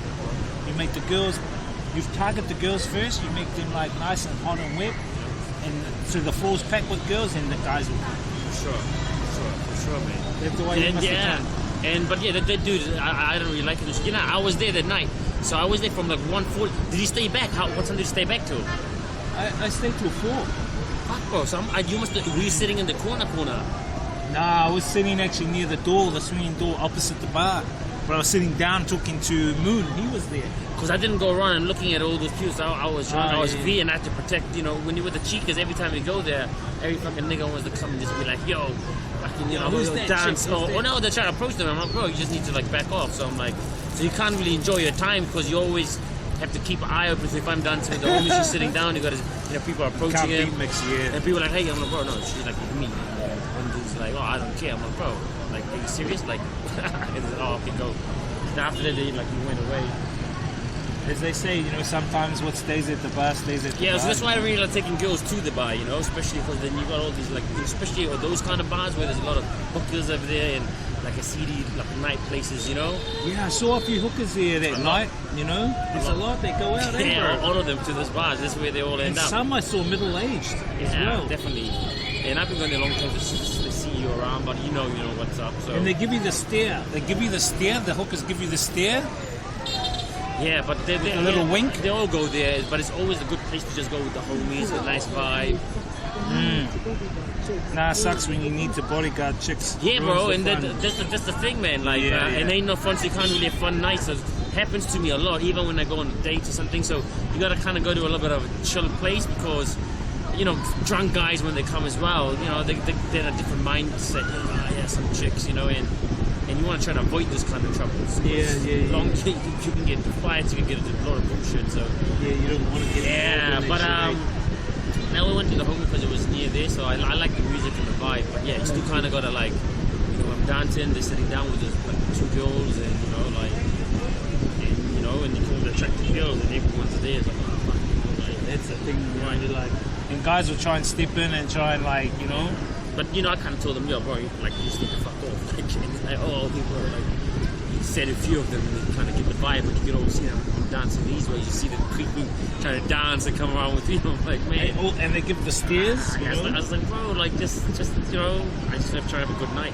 So sometimes you gotta avoid those kind of places, that bar and Thailand Street. But Cali was decent. A lot of foreigners. Do you go to what's that one down on fucking just where Cochin used to be? What is that other one called? It's a late night bar. Yeah, whereabouts? Duncan Mai, Alco, Swanzio. No, it's down on the waterfront, bro. Dockers. Do you go to Dockers? Yeah, I used to go to Dockers before, bro. Yeah, I used to go to Dockers. Dockers is a little bit better, but still same shit. Yeah, bro, I just been there. Those are kind of shady nighttime places. Like it's cool. It's always open. Yeah. But again, those places I always like going when I'm alone or with the boys. Yeah. I don't like to bring girls there because. This guy. Yeah, Because it could be trouble. Yeah, it's always bodyguard. You can't have a good time. You fucking Yeah. leave her to go to a bathroom. She doesn't want to talk to them. Guys are drunk. They'll just fucking stay there trying to talk and sit down. I'm like, bro, what are you doing? Bro, I went into the men's toilet on Saturday night and there was this African chick in there. I was like, hey, what are you doing there? Right. And she goes, oh, I thought this was for the ladies. I said, are you really a lady? Yeah, you got to. It's like one time I was with. How much? She won't say it. 49,000. It's good. You can smile. It's good. Thank you. Come Got a on. nice smile there. Yeah.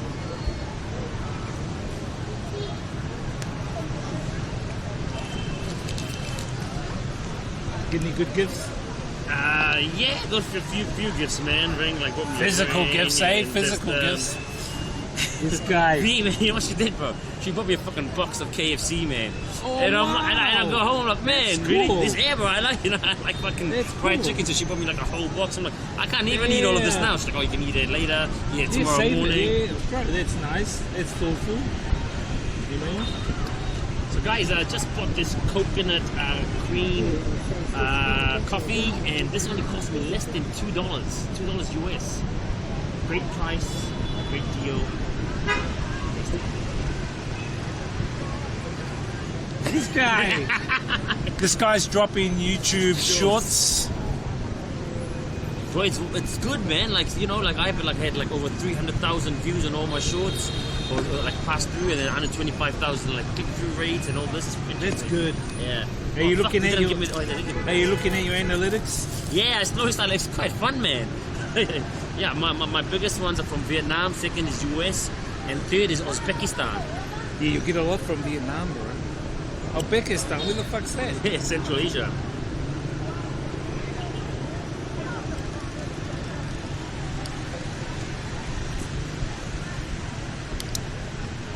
You need to put it up here, bro. I'm sure I'll give me a cake instead. Nana, don't fall down. Oh yeah, bro. Don't fucking take him.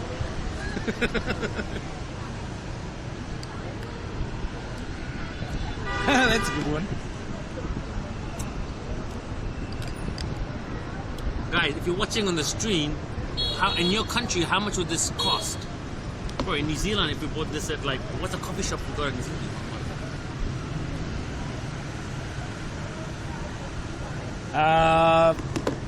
Haven't we got Starbucks there? Bro, it's been about 10, 12 bucks. You know? $6 bucks. $6 bucks. Yeah. Flying Kiwi says, you better wingman me when I come visiting. Yeah, bro, We come will, through. bro. We will. You're gonna be a while, eh, bro? Me? Yeah, bro. I want to start here. I want to start my own center, man. That's my end game, you know? Because everyone's just telling me how you gotta make the money. Frappuccino Starbucks, $8. What? That's expensive. Oh, man, shit. I just remember, yeah. Was it like $6, $7 a day, man? Man, I just can't fathom paying those kind of prices, you know, now, like living here so long. Totally, bro. Living here, you know. And some of the stuff may be a little bit expensive to us, but here, but they're actually not. It's like cheap. Especially from people like that lady in Ning Bing who overcharged me for the banh mi, right, guys? How much did she charge you? No, it was 25, but it was a vegetarian one, So which it is was kind like of 15. normal. Well, it should have been, but Or 10. village lady. Yeah, that's supposed to be even more cheaper in the village, bro. That's the thing. Yeah, that's the thing. It should Yeah, have it's been. because you That's got a what I lower was saying. cost. Dude, I pay fucking like, yeah, but it's okay. It is. Still kind of like, okay. Yeah, it is what it is.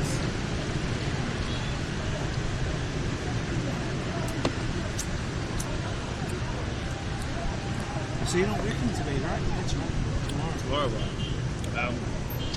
I'm looking to do more like. No, just kidding. You know what I'm saying? He goes, this cheap guy's still going on about their $2 banh mi. Yeah. Bro, $2 though, yeah. How much of the banh mi's in? Bro, he gets banh mi. How much are they? Where? Which country? In New Zealand. Banh mi's. Yeah. How much is the banh mi in New Zealand? It's Is like it a like banh mi, like- $15 or something? Yeah, bro. We call it like freedom.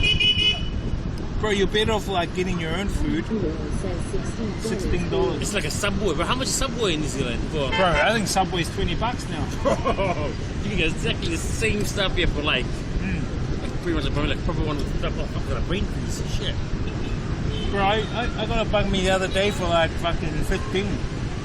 Yeah, $1,000. I bought a kebab today for 20. That's too cheap, you know? Nah, bro, that's for 6-inch. Yeah, it must be The more. foot long is about 16 at least, and then probably about 18. Bro, it's even Australia, bro. Fuck, these subways are like I think $20. I went to Dubai, bro. I paid $20 for one just fucking burger, a small burger. And then including fries. All up was like $29. It's nuts, eh? Have you been to Dubai? Yeah, I've been to Dubai. I didn't really like it, man. I mean, I don't know. Did you go to the mall? Fucking Yeah, huge when it bro. mall. I know. I like it. I mean, it's cool like that, but like, even if I made money there, I just didn't feel like, oh yeah, it's like it's all artificial and stuff. Like, Yeah, which is it still is. cool. Yeah. But I don't know. I just don't appreciate it at this time of age. You know what I mean? When I'm either. Yeah. I understand, bro. It has got that artificiality to it, but fuck, it's hot. You know? As soon as you walk out of the airport, boom, But then you can always be like 42 inside degrees. this, so they've got modes and all these kind of And it's things. full aircon, yeah. I just like the freedom of just jumping on my bike, like now I'm just getting anywhere. That's fucking That's fun. exactly it. Having the freedom to jump on your motorbike and just drive around, especially in a city like this. We went for a ride around today. We're showing the chat, like some of the streets and the traffic, and weaving and ducking. And So imagine if you had to like always book a taxi, metro, bus. You can still do it. accumulates. Yeah. So if you just got a bike, just put like $3 petrol or $2. Yeah, Oh fuck, it's good. Like $3, $4 petrol would be good. exactly. That lasts at least a week. And yeah, how much is it? Yeah. Yeah, petrol's cheap here, man. Bro, what's this here? This part, do you know? Is that artificial part? I think it is, eh? No. It's part of the lake, bro. It's in the Yanku side. Yanku's there. It's part of the lake. It's not official, just sticking out. Expensive area. Especially that's the idea. See, those towers, bro, they're like $1 million each for apartment, especially in the top of Let's the have a show you guys this area. It's nice when it's like, Out there. Isn't that where Turtle Lake is over here somewhere? Turtle Lake, yeah. Do you know Lamont from Turtle Lake, bro? He's an American guy. He owns it. He's got a he's got a, I think she's white American, may have seen them around, bro. but he's got dreads. He owns that Turtle Lake, Yeah. the restaurant bar. Good fella though, bro. White dude or black? No, he's a black dude, black American. I'm sure I haven't met him, man. Yeah. I think you might have, bro, because he Yeah, I've knows seen him around. he knows Moon and a few of the other guys. Yeah. But he's someone to get in the good. I've been to message him, tell him I'm back because I used to do all the weddings and he ran over there. Well, you can pick up a lot of DJing gigs, bro. I want to do a lot of DJ gigs. Did you hit up the guy from Arch? I talked to him. Yeah. You know the guy, right? His name is Diago. Oh, I didn't meet that guy. There was like a few other guys there, but they had a market that day every Sunday. Right, and they have DJ. They have a they have DJ and stuff like that. So I'll have a chat because I want to run some events, my own events there. Yeah, you can do it, bro. You can hire it out. He's a cool dude. Like I my can put own you in touch hip-hop with him. events and shit like that. Just hit him up, bro. I'll do up my posters and everything like that. You say something, say, oh yeah, bro, Zach told me about this. Because I bought a picture from there, bro. That day we met you and that American guy. I walked upstairs and I saw the artwork, and there was one picture with a dog that was in the hands of God, and I bought it for my friend, bro. And Yeah, you showed me, I saw it. I gifted it to my friend. Did you pick it up? Yeah, I picked it up yesterday, and I showed it to my friend. Yeah, that's it. Yeah. This is dog guy, and that like he's like a family member. Damn. There's the picture, guys. I bought it at the cafe called Arch. Bro, it's a good place, Arch. Yeah. And then they did a tarot reading, bro. You have up to that, bro. No, it was good. It was good. It was good tarot reading, bro. Positive. Yeah, but still, right? I'll show you. For me, it's like blasphemy. It's all right. This guy. Yeah, Well, let's not deep dive into No, this. this is the card I chose. Like, out of all of this, the card, and it says, "I'm now available to receive all who can benefit from my work. Use me to relieve suffering on the planet. May all who need me find me. The divine is my complete source for all prosperity and will provide." Right. It's pretty positive. You know? Yeah. It's a positive thing. Sure. No, I get that. I get that. But you But there know, are some dark ones I know, but you know. even with the dark ones, you know why most of the things come true when you read these things, right?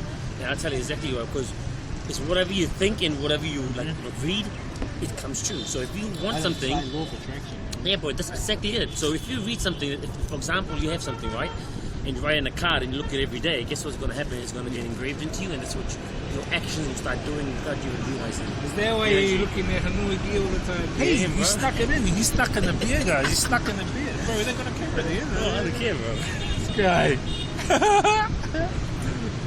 They don't say anything. It's Vietnam.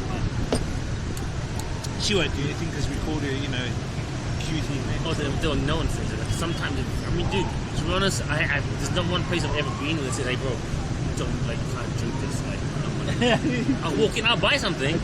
I got my own hot drink here too. Yeah. There's no one saying, I mean, like, I bought something already, that's cool. You don't sell beer, okay, so I'm bought my own. What are you up to tonight? You going to Mame or? I haven't been going there for a while, bro. I mean, I ain't trying to drink all the day. I'm kind of over it. Just seen it too many times. Just being there, done, like, you know, gets a bit stale after a while. Yeah. So we're going to different new spots here. Bro, I took the chat around Wan Kim today, and it's busy there with foreigners now. Yeah. Fuck, lots of them. Even at the train street. Right. I can't believe they still got that train street active. Nah, it's not active anymore, bro. Wow, they had a few people. Yeah, the stores, yeah, they're sneaky. They're still sneaky do the, them, yeah, yeah. the sneaky ones. But, you know, like, it's died down a lot. I think they pay the police officers guarding it to go in to that train street, you know? Yeah, the probably sure it's gonna. I mean, to be honest, it's very dangerous out there. You know, I'm sure not many people died. Like when the train comes, you know. Yeah. Some foreigners, eh? Yeah. Idiot. Hey guys, look at. Oh, I just thought they were bats. There's a lot of bats that come around here, man. Yeah, they come Man, out. yesterday, fucking last week was nice and like warm. This week's getting cold. I don't like this, bro. That's what I was saying to the chat. It's like fucking about 14, 13 degrees. And everyone's like got jackets and shit like that. Because you see palm trees, bro, coconut trees. You know, fucking warm weather. Well, look, there are coconuts on them, guys. There's Bro, coconuts. you know what's weird is though, right? It's like it's surprising. I'm surprising that the plants don't, like the coconuts don't die out. The plant, you know, the trees. Yeah. It's so cold. Yeah. You know what I mean? In winter.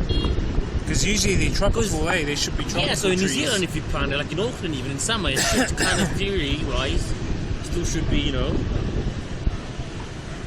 Hard. It is pretty cold up here, bro. Getting cold. What the hell? Now I'm going to Thailand on Tuesday, bro. Because I've got a. When does it? Is the visa expire on this month? Or It expires on Sunday. Okay, okay. But there's an event in Bangkok, bro. It's New Zealand Chamber of Commerce are running this network event for all New Zealanders in Bangkok. Right. So there's going to be a whole bunch of New Zealanders there. They're going to do haka, have food, and it's a good place for me to promote, you know, the stream and the Octopus card and stuff. So I thought I'd go along. The network, you never know, you know, those things. Plus, back to Thailand, you know. But I'm just saying that I'll be there for a few days, then I'll come back. But I'm waiting for that 3-month visa. Yeah, because he's going to propose and also free visa waivers for like Australia and New Zealand and stuff. No way. Yeah. No way. European Express. Yeah. Trying to open. Yeah, and for 15 days or 45. If they do, that would be fucking awesome. Yeah. So you can like jump Holy in and out. shit. Yeah. So they put in the proposal, so they really like put it in. So whenever there's like April that goes through, it's the ambulance. Ambulance. Because over here the cops never put the siren on. Yeah, it's the ambulance. So that's how you know. Otherwise I'd be like, oh, I hate the siren. Bro, we might be better off just marrying a Viet chick. You know Oh, that's what I want to do, bro. Fucking marry it and I'll get access, and then I'll get access to the bank and everything, man. So I can go to bank. Yo, I want to get. This is how much I earn. I want to get a loan. I want to open a center. Boom. Easy to fucking buy shit, you know, apartment for 50K. Bro, all you can just rent the apartment. Rent it and convert it into a center. Because I converted one up north. Yeah. I know. Yeah, You know that one? Yeah. Got What's all it the called? printing done. It's star language. Futop. Oh, bro, you were there. Yeah. Bitchy. I dated a few chicks from there, man. This guy. Hey. This guy. Yeah, bro, I always know where the hometowners. They always take me to the hometowns, bro. But it's cool. Yeah. Puto, yeah, bro. Oh, yeah, I know that place. Good. Yeah. A little bit of going up north, right? Up north, yeah. Northeast. About 80 k's from here. Yeah, northeast. It's nice. That place. We'll set one up there. Yeah, bro. No, because I met this white guy, right? He's from UK, but he used to open his own like homestay here as well. And before COVID, like he used to be here for a while. Then he said he used to like. He said the best way to get.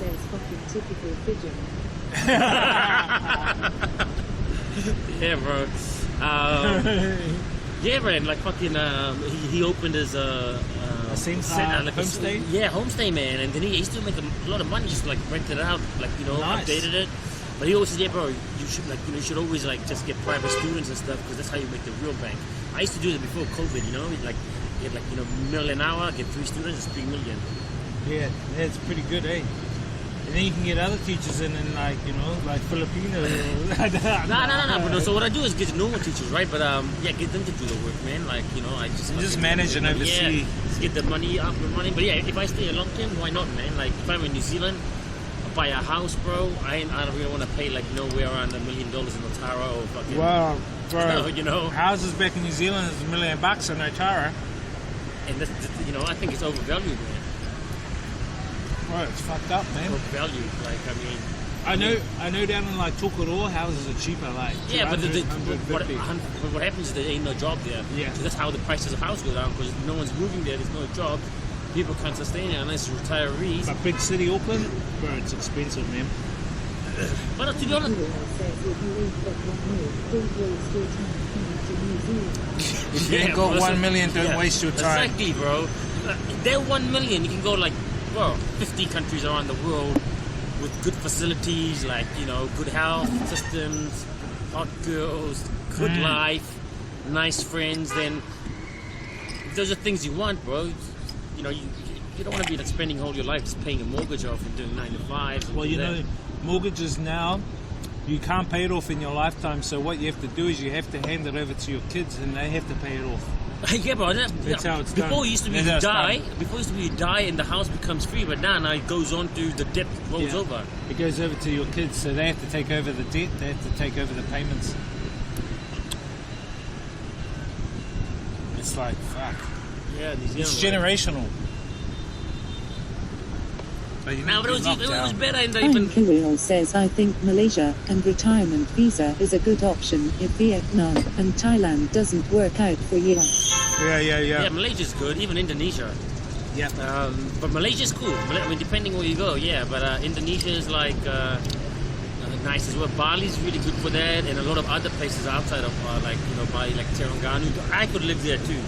Gili, there's 3 islands. They're like small, but it's nice. Where it's kind of like a place cheap. But nice, like if you wanted to work out. I think it's good, like trying to do online stuff, Right. I don't want to be tied here to teaching. But I wouldn't mind also going to Colombia, bro. Colombia is really nice as well. My friends always go there and say it's cheaper than Thailand.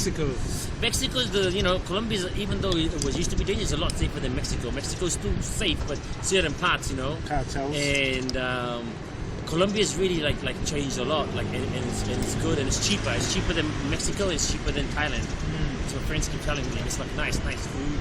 Definitely want to check it out. Latin America, but I mean, I think Vietnam in terms of just what it offers right now, because it's the fastest growing. Fine Kirill says, Peru, if you're going South America, Peru is a great option. Peru's nice. Yeah, Peru's nice. Fine Kirill says Chile. Mexico to many Americans. Yeah, Peru, Chile. I definitely want to do South and Central America. That was my fucking 6-month trip before COVID, bro. I could have stayed there for a year because I would just tour around and stuff, but it's changed now. So I'm just gonna stay here, work, open some businesses, and then just travel around, bro. Yeah. You know what I mean? So it's a lot easier. I was just telling the chat what I'm looking at doing is when I come back from Thailand, I'm gonna set up the studio in my room, and I'm doing my podcasts. DJ streams. And combine it with IRL streams during the week, and on the weekends I'll just look at DJing, but not just here. I want to do Ho Chi Minh City, Da Nang. Well, I got some connection in Quy Nhon as well. They sometimes pay money, bro. Yeah, they do. The Quy Nhon they do. Da Nang they also do. And then Nha Trang. do Thailand, DJ Thailand, because I know a bunch of DJs there. Malaysia. You should do that, bro. And you can just put move videos. around. Yeah. You know what I mean? Nha Trang, bro, pays a lot for the Russians that do a lot of technos and stuff like that down there as well, Yeah. Nha Trang. I know a chick down there. Yeah. Chica.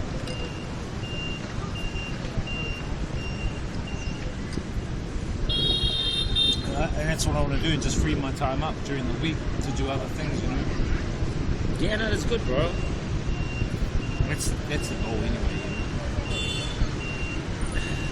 And then try and do a bit of travel throughout the year, here and there, you know, India, France, whatever. And we want to do Sri Lanka as well, bro. I hear good things about Sri Lanka. And Pakistan apparently. Yeah, bro. I saw some cool video of Pakistan, especially the north part. Very beautiful, you know. You've been to Nepal, right? Nah, I haven't been to Nepal. That'd be one to do it. Yeah, Nepal's nice, bro. Nepal is somewhere that I definitely want to check out. But I think even Central Asian countries like Kazakhstan, Turkmenistan, it's a bit out the way. Turkey? I've been to Turkey. Yeah, Turkey's nice. It's cool. Turkey's cool, bro. What about Israel? Oh, I like Palestine.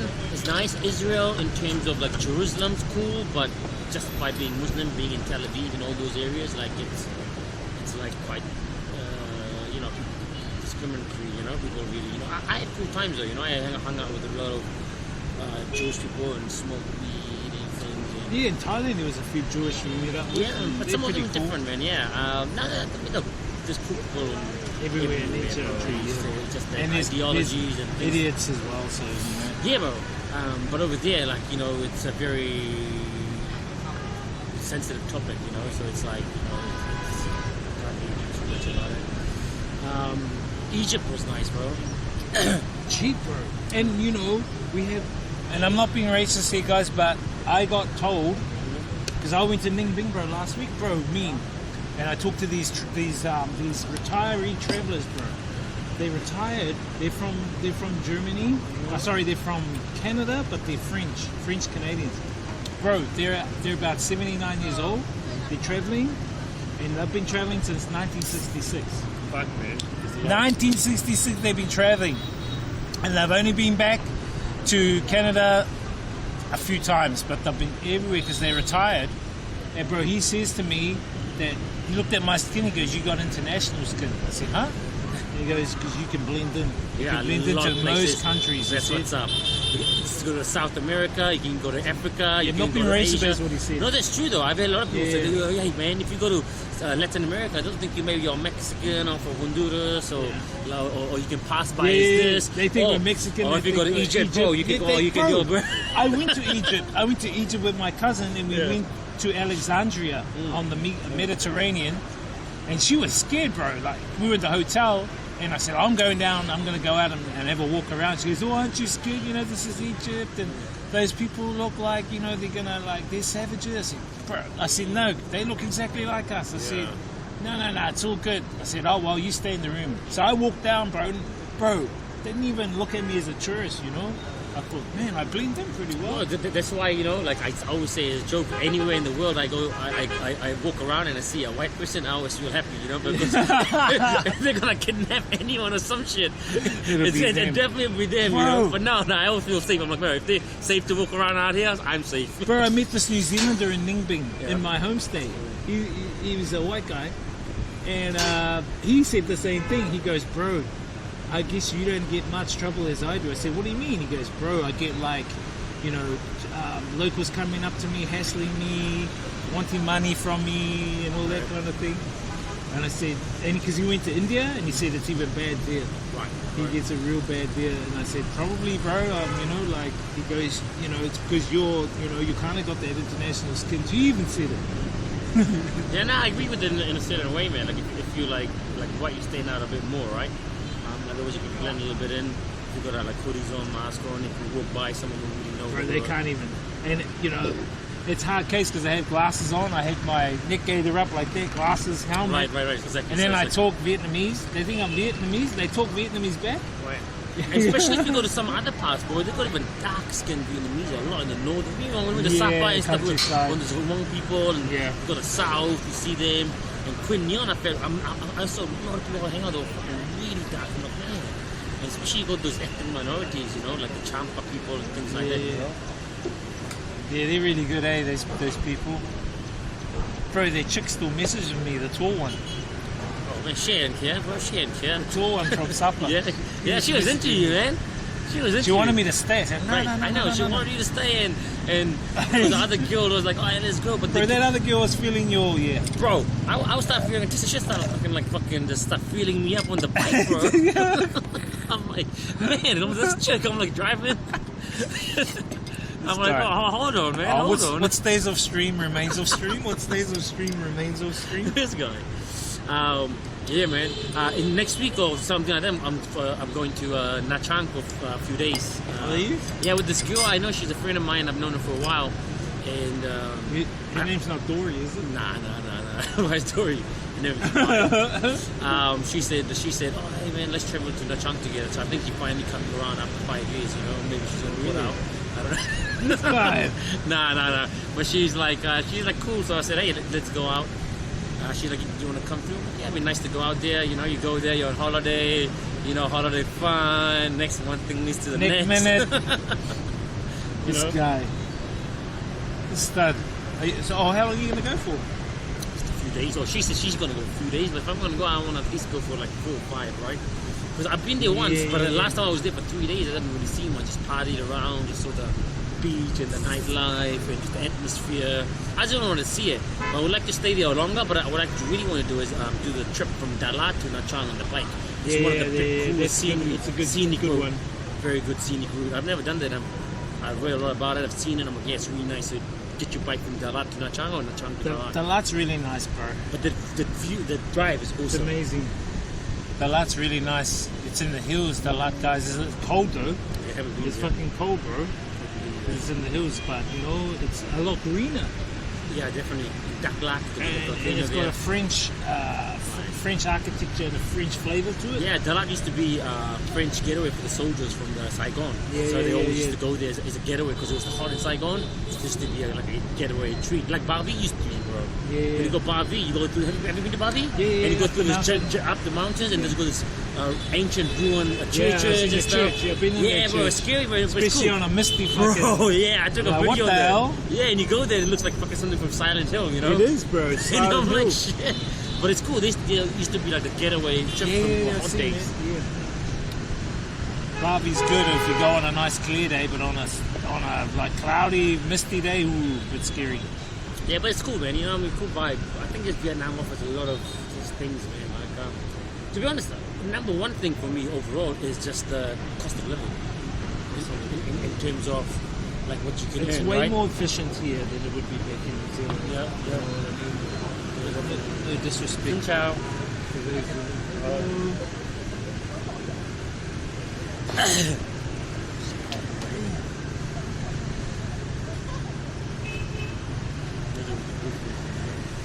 Oh, it's a little cold today, right? Yeah, a bit chilly, bro. But mucka chilly, we call it. I think it'll be warm throughout the week, though, bro. I think it's going to be warm throughout the week. Oh yeah, it's gonna get a little warmer, man. A little warmer. I forgot what I was saying, bro. Cost of living, bro. Cost of living since how much you pay and stuff, you know. Yeah. Cost of living is way cheaper here, and if you're earning good money here, you're saving, man. You're saving quite a bit. But you know, I'd recommend people also buy gold, you know, if they can. Gold, maybe crypto. I haven't delved in crypto. You're into the Should, crypto. bro. No, you, I'm into come on. the heavy but, metal. I'm But into no. the metals. Listen, though, just shut it down. Just not crypto, but technology. Yeah? This guy.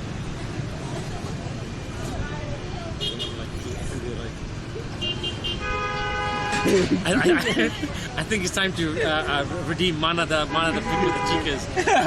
Yeah, who can redeem Come on, Mana? let's Who can redeem? Come on. Mana the pick. Come on, guys. Mana the pick with the chicas. I'll fucking just say it.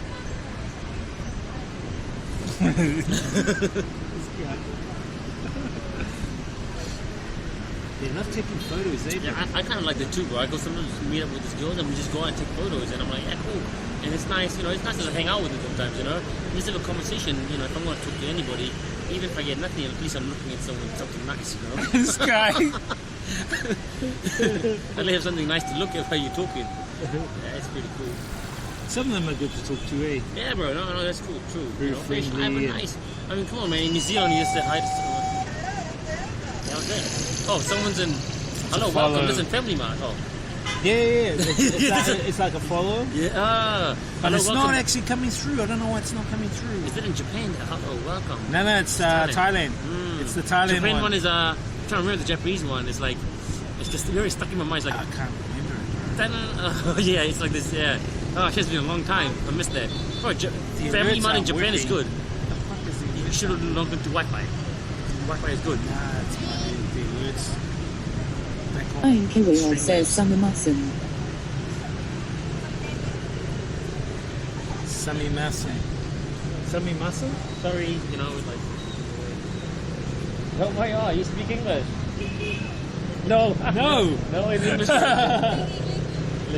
Sorry, yeah, keep going. Yeah, Nice long hair. All the better to grab with. This guy. Look at this guy pulling up. Oh, the fucking words. No, this is a nice view, bro. It is a nice view, eh? Yeah, and it's a little bit cheaper. Now I can bring some chicks out here for dates as well. Bro, too. yeah, bring them, bro, 'Cause you know. Unless it gets really busy, which I hate, but like days like this where it's not. But I'm sure Yeah. it gets busy when it's warmer. Well, not too warm because girls don't like Yeah, it. not too Oh warm. no, they might just like block this off. Yeah. I was saying they should put lanterns over it, night coloured lanterns. Yeah, but I think in summer they probably would put something on top of it to block the heat. Yeah. But it would be nice, man. Like it's quite. They need cool. an awning, like an awning, like, you know, for shelter. Oh, stop looking, guys. Stop looking. Hey, bro, let me just. Oh, I just want to fucking check why my alerts aren't popping. Fuck.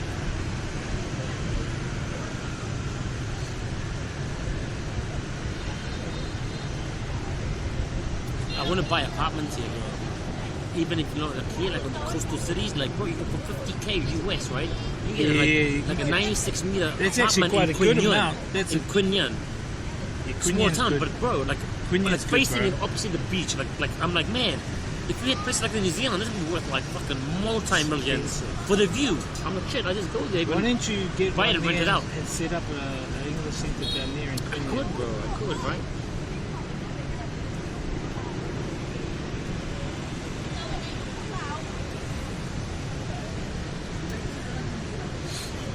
It's cool, man.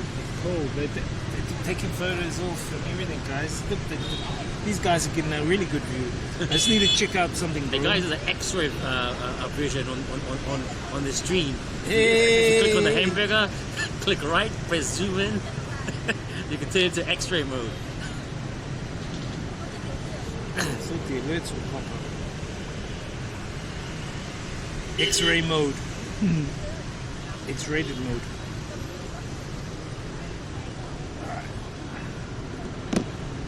But it's nice, bro. I'll invite you to my rooftop next time, bro. My rooftop's like this. Oh, is it? Yeah, where I live, yeah. Bro, yeah. Actually better view than this because they ain't got nothing to block you. Bro, let's do a DJ stream up there or something. Yeah, it's nice, bro. It's a nice Let's place. have a party. Yeah, my rooftop is dope, bro. When I remember rooftop's dope. It's just like half of this size, but it's nice. Ain't no one really out there. It's better than this. Is it caged? You got a top. Nah, no, okay, no, bro. Fuck, it's not like that. It's like, and it's like glass panel, and this looks like a budget, you know. Yeah, that looks nice. It's a nice place. Chicks always get impressed when I always invite them over. This guy. It makes them feel comfortable with it. Like, oh yeah, this is nice. I'm like, yeah, I'll wish you. Like now, I wish, you know, this is my place. I'm like, hey man, it can be our place, you know. This guy. This fella. Sneaky glimpses, eh, guys? Oh, Flying Kiwi's looking hard. He's looking hard. Stop zooming. Stop zooming. Banner's look at Banner, man. His beak's getting fucking bigger. Yeah, he's getting bigger. He's getting bigger and bigger. He's getting horny. Bro, do you think because they keep saying that, you know, the Kiwi population like can get extinct, right? You know, with all the conservation, do you think that's still gonna happen, or? Yeah. Definitely conservation. So that was one goal I wanted Iron to. Killer says this guy you need to wingman himself. Hey, I wanted to create his own digital coin, bro, and then funds from that coin go back to the conservation places back in New Zealand. 5K. You can get your own thing on Yeah, blockchain. you know what I mean.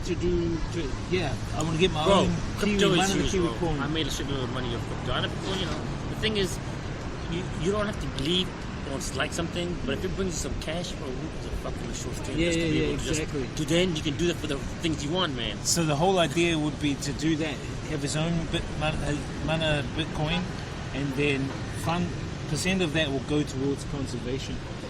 You know, that will become like a. So then what you do is you go to be promoted, and you when know, you go in, media when you're release going in about Thursday to the places like that, you know, like in Thailand, you go to them and say, hey man, you can tell them like what's your story, and then you be like, oh, this is what I'm doing, you know. And when they hear that, they'll be, oh, that's interesting, yo. Let's you know. That's what. Put this out That's for me. exactly what I want to. But you don't want to sell it to them, but you just want to just tell them a story. That's how you're gonna get a storyteller, you know. Yeah, I kind of don't want to tell them everything, but just No, you don't have to, man. throw something out there just to get their attention. You know what I mean? Yeah. Update KTTN says DSBLF. Hey, what's up, man?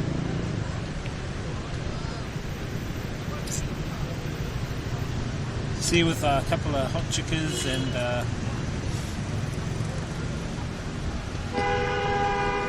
so small, man. Discriminate, man. Don't discriminate. This guy. Let them come to you.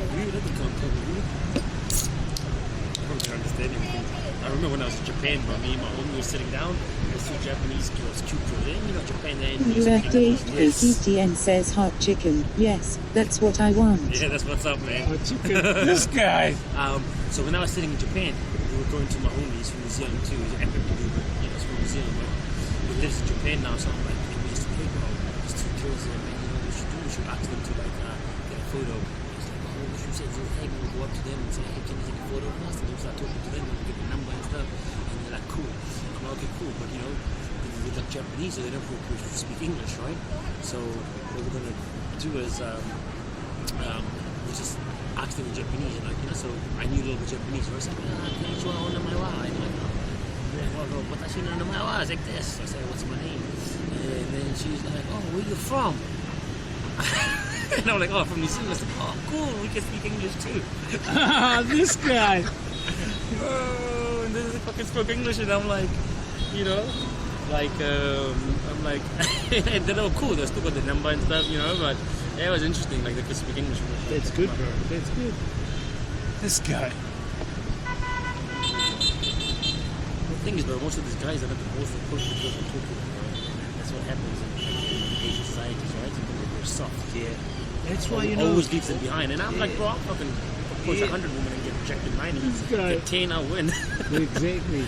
But you know, in Japan, you know, the child rate is really slow, eh? Because they're like. Oh yeah, the Japanese, like the population of Japan, bro, right now is 128 million, right? And in 2038 or 2040, which is like 24 years away from now, the population is going to be 67 million. And once you have, I think it's called birth efficiency. No, it's called birth something. And it's birth rate deficiency. Something like this. It's irreversible for at least a very long time. So you can't just change it back in like 10, 20, or 100 years. It takes hundreds and hundreds of years to change. Because they have an older population. Oh yeah, and they don't have kids, off, you know? right?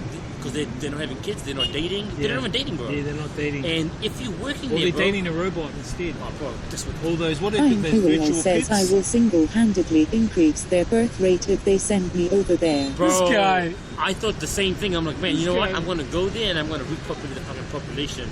And bro, This ain't guy. that easy, bro? Because you know those girls, they don't want to date. So you meet a hot girl, you go on a date once. And, They're very conservative, bro. and then you're like, very.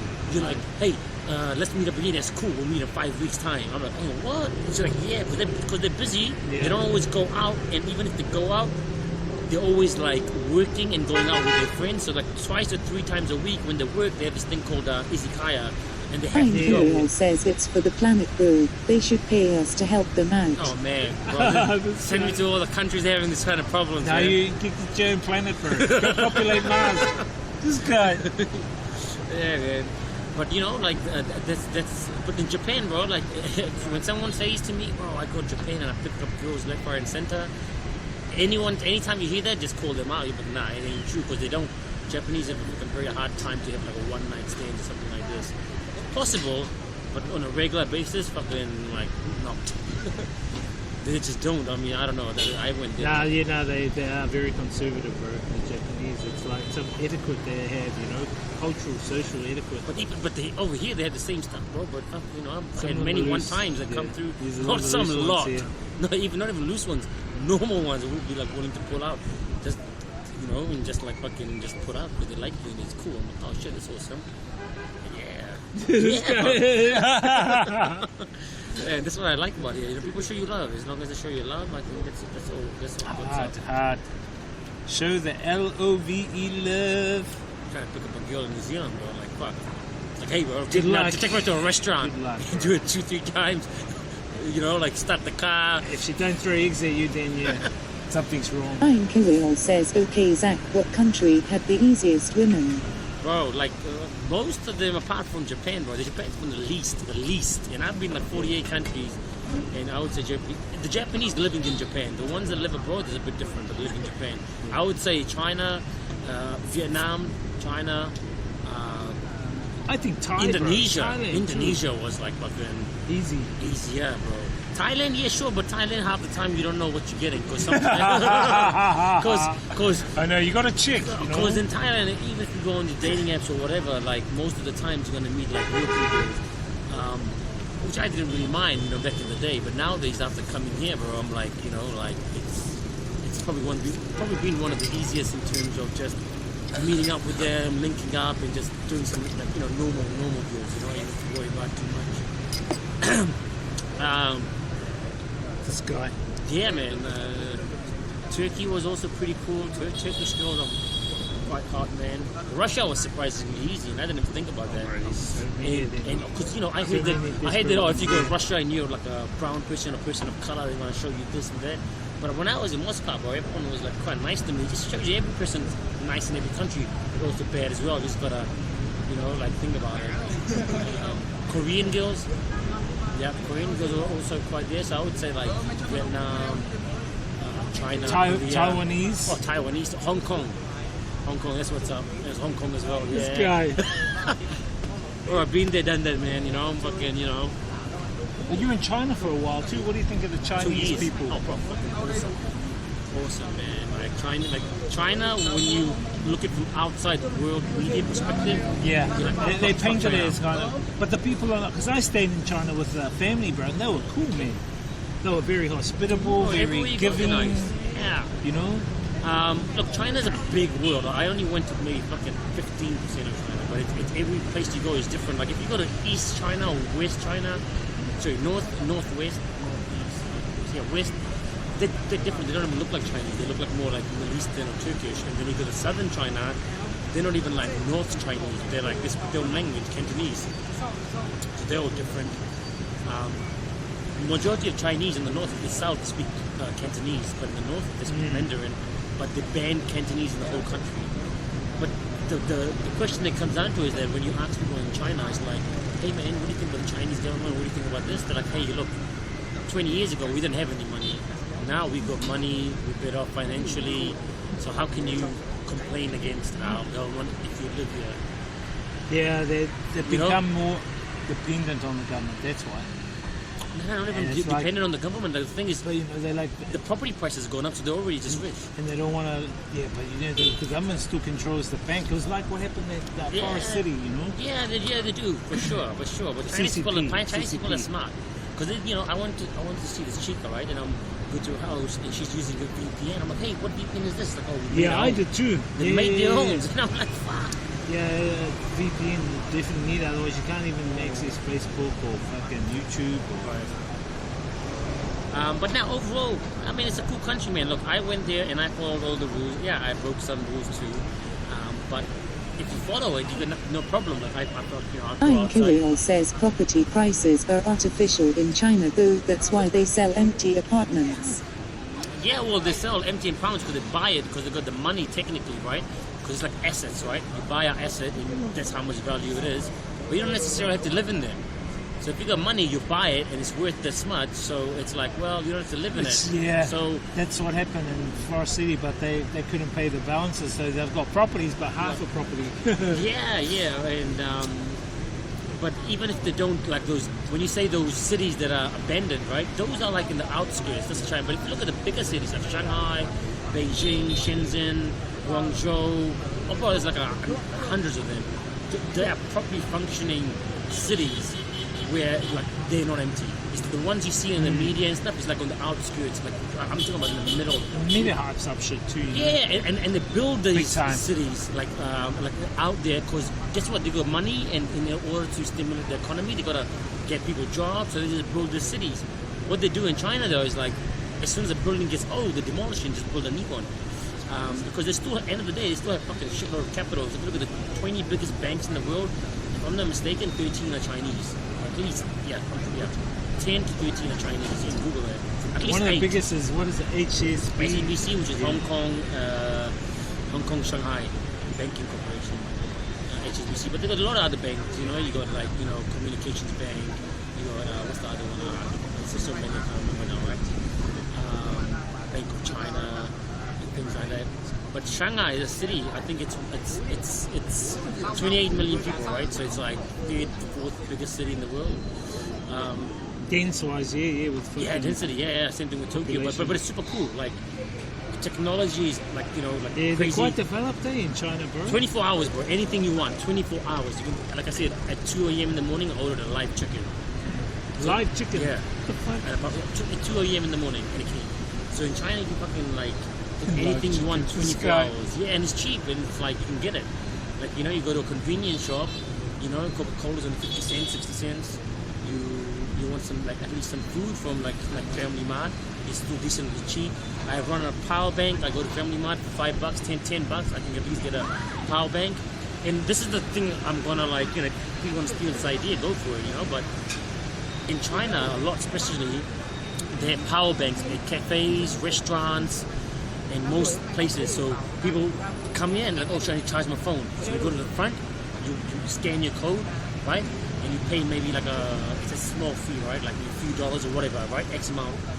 You put a deposit as well, like through your phone. You get the power bank, you come down here while you're sitting in the cafe, so you charge your phone. Once you finish, you go back, you put it in, and then, you get your deposit back, and also that's it.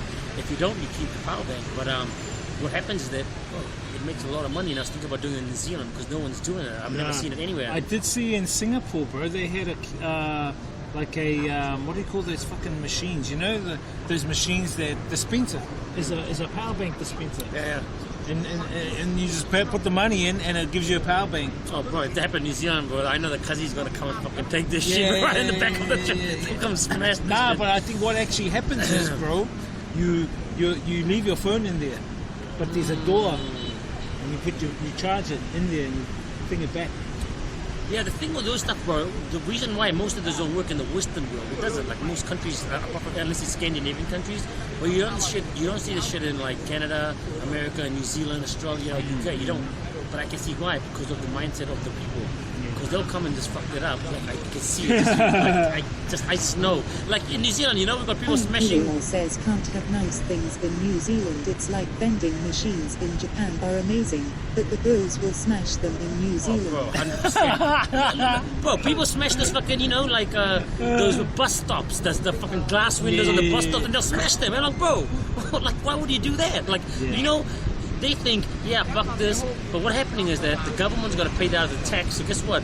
It's people who are paying tax. That's the budget it's coming out of from. So it's not like it comes from free money. And basically, it's their parents who are working that are paying for the shit that they're doing, really, the damage, because they're paying tax. So what we do is, bro, get them more, just educate a little bit. Well, they need it. They need to be educated. Well, if someone told me when I was like 16 years old, I was working at Pack and Save, right? But they told me, yo, bro. IRL says they ain't paying tax though they don't care. Right, but they're gonna fucking end up paying you. The parents got to pay for it, right? Yeah, the parents are paying it, working. What if someone told me, bro, at 16 years old, 17 years old, 18 years old, you can work at McDonald's, live right next door to it, or live with your family. You work there for 3 years, save some of your money, bro. you're gonna get a lot ahead in life than if you're just trying to do something. What I think is happening too is in New Zealand now, apparently the military getting involved. So those that are committing crimes, juveniles, are getting sent to like a military camp for about a year. But that is fuck Hi, all. Kuro I says know. back in my days, if I did that shit, it'd get a hiding. Can't do that anymore. Yeah, because they brought bro. the laws out. Exactly. No smoking. But Yeah, that's the thing, bro. TTN says every place has easy prey kind of girls. Maybe they would require different approach depend on the location, income. Women, on the other hand, doesn't really want a husband. At most they need stability and a child. They Yeah. would rather have it by themselves if possible. Especially in Russia, despite patriarchy and conventional family culture. Also, just spreading the genes is overrated. This guy. Yeah, bro. I think the mindset has to change within like especially predominantly, bro, like the Pacific, Maori, Polynesian, Melanesian communities. It's a big problem that people don't realize is that we make up the majority of the prison population in New Zealand and the crimes, right? And there's a reason behind it because, like, I had homies as well where I would just talk to them and they never had like no one like talking to them and just telling them, hey, bro, this is what you could do, and they're like, oh shit. Exactly. Like, oh man, yeah, no, I get it, bro. And there's just never had people around them to kind of just just talk to them and be like, hey man, if you really like want to fight, bro, start boxing, start fucking martial arts, bro. You'll be good at it. You'll earn money at it. Like you can actually earn fucking money at it instead of doing street fighting. Like, oh yeah, cause and I had a lot of cool mates that they listen to me and like, oh yeah, let's get a job, and they're like, oh man, and they're involved. But when you just don't have that, and it's difficult, like I mean. And it's also to do with society. I mean, when I was growing up, the people would still tell me, "Oh, go back to your own country, the language, and go back to the food." I'm from here, man. And Yeah, exactly. You had a lot of that kind of. but now thing, something is changing. Like when I ask my cousins, "Oh, bro, like how's school in New Zealand? Cool. Do you feel much racism?" They're like, "Nah, not really in that room." But you still get it in the workplace where you see most businesses, like even rugby, like CEOs, all white people. There's nothing wrong, but there has to be at least some kind of like other people from other ethnicities to come up to their level, like Maori people, bro. Really more like people like in these a lot of Maori, Pacific Island. Yeah, bro. Get some. There's a lot of young ones with their heads screwed on, but there are a lot of young ones. I asked my brother, he's got a problem with it. A lot of young, like Maori, Polynesian, they're smart dudes now. They're like getting there, But even in our Maori organisations, like our tribal organisations, our iwis and that, a lot of them are old and they have the old ways, and they don't want to change those old ways. I did a lot of work with a lot of the like Tainui tribe, and the members on the Tainui trust board and that, they're really old fogies, bro. And you go and ask them and talk to them about things like even sustainable gardens, right, and sure. papakainga, and that kind of talk. They, no, we don't want to do that. We want to go and build a shopping mall. Yeah, we want to bro. go, you know what I mean? They're just really old ways of thinking, and they're not up with the times, Bro, what I would do is like you said, because a lot of Maori, at the end of the day, regardless, like a lot of the land was taken, but you still got a lot of land now. You can develop into farming, agriculture, Exactly. and these things will be sustainable for life. Exactly. And not only access food for you, I see for the vision, generations. but they don't Something see it. fucks up. Oh, we don't care. We're not going to sell you our food then. And that's why I kind of like, oh wow, see you guys later. Then you're on your own now. But we need young people in there with good ideas, that have vision, Right. creative outlook, Right. vision. The thing is, bro, you don't have to have nothing. You just have to have a vision, an idea, and all it takes is one person throughout all of history to And a good team to help support. You need a good team. Like when I was in New Zealand, the biggest thing that held me back was a lot of my friends or family would not believe in anything that I would do or say because they'll be like, oh, nah, you can't do that, bro. Nah, man, cuz, you failed once. Look at this dude. Fuck, he failed. Or even if I approach a girl, bro, the chick rejected me. Fuck you, don't like TTN says, I predict that my job will be changed a lot in like 10 years due to the AI. Market will shrink and things would become way easier to do. There would be like 10 highly professional dudes for each spot that require little to no knowledge. And I think it is very good. It will. Your job jobs are starting to be replaced now. Artificial intelligence, not even that automation is coming in, but it's going to take a while for it to to go into the market even more? Well, what my opinion on this is, and it's like, again, my opinion only, I don't know if I'm right or wrong, is that AI, it's like you can't go against the market, right? So whatever happens in life, like for example, people say, I don't like this movie, I don't like TikTok, I don't like this app. But at the end of the day, users are going to use it whether you like it or not, right? And so you can't go against the market, but so what you got to do is, what I think is that you just got to go with it to see how you can morph it in a way where you can utilize it the best, right? So for AI, for example, nowadays, so for example, on ChatGPT, right? I applied for some jobs, and although I know my answers, you can put your answers in there, but articulate it in a way, like I'm good at speaking, right? But when it comes to writing, maybe I can't articulate my words in a way where it come across like very well written wise, but I can do it when I'm speaking. So what I do is I put my ideas in there, and this ChatGPT, for example, say the questions, right? You can say, I'm applying for a job as an engineer. What do you think is my strengths and weaknesses? You can put more information, like this is what my strengths are. The AI ChatGPT within seconds will be able to use all of the information you put to articulate in a way where you're like, oh shit. It's doing it now, you know. Yeah. It's doing it now. It's learning. That's the thing. What it's doing is learning from your inputs and from everyone's inputs. Right, and the thing is, gaining knowledge. AI is smart. It's not like a human being where our memory fades as we get with age. We get intoxicated. We're off our game. You know, like this. I would say it's becoming more and more sentient, and it's something to monitor. But yeah, it's happening whether we like it or not. And now Google are developing their own. Microsoft are developing their own. And I think the wars of the future are going to be AI versus AI. That's what I think. But I hope it doesn't go their way. Oh, I think it will. But I think, you know, just looking at what's happening now, you know, with countries going after country, it's inevitable. But yeah, I think jobs are going to be automated soon. I've been talking about that for a while. We call it technological unemployment. So you've got to look at ways of making your own incomes or surviving by looking at the trends of the future. Okay, automation's coming. What can I do now, or what can I learn now, so that I can keep, you know, creating or keep, you know, getting income coming in. Right. That's not going to be affected by automation at this time. Do I have to go back to school and learn about IT or learn about AI or learn about automation and create my own things around it? You know, I don't know. I think the biggest thing that every single person should think is, first of all, regardless of you like AI or this and that, is get yourself into a better financial position than you are today. So that way you don't have to rely on things. You know, if you don't have a job and your job goes out and you don't have enough money to support yourself for at least 6 to 12 months, you're going to have to take jobs you don't like doing. Or get more side hustles. So even do the job you're doing, but get side hustles, at least get a little bit financially better than you are today. So that will help you regardless in life, and then you can make the other choices, and then you can stand up for your rights and do all these kind of things that you like doing. But here's the thing, bro, what I've learned from humanity is that humans going to be selfish. That's just how it is. So even if you make a change now and you change humanity for the next 100 years. TTN says no, it's already actually happening. That's what I said. That's what I For said. example, if I want to do some very stupid thing, I have had this options: learn to do it myself, hire someone, outsource it. Right. Yeah. Sure. Now I can do something in between using AI. It can improve my output by like 300%. Sure, bro. Stock market will reflect it no matter what. If you want to learn and get a job in programming, you will have to do some junior work, but there would be no such positions anymore. There are already less positions. WRTHKTTN says rookie have to apply for 300-5000 vacations to get a job now.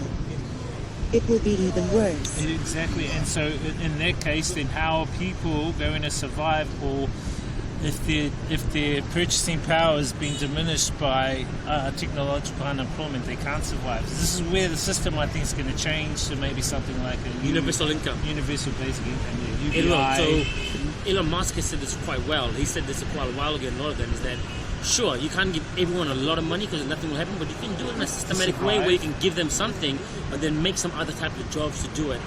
Or I would say, you know, if it's going to be some kind of UBI, look at some kind of volunteerism. Not work as such, but volunteer on things that of what is necessary, have importance. Someone's robots do our jobs, we go fucking planting trees. You know what I mean? I don't mind fucking planting trees, maybe fucking helping things out of Left people. KTTN says, I think it will shift to get what you can get type of system. Yeah, well, it's kind of been like that now, artificial scarcity system, what we live in right now. But I think if it's a UBI system, I think it's still going to be controlled and manipulated because UBI is centralized. Says, I don't know, here in New Zealand we have welfare, it just enables people to be lazy and not work, my opinion anyway. I don't think they're lazy. I think they have a lot of side hustles going on, bro. I know a lot who are unemployed, but they have side hustles going on because actually working for a company back in New Zealand, you're making basically the same amount of money on a benefit.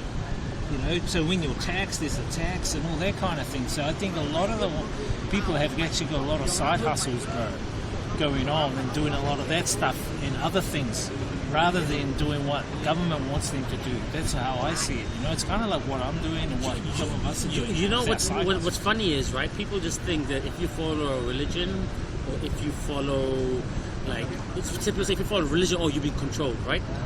But people think they're not being controlled at all. You're being controlled right now, even in your whole life. How you dress, how you speak, how you work, whatever you do, you're being controlled already. Because if you were born in China, taken from New Zealand, you're gonna speak Chinese. If you're Chinese and you've been brought up in Brazil, you're gonna speak Portuguese. You're gonna think how you think for a certain period of your life, but everyone's around you. Social conditioning. So you already controlled. Like, you dress a certain way because you've seen something in the media. You've seen how rappers act. What is beauty? What is this? So you've already been controlled. Kurio says, I worked hard to get where I am. I have mates that have been on the dole for 20 years or more. Pure laziness. I get that, man, as well. Like what he says, like laziness is also like it's a habit, right? And it's about like they probably don't know any better. Or some people are just generally lazy, but I just think lack of education of just like yeah, you're right, Isaac. I think what it comes down to is lack of education on creative outlook, on what they can creatively do in the future. And it comes down to education, bro. When you look at it, most of those people probably haven't been educated or passed certain school levels. And that's how I look at it, bro. I mean, it's, that kind of thing. It's not being lazy, bro. It's been a lack of. There's a lack of something there in their social conditioning. And it's not education meaning you go to school, because that's not where education lies, man. Like, I dropped out of high school at 15. Yeah. I never had any NCEAs. KTTN says, how does it affect your country's chances to outperform a country that would push for efficiency? At Flying Kurio, I mean, if it is not outperforming other countries and are less efficient, it would fail and lose the race eventually. But do you know what going to the question, your country is not better than another country, because at the end of the day, you know what happens? In International Monetary Fund, the organizations that control the money doesn't control. So every country that has money is literally controlled not by the country, but actually by a whole system where it only comes from one place. If you look into Rothschilds, you look into the Federal Reserve. Federal Reserve is not even owned by the American government. That's why when they raise inflation, private company that runs it. And so nowadays the money value in terms of what is money is worthless. It's just people printed. There's no backing. And that's why the financial system will break down eventually. Like you look at history. Well, it's happening now. Look at the banks over the past 2 weeks in America starting to crash, bro. And so what I am actually seeing at the same time too is that China and Russia have bought a whole bunch of gold, and you got to ask the reason why. And they're aligning countries, Saudi Arabia, Iran, Africa. They're all aligning with Russia now, and they're acquiring gold. Why? Because they know that the fiat currency, which is backed by the US dollar through the Federal Reserve, is about to take a dive. Banks are crashing. And so what I think is going to happen, there's going to be not only a power shift from the west to the east, but also a currency shift. A currency shift moving from the fiat currency to maybe a gold-backed currency, which is what I see. There's three things. One is this fiat-based currency, which is what we're in right now. Then there's this gold-backed currency that BRICS, Russia, Brazil, South Africa, India, and now Iran and Saudi Arabia are part of, right? And there's a third, which is the World Economic Forum, CBDC, Central Banking Digital Currency, and I've been telling you guys about that for a while now. So there are players at the table now. There's the are they called OPEC? The OPEC or the BRICS. Then there's the World Economic Forum with their CBDC tied to a tied to a social credit system. Right, those are the systems that are waiting, right, to be implemented upon a fair currency crash, which is inevitable. The monetary system is crashing. You know why, guys? Because this labor for income can't work anymore. Why? Because automation is going to make the system crash. That's what's happening. Technological unemployment. It's inevitable. So we need a new system. The system that we base this fiat currency system has been around for 100 or so years, and it's not updated to present day knowledge. And so it's inevitable that we need to make a change. But what are we going to change to? I prefer not to go to a gold standard, and I prefer not to go to a CBDC. And as I've told you before, I'd rather go to something like a resource-based economic model. But beyond that, there are players at the table now. And so I don't know how it's going to play out. I have no idea how it's going to play out. I talked about technological unemployment ages ago, and I do in my lectures, and that's why I need to fire up my podcasts again. I have some really important people I want to bring on the podcast that can enhance what I'm talking about.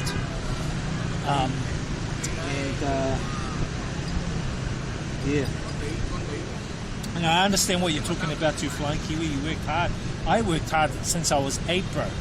I started delivering New Zealand Herald. My old man, he said, you get a job. This was at 8 years old. I used to wake up 4 a.m., go deliver the New Zealand Heralds. In the afternoons, I'll do milk runs. I'll make my own money. By the time I was in high school, I bought my own car. I bought my own stationery. I bought my own school uniforms. I was independent. My father taught me how to be, how to get side hustles, and how to be independent, not to work for anyone else, work for yourself. And I did at a young age, and I was grateful for that, you know, because it's helped me to survive now in this system. You know? I delivered the harbour. Oh, did you? This guy. I was just telling him my job. I started work when I was 8 with delivering New Zealand Herald, bro. I did the same. I've done the Did Herald. you? Oh, I used to deliver. It's called a Western Leader in that's our Henderson. Yeah, it was in Henderson. I was doing New Zealand Herald around Montreal. Yeah, I was doing around Tiarity, bro. Tiarity. Those days, yeah. 8 years old, 9. When you were young, right? Yeah, bro, like 9 years old on a bicycle. Yeah, the bike. Yeah, I had my bicycle. And too. at 10 years old, I used to go with my family cleaning buildings and shit, like just because I was like, oh, get a job. 14 started packing safe. The PT Chef version. I got Harbour, the Point Chef version. Oh shit, bro! You know now you're in order to work in New Zealand you have to be 18. But when I was young, bro, I was working at Pack and Save at 14. Bro, I was doing milk runs at like fucking 10, 12. IRL says I was a scammer though I learned I could dump the papers for the cash. Bro, I did the same. Pamphlets. We'd go and take it to my uncle, he'll burn it, then he'll ring up and go, oh, I saw 2 lovely boys, or I saw 1 lovely boy delivering pamphlets, and I want to come and use your service and that. I was always an entrepreneur because at 6 years old, how I actually started making money was I used to go to, we used to go tuck shops. So people at breaks, they'd be like, they hated to go and wait in the line. So I'd be like, yo, bro, if you give me $1, I'll go buy you food for you. So I used to get like 5, 6 students, sometimes 3, sometimes 10. And in my break, I'm always going and buying them food. And they're like, oh, look at this poor guy, he needs money. And I'm like, bro, I don't care, bro. I'm making like fucking $5, $6. I'm 6 years old. Then, bro, the money was good. Yeah, even $5. Bro, even meat $1. pies were like yeah. 40, 50 IRL says through cents. this guy running the tuck shop. Yeah, bro. I used to fucking do it from like 6, 7, in 2 hours, like fucking intermediate. Once I got to third form, then I'd stop because then I started earning money from like my other jobs. But yeah, bro, I was 6, 7 years old. I used to go there, $1 each. So you give me $1, whatever you buy, I'll buy you. Just give me $1. Oh, cool. And bro, I used to get like at least. Bro, you could get a food roll, a Big Ben pie, and a drink for like $1, something. So I was earning like 5, 10, and then I ended up buying my own. Yeah, bro, I ended up buying my own Nintendo. At like fucking like 7 years I was old. telling them I bought my own car when I went to high school. Because when I told my dad, I'm like, bro, Dad, I want to buy, I want a Nintendo. He's like, okay, cool, go get one. I'm like, how? He's like, go get some money. And Sega, you used to get the Master System Sega. So, always like, you can always do it, bro, and life was hard. It wasn't easy, like sometimes when we were younger, power used to get cut off. I used to but But you can't use like life is an excuse for however you've been brought up, because it doesn't matter what your situation in life is. There's always someone that's been in a worse situation or the same situation as you, but they've made it better. You know, you could have like fucking no legs and you broke in the street begging, but there's been people like that who've been out and done a better life and made $1 million. Worse conditions, or I don't know. That's our life experience, eh, guys? Well, this thing is, back in the day, our parents had no other side hustles. They go to jobs, 7 to 5, 9 to 5. And that's it. Nowadays, you can go and you can live stream. You can go on social media. You can use these kind of technological devices to give you a side hustle. Yeah, to do lots of side hustles. Right, man. So it's man, it's on us to be able to do that. I have about 10 side hustles going on at the moment, you know? And you know what the biggest thing with me is that when I got 70 or 80 things going on, I'm okay with winning 60 and losing 20. Yeah. I can go 60 and 20. So I'm always happy with my losses because I don't care. Yeah, but most people are like, oh shit, I've lost once or twice or 10 times. Losses are learned, really. Right. You know, that's how I look at it. But when I was younger, what used to piss me off is that my cousins or the boys, right? I used to go ask the girl, and I used to have the courage to ask them, but they would reject me. And they'd be like, oh, bro, you got rejected, fuck you, And they used to be like, oh shit, man, I was rejected. And then I would always like have less confidence when I approached the next girl, right? But instead of thinking like that, I should be like, if you had some support system around you, like, hey, bro, don't worry, cuz next time. Encouragement. Bro, you could go out and then says it's like me, right? I've worked hard, got a good career, but I realize I can't travel on it, so I want to change things so I'm not tied down to New Zealand anymore. Exactly. That's why we have been working on it. It took a while, bro. Hey, Oh, sure, I know. it takes time to do, bro, but I tell you, bro, you know, I tell you the most joy I got out, bro, before I started traveling was I sold I had cars, lounge suite, everything. And I sold all that material stuff, bro. Garage sales, online, I got rid of it. And and when I left New Zealand for my big overseas trip, all I had was my backpack and my wallet. And I felt good, bro. Like I just felt this weight had gone, no connection, like no attachment, you know? Right. And I talked to this monk, and he said the same thing. You know, when you have attachment, it's hard to drop that. It's hard to drop. Right. So if you got too much connections, you can't be like, oh fuck, next week or next month I gotta go because I gotta start the house, I got my job, I'm gonna find a new job, I got lease, I got this and that.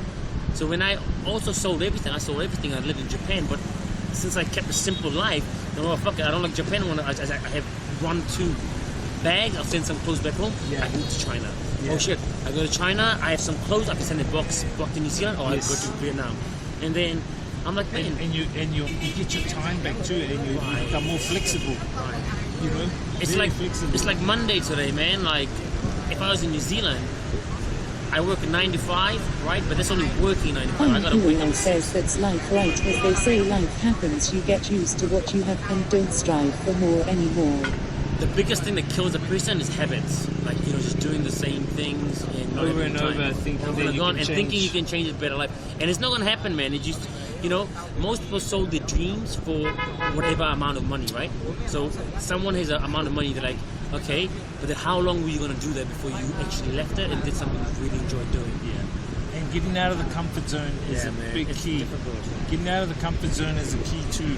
Sometimes we get locked into the hamster wheel life because we feel comfortable or secure. And the other thing is like we get, we have that security.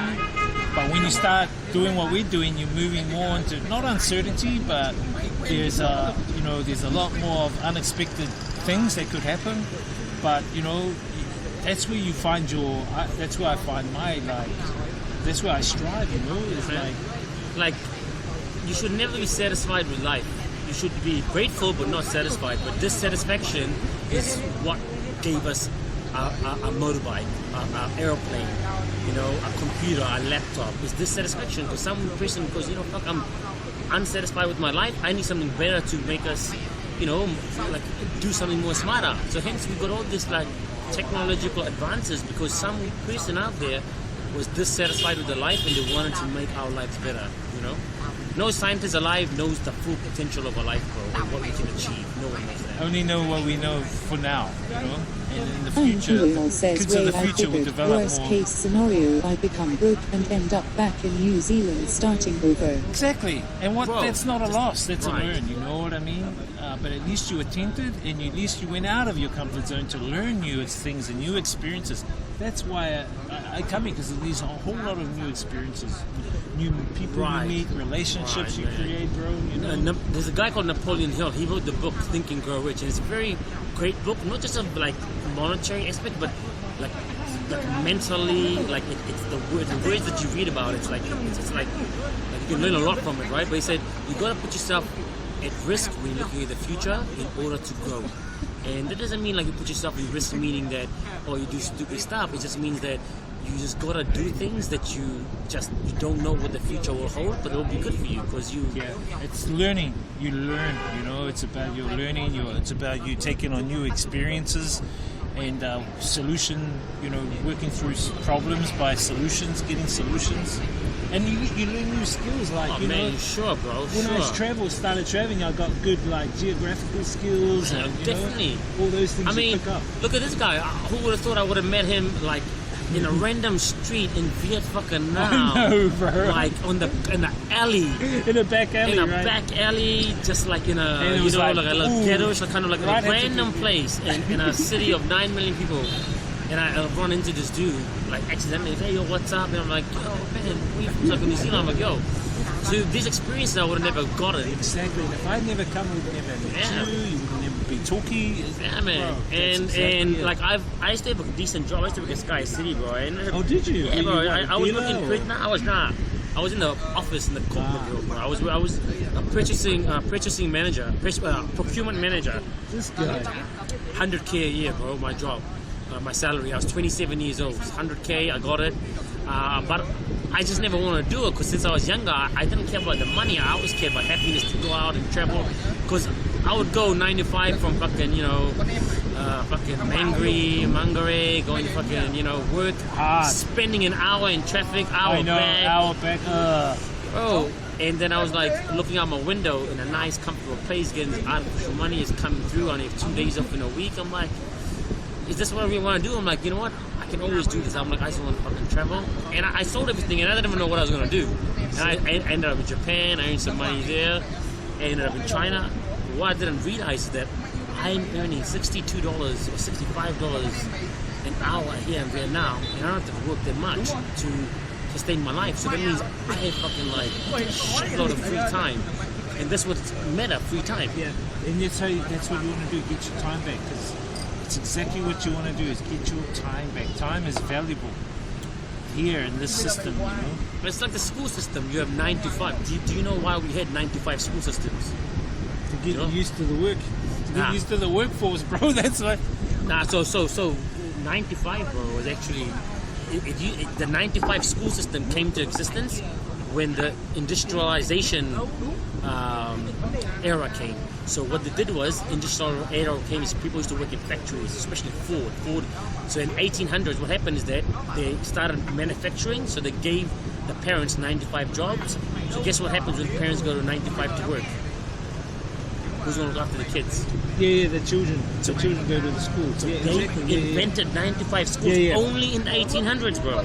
No one from up in Yeah, it's knows been about this. recently. 200 years, less than, bro. So you think about like, so that's why when you look at the school system and we're like, fuck, I'm studying biology, I'm studying chemistry. I don't like that. I like sports and stuff. Why didn't we double down on the subject we like? But you know, it's different here in Vietnam now too. It's like, fuck, the kids study here, not only 9 to 5, but after that, 7 days a week. Yeah, 6 to 9, 7 days a week. They got homework.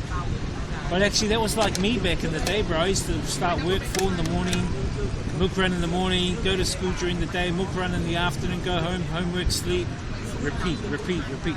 Bro, you become repeater. You become a repeater of the matrix, become a repeater of the system. That's what it teaches you, conditions you to lock you into to work, for the labor system, labor for income. But see, that's changing now with automation. It's changing. Well, you Things are can't rely on changing. the government to help anyone out. The Government, No, like yes. you see superannuation, government change the I always goalposts all say the do time. not become dependent on the government. Depend on yourself to create. Right. Create your own self-sustainability. We talked about it. People- You know, yeah. getting your own land, your own gardens, your Oh, own... the new sweet. I still got, my grandparents from family from Fiji Islands. We got farms out there, so it's good. And you know how this vibe. Like shit, I don't even need to go buy my groceries. I got fucking shitload of tomatoes. We got shitload of potatoes. We got all these food, and we can sell it to the Right. market. That's how it used to be You back can in the day. Trade. People used to be like, "Oh, you're good at sewing. Oh, cool. I'm gonna trade with my neighbor." That's exactly what a But resource food is best, man. Because food is like everyone needs to eat food. You can wear the clothes for fucking 5 years as long as nothing, Everyone needs to eat food. That's the biggest expense, I think. Most people's big expense is food. And fucking a home in this day and age. It's like Shelter. hey, yeah, man. Shelter. The basic It's ridiculous. necessities. Food, shelter, Ridiculous. survival. And that's why people, especially in New Zealand, what pisses me off is that shelter costs such a stupid amount that you have to work so much and then it doesn't even cover it. And you're like, whoa, why am I doing this job? And it just doesn't make sense to me. So that's why I was like, man, I just don't know how I enjoy my job now, but what I really enjoy is fucking time. Last night I talked to one of the housemates, bro, and she was saying how she's getting tired because she's going 9 to 5. It's repeat. She doesn't like the people she's working with. It's Repeat. true, yeah. So I said, if you want to make a change, you can't do the same. Keep on doing the same thing and Right. expecting it to change. You need to change something with your thinking first, and then look at doing a side hustle. Look at implementing something else. Create something different. And that doesn't mean you just leave your job tomorrow. no, What you do is you work on keep it. doing your job, Yeah. but you do something side Transition. hustle so Exactly. that you can one day Transition out. and stop doing what you don't like doing. But what most people do is that they work Monday to Friday. They go, thank God it's Friday. I hate the saying, thank God it's Friday. TGIF. Right, man. 'Cause what happens is that people are so pissed off with their life that they wait for Friday, but what they do is they escape reality, like going out and partying. What happens on Monday, they go back to doing the same shit. And they can't wait till Friday, but they hate Mondays. So for me, I'm like, fuck, bro. Like, I have a Friday like 4 times a says week. go legit my house. 1.3 mil shithole in Pakuranga. $750 a week rent. 1.5 hour commute to the city. Rat race in New Zealand, bro. Yep. Oh, bro. I know. Man. No, 100%, man. Bro, my dad's house is in fucking Mangere East, bro, and it's about 1.6 mil. Right. And like, well, he bought it for like when he was young, he bought it for like around I think 180 or something like that. We bought it fucking for 200. Bro. Bro, the government want to give him 1.6, but I said nah. Nah, don't, man. Not at the moment. So we grew up in the lowest socio-economic areas in New Zealand. You Google this stuff up. So I grew up in Ranui. So when I was younger, I grew up in Ranui. And then after that, I went out in Mangere. And these two areas, like around Corona, you got all this Robertson Road. These are the poorest areas in New Zealand, especially Ranui, one of the lowest socio-economic areas in the fucking country, bro. And IRL says $750 a week just to survive and have a roof over yeah, your man. head. Bro, it's ridiculous. Fucking nuts. Dude, check this out. I only pay $450 a month, and that's like high end, okay? Luxury apartment. It's a luxury apartment, all kitted out. All kitted out, and that's and facing the lake, like nice view, sunrise, and like that's like a month, right? And it can be a lot cheaper than that. Yeah. But I'm just let's go with that. But a month. So imagine how much ahead you can just get in life by that. Okay, forget that. Imagine like Reggio and Warren. If you have a bike here, you pay no Reggio or Warren road. So No Reggio Warren. No Reggio You just Warren pay the cuz. gas. You just pay gas and that's it. You don't pay for like you can service your bike, but you don't get like And servicing, that's it. Right. And so Flat tire, whatever. right. So you're already getting ahead.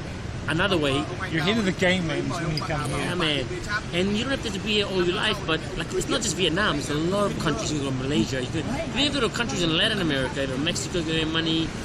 Canada's even better, bro. Even some Eastern European countries, you can still get by. Turkey will be... Yeah, man.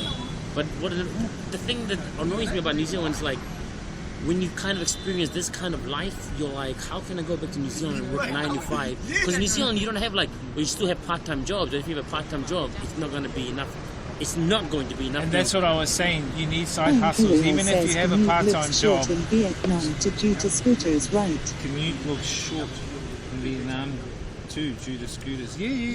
But it is. But you can also find jobs like for example, when I teach, right, a lot of my jobs are in off-peak times a little bit. In the morning, maybe you get it, but then I'll finish at 11, and then I'll have another shift from 1:30 to like maybe. Yeah, that's what I was doing during the day. Right, so you always kind of avoid like full traffic in a way. But even on a scooter, dude, it's way better than a fucking car. Yeah. And we've mastered the scooters here, bro. So for us, it's like zip in and out, you know. I think if you come here and you master the scooter through the traffic here, especially in Hanoi, it's one of the fucking most populated motorbike cities. Well, besides Saigon, probably the same. Maybe Saigon a bit more, right? Probably, yeah, but there's like a 4 million, 3 million people. Then Yeah, probably more. if you master it here, or Hanoi or Saigon, riding up a scooter, you can ride one anywhere. You can ride one anywhere easy. But the thing is transportation as well in New Zealand, man. Like if you're like, for example, right now, right? I to say I'm in Mount Wellington, I'm in Mangere. You're like, hey, bro, I'm in like Mount Roskill. Hey, bro, I'm in like, you know, Mount Albert. Or hey, bro, I'm in like Manukau. Let's meet up for a coffee. Yeah. Just start my car to even go to Manukau. I'm gonna pay $10. 10, 20 bucks. We got a car just to start off with. Cool. We meet at a coffee place. We spend something. So I'm like, oh shit, it's a lot. I come here, I spend less than maybe 10 cents. Probably not even That's that. if we don't get stopped by a traffic fine or a fucking, you know, like some police Home officer. Courier says trains and buses get full now too, still an hour or more. Oh, bro, don't get me started on the trains, bro. The trains break down so many times that I've been out when I was working. You got 2 lines, and like, oh, it's been Home cancelled. Courier says $10 parking in the city, and then gas and wage. Yeah, bro. Exactly. So $10, I could spend a whole day's, like $10, I could spend. $10 is like that gas lasts two weeks or so, right? Well, $10, I could spend it in a day, just like all my expenses, True, like yeah. food, you know, like transport, whatever. Babe, chicken. Yeah, this guy. No, but yeah, like it's like the money goes. I mean, It's a no-brainer, really, you know, like people are just going to have to make that decision, you know, make the leap of faith to come. Right. It's up to them. But most don't because of the uncertainty aspect. I suggest people to come on a tourist visa, come to Vietnam now that they're going to open for 3 months, come check change it your out. perspective, man. Come out and experience this place for 3 months, make a decision whether you want to come here and live. If you don't have any attachments back in your home country, even better. And you can go somewhere else. And the thing is, even if you don't work, you could like fucking like you say, $750 a month, a week you pay. Like just like 3 weeks rent, you can live here for like 3 months. Yeah. Actually, fucking yeah, $750 a week he pays. That's like if you pay $750 a month here, Two dude, grand. that can be a whole 1 Home month's Courier expenses. says what's really fucked up, right? Me and my partner, we are over 200k combined, but we still just over the poverty Yeah, bro, line. 100%. Yeah, see what I mean? 100%. I was earning 100k, and 38% of that went to tax, and then my accommodation was like again like crazy, like $600-700 a week, petrol cost, you know, like supermarket, all this. Like I was not even saving anything, bro. Oh, hey. I couldn't, like it was expensive, and I was living in the city, and like I just like, you know, I was traveling to the city, but I could save fuck all. Guys, that shopping I bought today came to about $20 New Zealand. Yeah, there you go. That'll last me a couple of weeks. Yeah, That'll last me a couple of weeks, bro. Jackfruit and fucking noodles and all sorts of stuff. Milk, cereal. And that's what's up, man. So like it's like living cost of living, it's a no-brainer, and just free of time, you know, like I don't man, I don't know why we work 9 to 5. It's such an inhumane thing to do. It is. Labor for really income think is so, man. overrated, bro. Like, It certainly is. Like I just cannot believe how we can spend all our lives working 9 to 5 in an adult life. I honestly call it a slave drain. It is a slave drain, bro. From young age, the school system, 9 to 5. University. From someone like who I've worked hard since I was fucking young, bro. I worked really hard, you know, like through cyclones and shit. You know, my dad said, "Cyclone, here, get out there on that milk run, deliver that milk." Bro, fuck. So I had to do that shit, you know. And I knew, you know, like I worked my ass off. But it's experience. That's the thing. You Yeah. gain Flying experience, says resilience. it's a trap, bro. 9 to 5 is just a system to keep you paying taxes till you die. Exactly. The system in place is stupid. And not just 9 to 5, school, university, work life, mortgages, get you Yeah. stuck, and then you retire at attached. 65, and the government gives you some kind of bullshit money, and they change the goalpost. Like Robert Muldoon in the 80s took away the superannuation, and everyone that was supposed to retire, their money just vanished. Well, that fucker led in the Five Eyes, the Five Eyes, the Five Sisters, which are the petrol companies into New Zealand. You know, Shell, Europa, all them back in the 60s, Muldoon. So, end of the You day, get man. the Rockefellers and Rothschilds. End of the day, like you said, you know, there's like, I want to get a farm in New Zealand. I haven't got it, but I got a farm in Fiji. So, end of the day, shit hits the fan. I go to like Have a backup. Fiji Islands, bro. I got a house there. I got a fucking shitload of flat land with like tropical nature, living by the beautiful beach. I got animals. I got fucking, you know, I got people there that's doing it. I got animals. I can grow my own food and don't rely on anyone. That's how you know, like I can do that. Self-sustainability, And same you thing know? I was gonna do in Vietnam, man. So I wanted to get hopefully married. I go to a nice coastal city with all the infrastructure that you need. They have it here, bro. You know, and get a place where I can just like chill by the beach, relax, something like that. Anyways, It's a good life here. It's a good life in Vietnam if you really want it. I mean, yes, you got your cons like the pollution, but there are ways around it. You know. You can go to some other places, right? Yeah, you go to other places. But not even wear Vietnam, masks, man. There's like, many other countries there. yeah, there's other countries around. I think Vietnam is good. It acts like a hub, so you can go to other countries like Thailand. You can, you know. That's why I like doing the 3-month visas. You Right, can which go is out. in the New Zealand. Come Hopefully, the back, New go Zealand out. visa will be free. Hopefully, hope so, they bro. put in the proposal. I read it today. So, Shit, so, that would yeah. be awesome. So what's the best thing about here is that this country is growing like economically. So there's like a lot of jobs coming here, international jobs. So even like a lot of things And will come here. technological developments, they've got. What's their VinCar thing? What's it called? Yeah, but now they got like Vincar. Yeah, they got all the electronic like They got their own car system. They've even got their own phone. You can buy some Vietnam phone now. But the biggest thing here is that it doesn't matter what you do. You can like, if you have an idea of any kind of job, you can hire local people who would do it for like. They'll still be happy doing it, but it'd be so cheap to do. Like is. outsource it, like you said. You can outsource a lot of things, and you can start businesses where it's The like. update KTTN says, well, crypto shows that scam will be always viable source of income. There are always people that wish to exchange excess money for mythical profits, fashion, but if you really want just money and keep working, you are doing it wrong. Scam is in quotes because like 90% of scam is legit acceptable things, for example selling shares of public corp. Bro, Carrot underbar minus. biggest scam in the history of mankind is the banking system. Yep. So And it- when you say crypto, Ponzi cool. scheme. So you talk about Ponzi schemes, bro.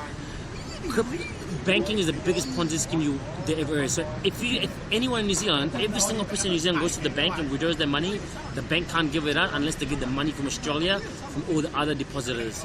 So what we do is when our income comes into the banks, it doesn't sit there. The banks they lend use their it. money out. They lend their money up out to 10 times the amount. to 10 times. They print And their own you money. don't get anything from that. Right. They say, They do. They do. So if you don't put in the deposit scheme, we get 8%. They're called lending the shit out for fractional like reserve 17%. Bankers in New Zealand have made record profits. Crypto is the better alternative to banking system. Not now in its current form, but the technology itself, you have to look at it. Blockchain? Yeah, blockchain technology is what I'm saying.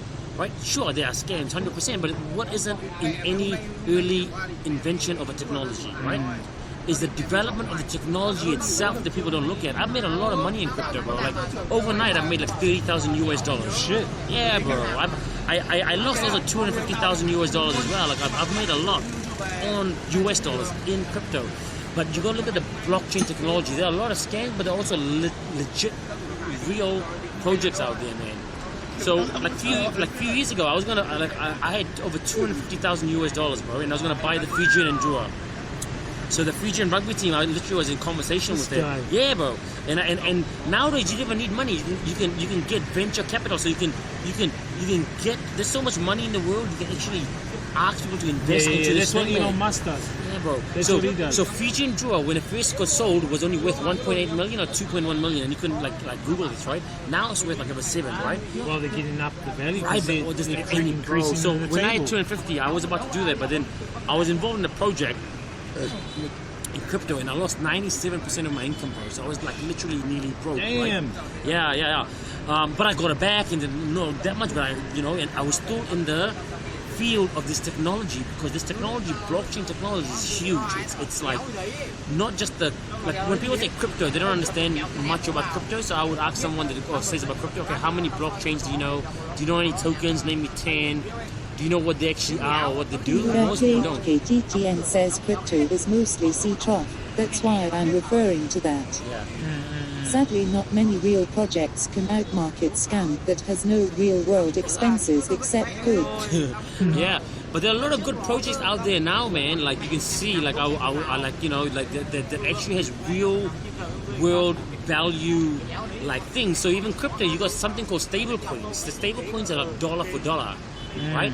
So it will always stay dollar for dollar and backed by real gain. So it will never go down under $1. So that way you can always, like for example, I send money to my brother in New Zealand, man. Like I'll send it to him right now in 2 seconds, and there's 0 fees.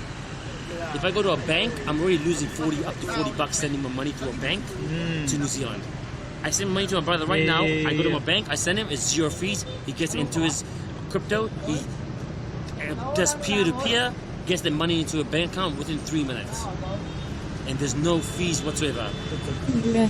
KTTN says, yay, I worked in crypto for like 2+ years. Which kind of crypto were you doing? Were you doing development and like what? Like when you say you worked in crypto, you're like developing apps. You're working in the what? Like developing blockchains and the tokens, layer 1, 2, or 3. Crypto. Boy, if you did that on that side, I think it would be a better view for them, man. Come on this side over here. Yeah, with the lights, so you can see like. Okay. I don't know. Maybe I don't know. Maybe Yeah, for them, because I'm maybe- trying to think you get at least a better view out of it, right? Because over here they don't see much. I don't know. Or maybe if you like, It's kind of darker shade. because if you put it there, maybe you could see the view. I don't know. I'm just saying. You know, maybe. I think maybe we can sit over there, down here. I'll put the camera that way. So maybe they get like a better view. Yeah. Because there's a bit Fine of Kirill says, did the honeys leave? yeah, the honey's Yeah, left. they went downstairs for a bit. I just saw them when I was trying. They were waiting down there for us to come Usually, in. you should tell Give them some sugar. DJ Wish to go to the flower market. That's why he needs to hang out and start doing his Bro, videos. we should go there. Maybe tomorrow night. We Yeah, go go there, because anyway you can always like, meet all the there. cuties. Because you want to have your session there, you know. This guy. No, I can always over here too, but We'll sit down over there. Yeah, we'll go to this flower market that we go to. You really like says it. administrating, support, trading, mining ops, scam analytics, programming, some side job thingies. Hang on, wait. I think you sit on this side, bro. Over here, and I'll sit on this side. I think it'd be better. Because they can see us with the light. Something like that. Right, guys? Is that better?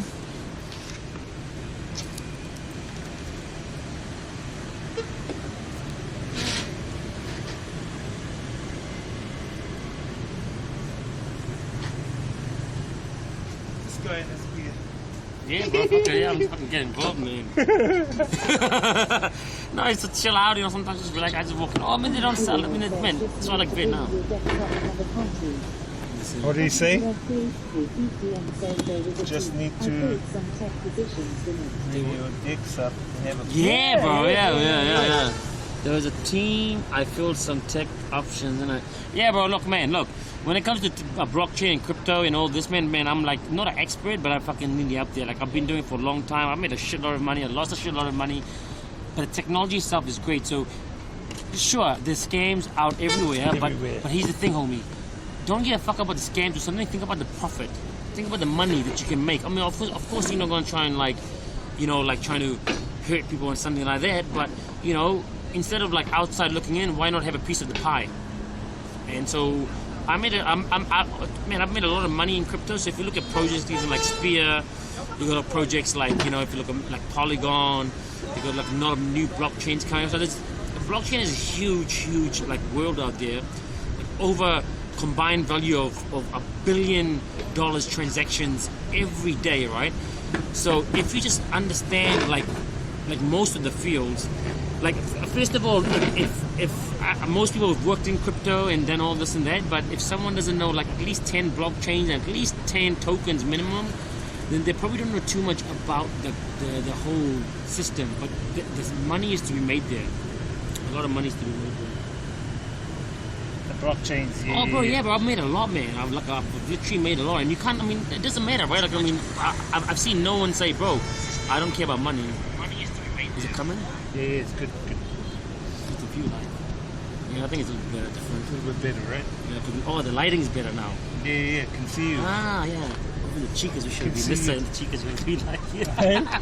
If we were there in the beginning, Yeah, Chicas yeah. would have been like, this guy. That would have been right there. Yeah. All the hot gills.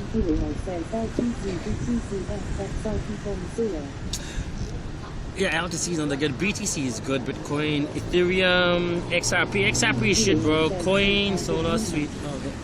Minimums. What do you mean, Sweet? I hit minimum. What does it mean? I have no idea. What What does do you that mean mean? you hit minimum, bro? What does that mean? I have no idea. I'm not into blockchain or crypto.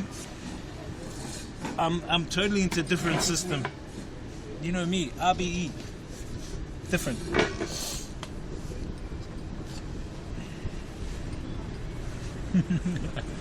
But I'll give you guys a look at the view. I don't know if you guys can see it out there.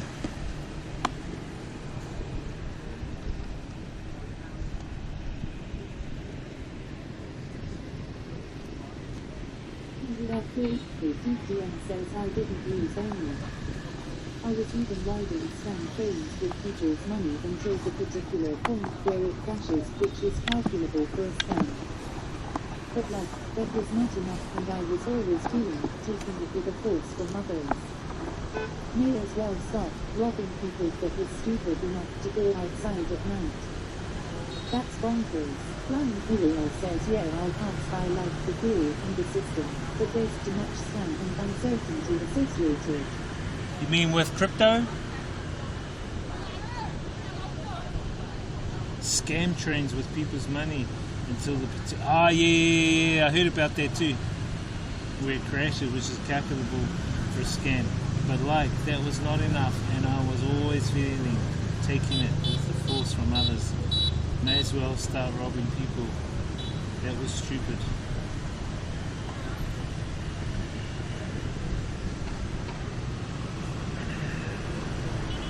Why is...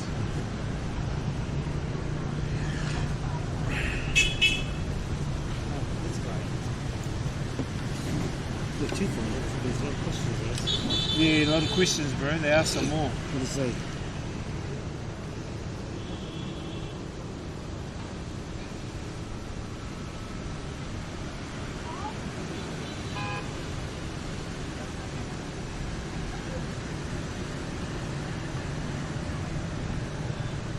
Yeah, bro. So, like, when we say that, check out something called like MDB, right? It's called Make DeFi Better. These companies are also launching something called Foxify, and they actually linked up with Tyson Fury, the boxer. So the actual tokenomics around that, it's not a scam because they're actually using it for real world, like, usability. So it's called like peer-to-peer trading, right? So.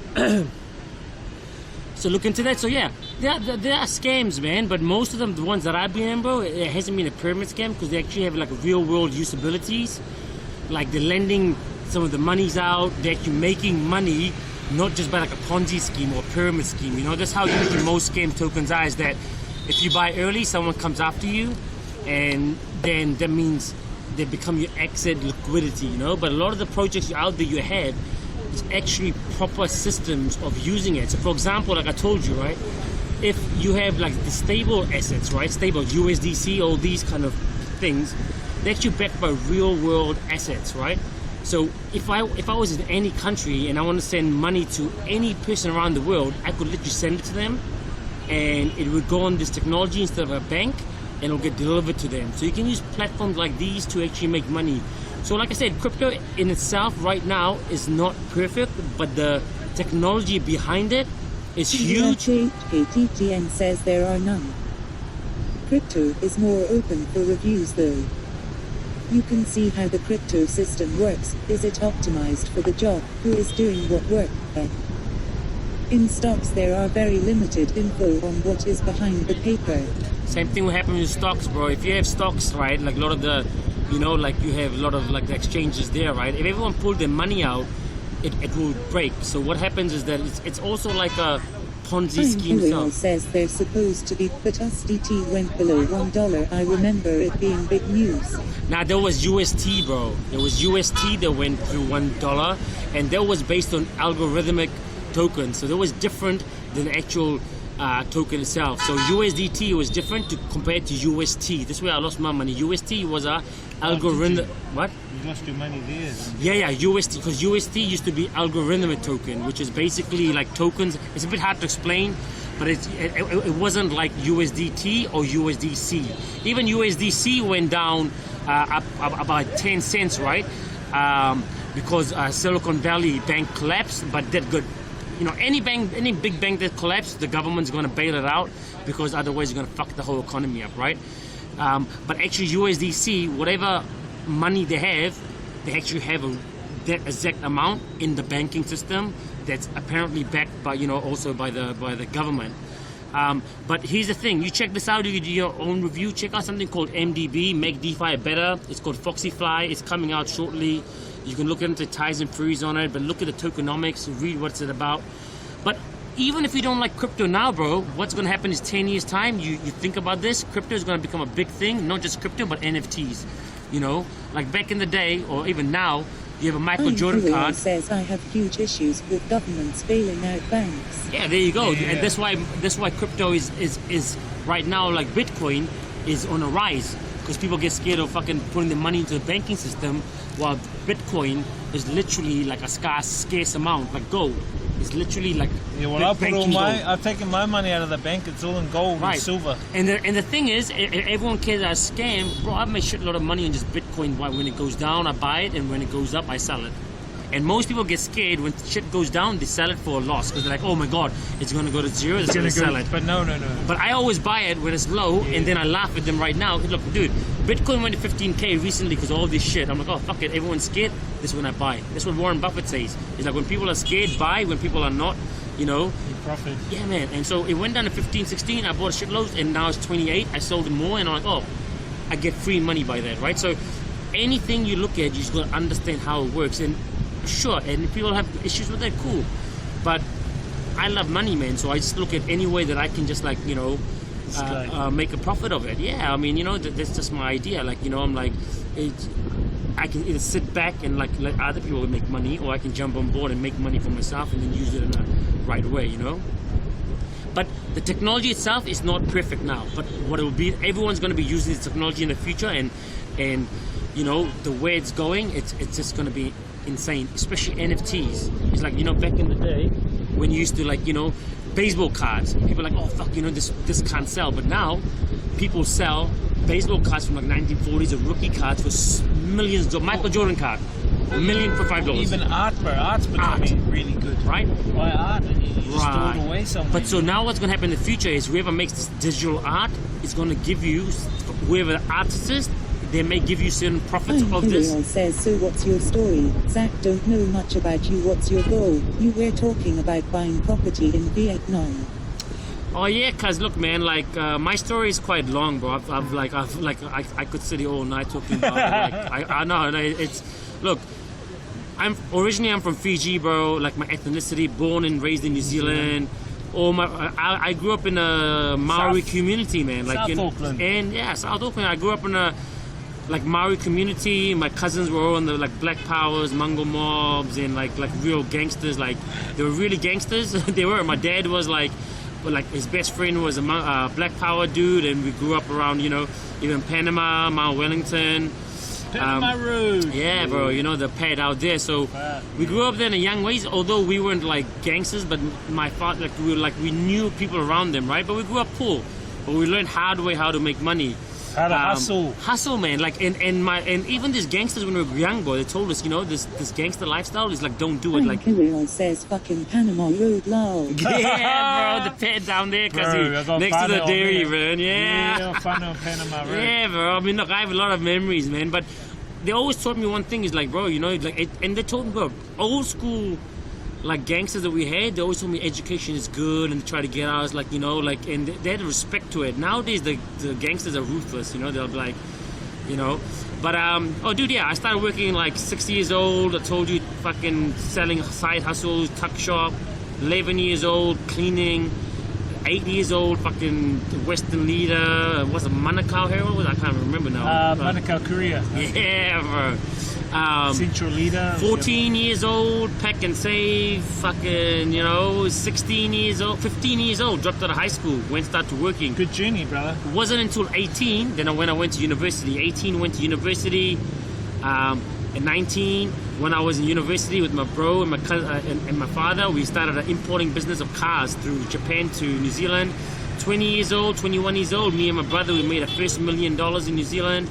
This guy. Yeah, but in Newland, it used to be Newland, around, what was the road? Rutger Road. No, Rutger was west. What's the road? The train tracks, just outside Newland. Fuck, I don't know. Shit, I can't remember, Not man. Great North Road, is it?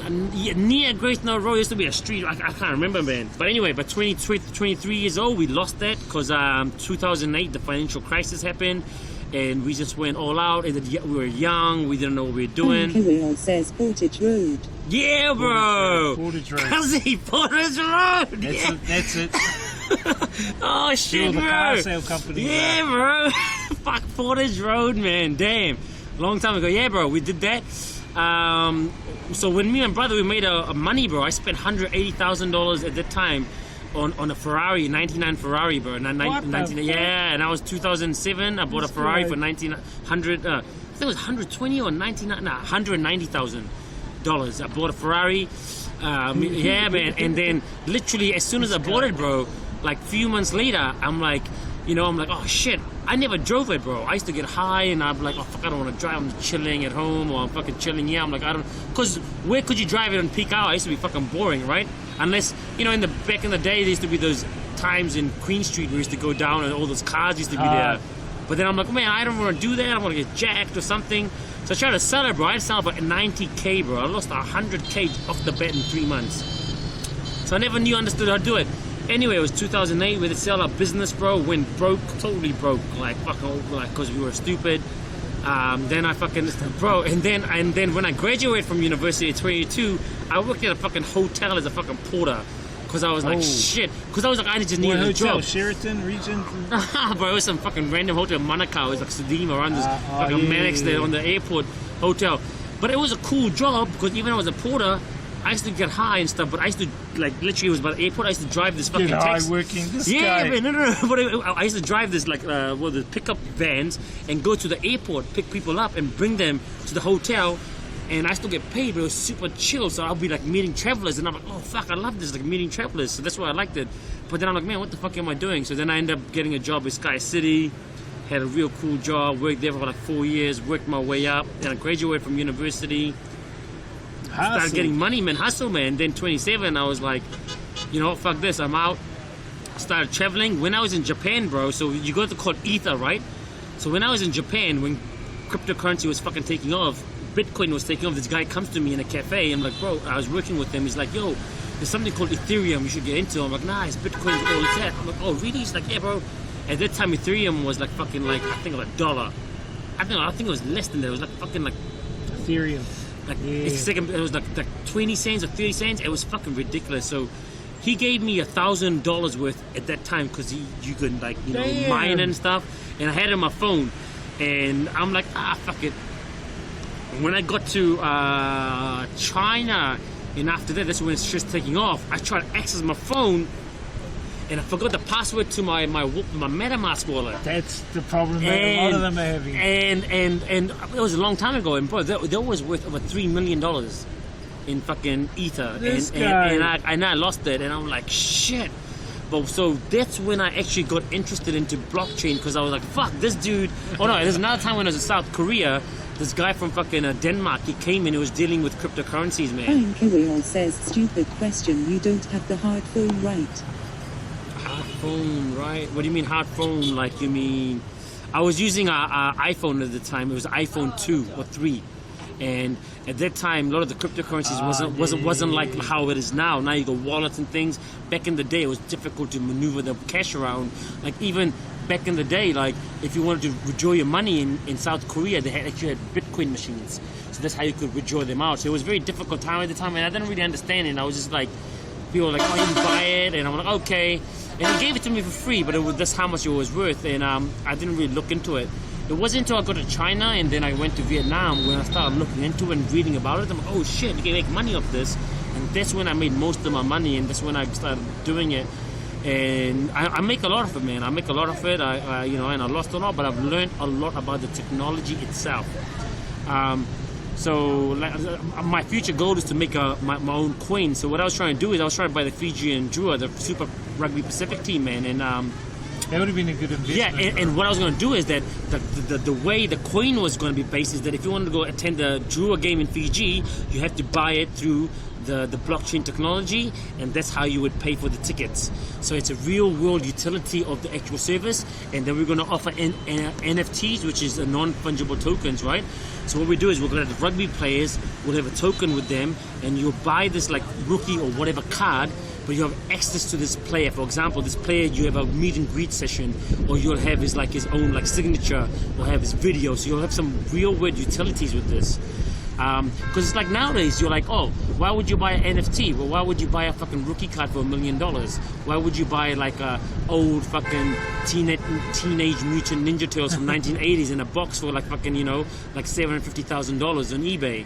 So the technology itself is developing, and houses will be fucking like, you go to a concert, right? You buy a ticket to like an Eminem show, you have no novelty factor. Now you buy this NFT, and it has like, Eminem releases it, and he's like, oh, you get like a free video call with me, or you have like a signature with me, or whatever. You have a signature, you have, whatever things he wants to do. So like I said, the technology is not perfect, but what it will become in the future, that's what you got to think of. Not what it is now, but what it can become. And banking is not going to do this. All the banks are on it. What do you think? Everyone's trying to offer this digital Well, that's coin. what the Federal Reserve and the billionaires, bro, are moving to CBDC, Why? central banking digital currency, because they know. Right. That's the system I was telling you guys about. CBDC is what they want to implement upon an economic crash. It's a great reset there, Labor. So, like my life in Vietnam, I was told you I'm looking to settle down shortly. After anyone's fucking more woman than me in life, man. Good for them. No, really, bro. But I've just done it all. I want to focus on my next sort of path. But yeah, I want to buy properties here. Property in Vietnam is so cheap and so undervalued that within 4 hours you can go to Saigon. You can go to Singapore, you can go to Shanghai, you can go to Hong Kong, you Vietnam go to Taiwan. is a central hub. Right, man. We're talking about Within 4 hours. Japan, a few hours away. Hong Right. Kong, Thailand, Bangkok. Malaysia. It's Right. really a good central hub, and knowing that firsthand, because every 3 months I'd go out, Right. because I actually look forward to that time, And everyone's coming, putting their money here because they're like, oh, hang on, our country's so expensive, but we can go 2 or 3 hours away and we can buy property for undervalued prices. It's ridiculous. So I want to get into property here, because property is always a good way, because like property, at least you can touch it, right? You can touch it, you can feel it, you have it, right? And you can live in it.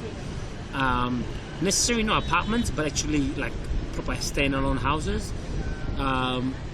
You need someone to help you, though, because apparently you can't, if you're a foreigner, you can't buy the land outright, but you can do some kind of agreement or something. But now they start. Yeah, but now they're changing it so you can buy like places at like what you call it, I forget the name, man. But it's places where you can go. You can buy a certain area in the specific foreigner-friendly places.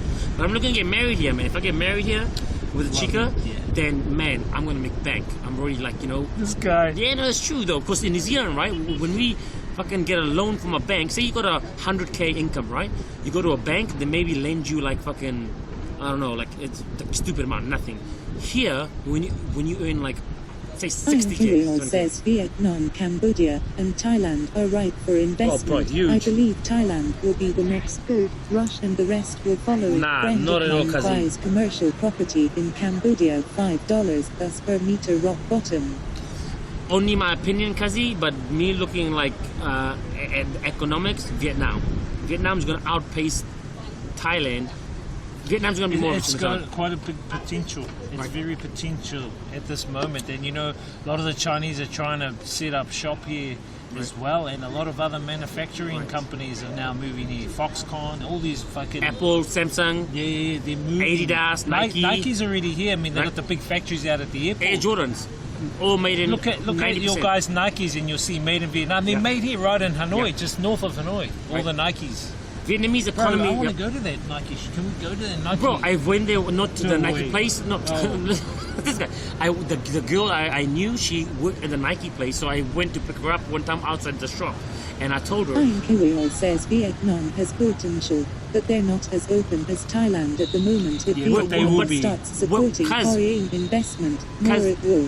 When you say that Vietnam's not open as Thailand, if you think about FDI, foreign direct investment, Thailand's not that open either, bro. Because, you know, if you want to do a business in Thailand, even if you're married to a Thai woman, you cannot own anything in your name.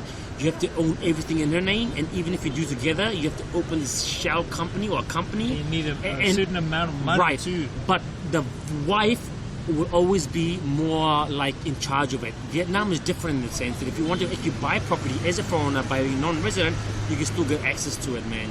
And the reason for this is that there's a lot of cultural aspects to Thailand, because in Thailand they don't want to. You can never, if I'm not mistaken, bro. There's not really. You can never own properties forever in Thailand. If I'm not mistaken, it's very difficult. And you can. I look into the property all the time, and it's a lot difficult. So when you say open, the only thing Thailand is open is on the tourist visa. If you want to stay in Thailand for a long visa, ain't gonna happen. Right? Ain't gonna happen. You have a retirement visa, which is like 10 years, but you got to spend. IRL says you can only own condos, not land, as a foreigner. In Thailand or Vietnam? In Vietnam, you can't own land at all because the land is all owned by the government. Yeah. But what you can do is that you can own the right to build on the land. Or you can do an agreement up if you have a partner or whatever. IRL says Thailand. You can own condos. Yeah, bro. Yeah, there's a few that are Right. owning condos. So yeah. the biggest problem with condos is that if the condos gonna fucking come down, like, you know, and they got demolished it after a while, guess what? It diminishes your return on investment because, like, the property price goes up. Or if there's a condo and then like 80% of the people in the condo sell the property for like a lower price because they can't pay for it. KTTN says you can't really own it as well, only 49%. Yeah, bro. And that's what's up. Like, to be honest, like, property is kind of like a little more background. It's what I kind of always look into.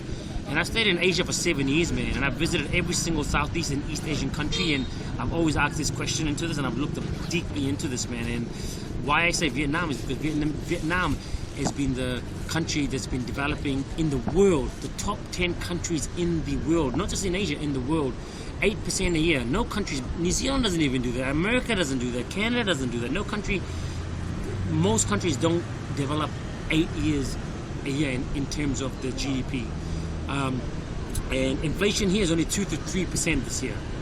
New Zealand is 7.1. Yeah, it's stuff sort of similar to when I was here a year and a half ago, Right. bro. You know what I mean? I mean, there's a couple of things gone up, but bro, it's kind of more, it's stable, you know? New Zealand prices increased 23% from 2000, I think it was 19 or 21.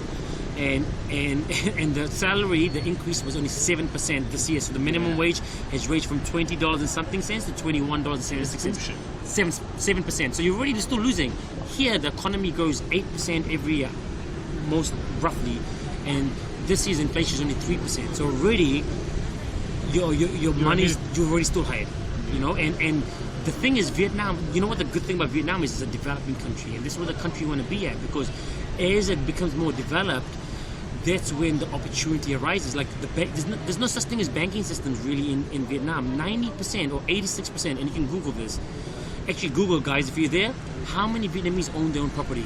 And if I'm not mistaken, it's between 80 to 90 something percent. Vietnamese own their own property. without any mortgages.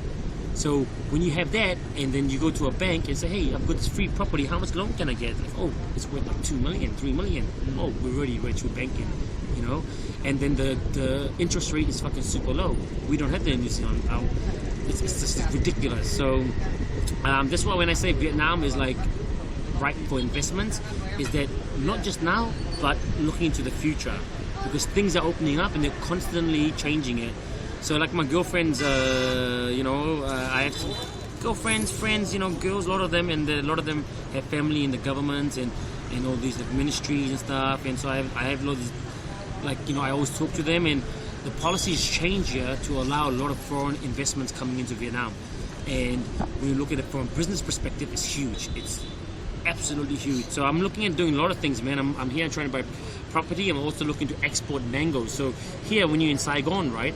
And I've got some context there, Saigon and concrete. So you can buy mango up to like 5 kilo of mango for $1.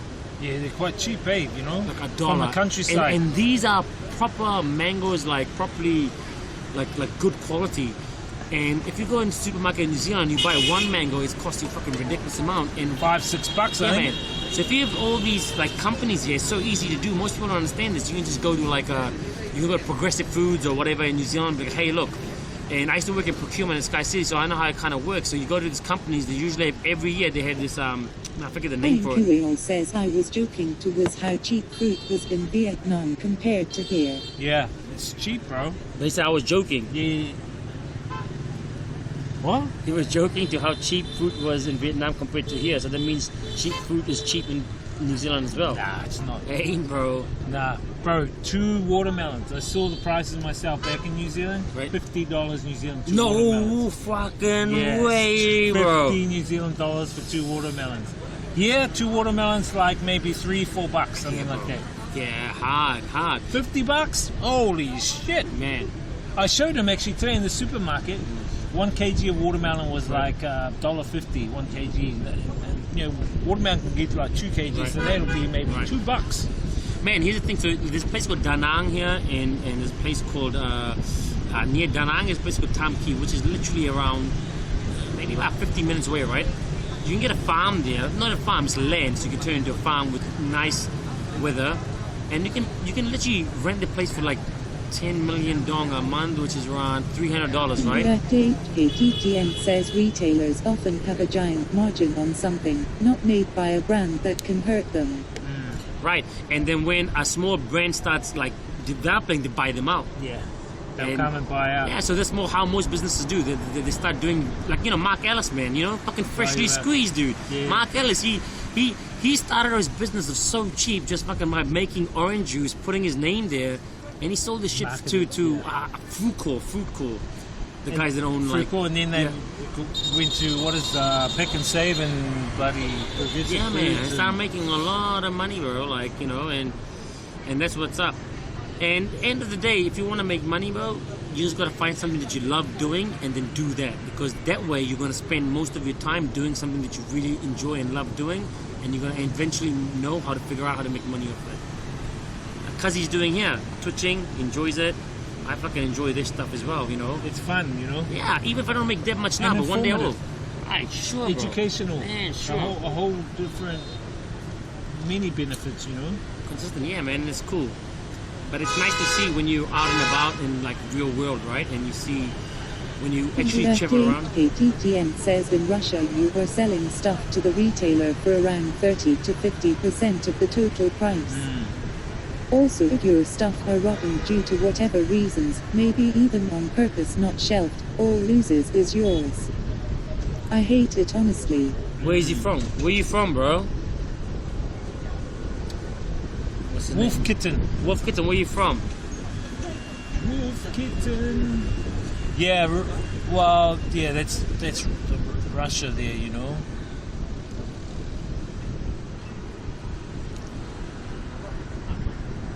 Look at this hoodie guy. Fuck, it's a little cold or chilly tonight, right? It is chilly. Yeah, but man. I don't want to get sick. We can't afford to get sick. Yeah, no, exactly. You can't get afford to get sick, But today, it's been good. It's raining a little bit because the atmosphere is like quite nice. And it's clear. See, guys, Right. there's no pollution. Right, that's why it's It's kind of clear. good. There's a little wind and cool, but it's cleared up, so there's no pollution tonight. But there's bats flying around. Flying Kirill says 17 up hard enough. Yeah, bro. Man, I love warm weather though, bro. You know, just my skin's made for it. You know. But you know, going from like 35 right. and back down to 38, 17, man, yeah. 38 to 17, you know. Because in New Zealand, bro, like in Auckland, it's getting a bit like more, like you know, like more hotter. But I never fucking experienced like even in Fiji, like 38 degrees, 41 degrees, 42 degrees. You know, like some days you have here like 38 degrees, and then 2 days later it's like 17 and 16. Yeah, that's what I mean. And that sort of stuff can make you sick, you know, your changes of weather temperatures. But I love 38 degrees, 35 degrees, 34 degrees. Yeah, it's bearable too, you know, like the sun nighttime, here, especially nighttime light. Yeah, the sun here is bearable, but the sun back in New Zealand, bro, Right. it's because of the thin ozone layer back Right, here. bro. I don't know. I think we have no Quicker ozone burn layer time. or something like this. I remember when I was younger, I learned Yeah. about like we have no ozone layer or we have We thin didn't ozone have, layer. but now says it's when I been- was living in Perth, 45 up Yeah, crazy. well, Australia's the next. Yeah. Yeah. Well, Australia's kind of, bro, it's the humidity here that gets Right. you. It's different. It's different. It's just Yeah, very humid. Because it might say 35 degrees, but it feels like 47 or 50. Yeah, and if you're under a tree, you're even going to sweat under a tree here in the shade at like 2 or 3 in the afternoon. You know? And plus now the sun's going through different cycles, so it's even going to get more hotter. Yeah. More and more hotter. So summer, wet season, yeah. It's going to be hot, wet season, bro. Oh yeah, man. And wet season is the worst because then it's like wet. And It it's usually like, rains at this time, right? Yeah, After well, it was 6. raining. Yeah, It rains about 6 for like But it maybe doesn't an rain hour too or much, 2. yeah. But it's okay. It's 1 or 2 hour, but And then it's it goes not too away. bad. But I mean, you know, like it's more price to pay. You know, small price to pay for. And it's a cleansing. I see it as a cleansing, you know. Right. I mean, look at here, man. I've just like you know, I bought like one drink. I bought my own beers here. I'm drinking my own stuff. And no one really bets an eye. You know, no one's out here telling me, oh, you can't bring this in. You know, they're like, oh.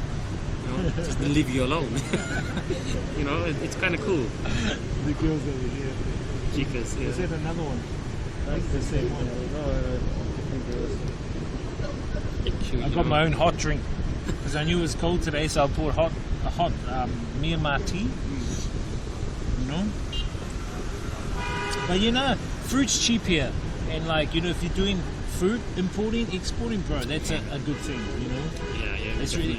You know, even like jackfruit, dry jackfruit, bro. Because I know a lot of people who like the jackfruit and even the dry jackfruit back to New Zealand, bro. You know how much for a packet of jackfruit, dry jackfruit? $30. In New Zealand. Yeah, New Zealand, but here they're like $2. Yeah.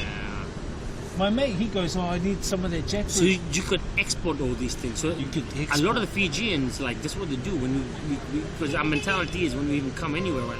Okay, like, you know, we're gonna start some kind of business.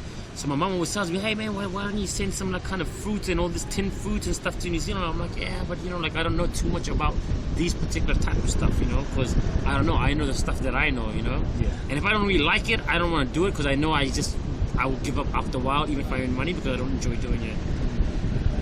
But it's cheap. It's cheap, definitely. It's cheap, definitely. Like you could do that, you know. And $16 for a banh mi back in New Zealand. Yeah, Damn, it's pricey.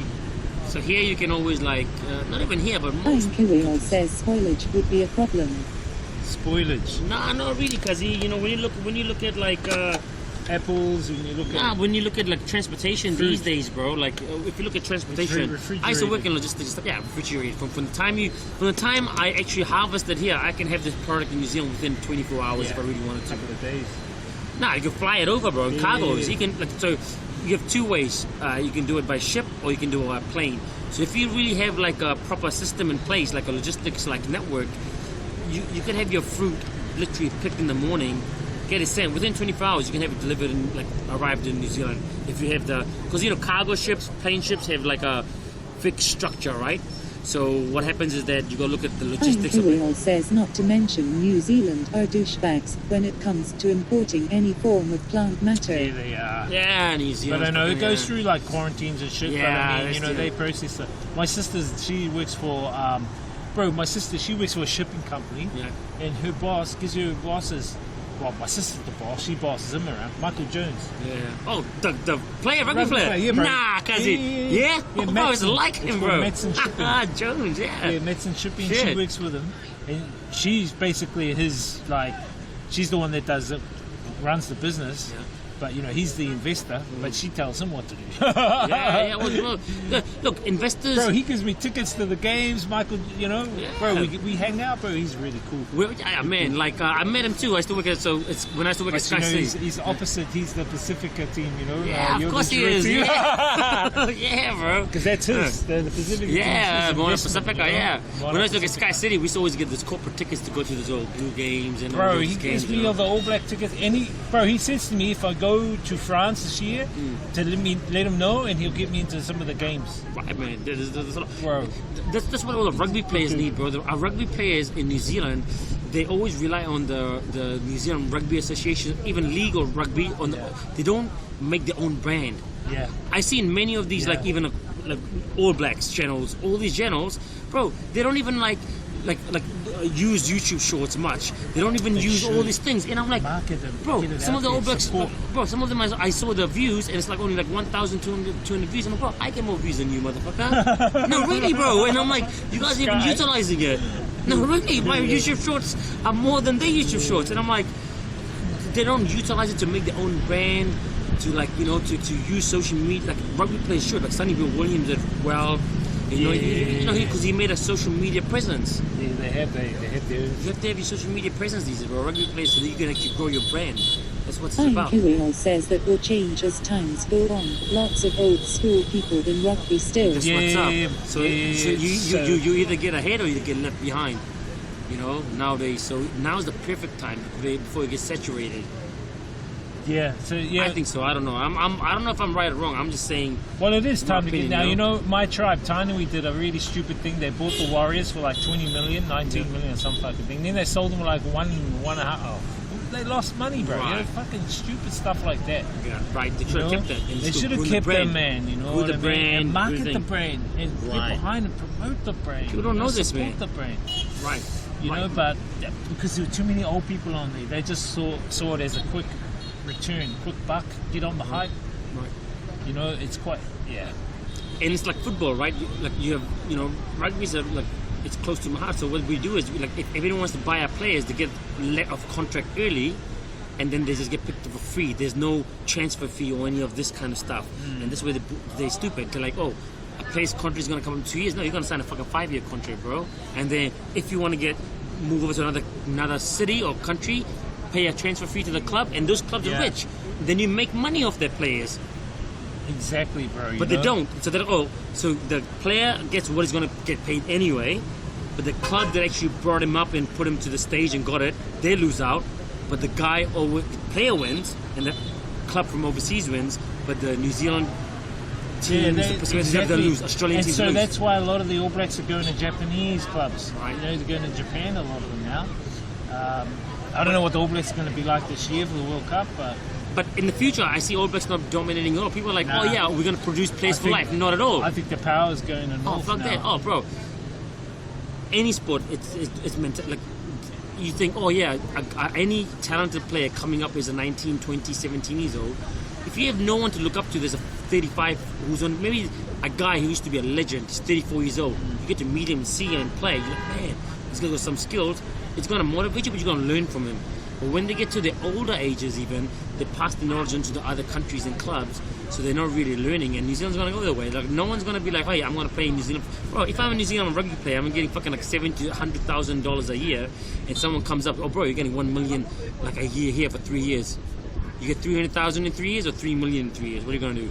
Yeah, Fine exactly. Kirill says my bro Mark was a good example. Zero social media. We hooked him up with socials and some affiliates to market. He makes 30k a post nowadays on average. Yeah, bro, who's Mark though, man? Exactly. Who's Mark? Mark Hunt? Yeah, so Yeah, bro. my sister works for him, and because he, you know, being an All Black, he has a lot of side Fine hustles Kirill too, bro. says Mark Hunt. Yeah, Mark bro. Hunt. Yeah. He has a lot of side hustles too, bro. Like he owns a Burger King, I think, Burger King chain or something. Michael Jones. He owns a clothing shop. a brand. I forgot the name of it. It's in Onehunga as well, or Onehunga. And he's got a lot of side hustles going on, you know, and that's what we need to do is get a lot of side hustles on. Especially the Polynesians, Melanesians, Pacific Island people, because the thing is, there's no voice out there advocating these kind of communication to them. Because it's about a little communication, and you can everyone can kind of win. You know, it's not like I win, you lose. It's like a win-win situation for everybody. Social media is a huge presence nowadays, man. To actually, whatever you do, especially the sportsmen, man. Yeah. Man, you could you already had the following on you.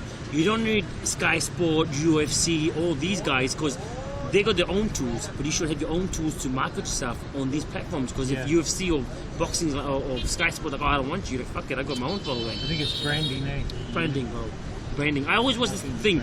I look at NZ Breakdown, right? Sky Sports. And I see Sky Sports branding on YouTube and all things, and they get viewers, but I'm like, fuck, it's fuck all.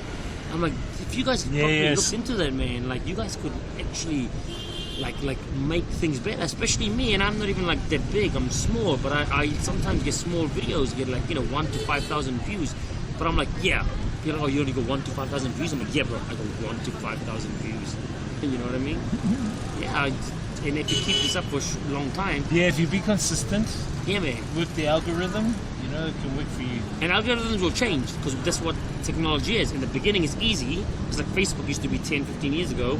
Instagram, you post one. They've evolved and changed. So as soon as it changes, even TikTok before, even 2 years ago, you post one video, you get 100,000 views. Now you'll get a little bit. And as technology evolves, it changes. But that's why also you said Octopass is quite good for that, and also Zectopass in the future. This guy, hey, this guy.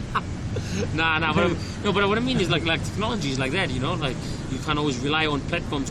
Bro. Because I recently I've seen a lot of some YouTubers, bro, and also people on Instagram. Their accounts got banned because other people used to imitate them and send messages, and now this guy from Instagram and Facebook couldn't reach any proper person to reactivate their account because they don't have anyone there. No, they don't. Right. A lot of them don't have. A lot of them have. What do they call it? Virtual fucking.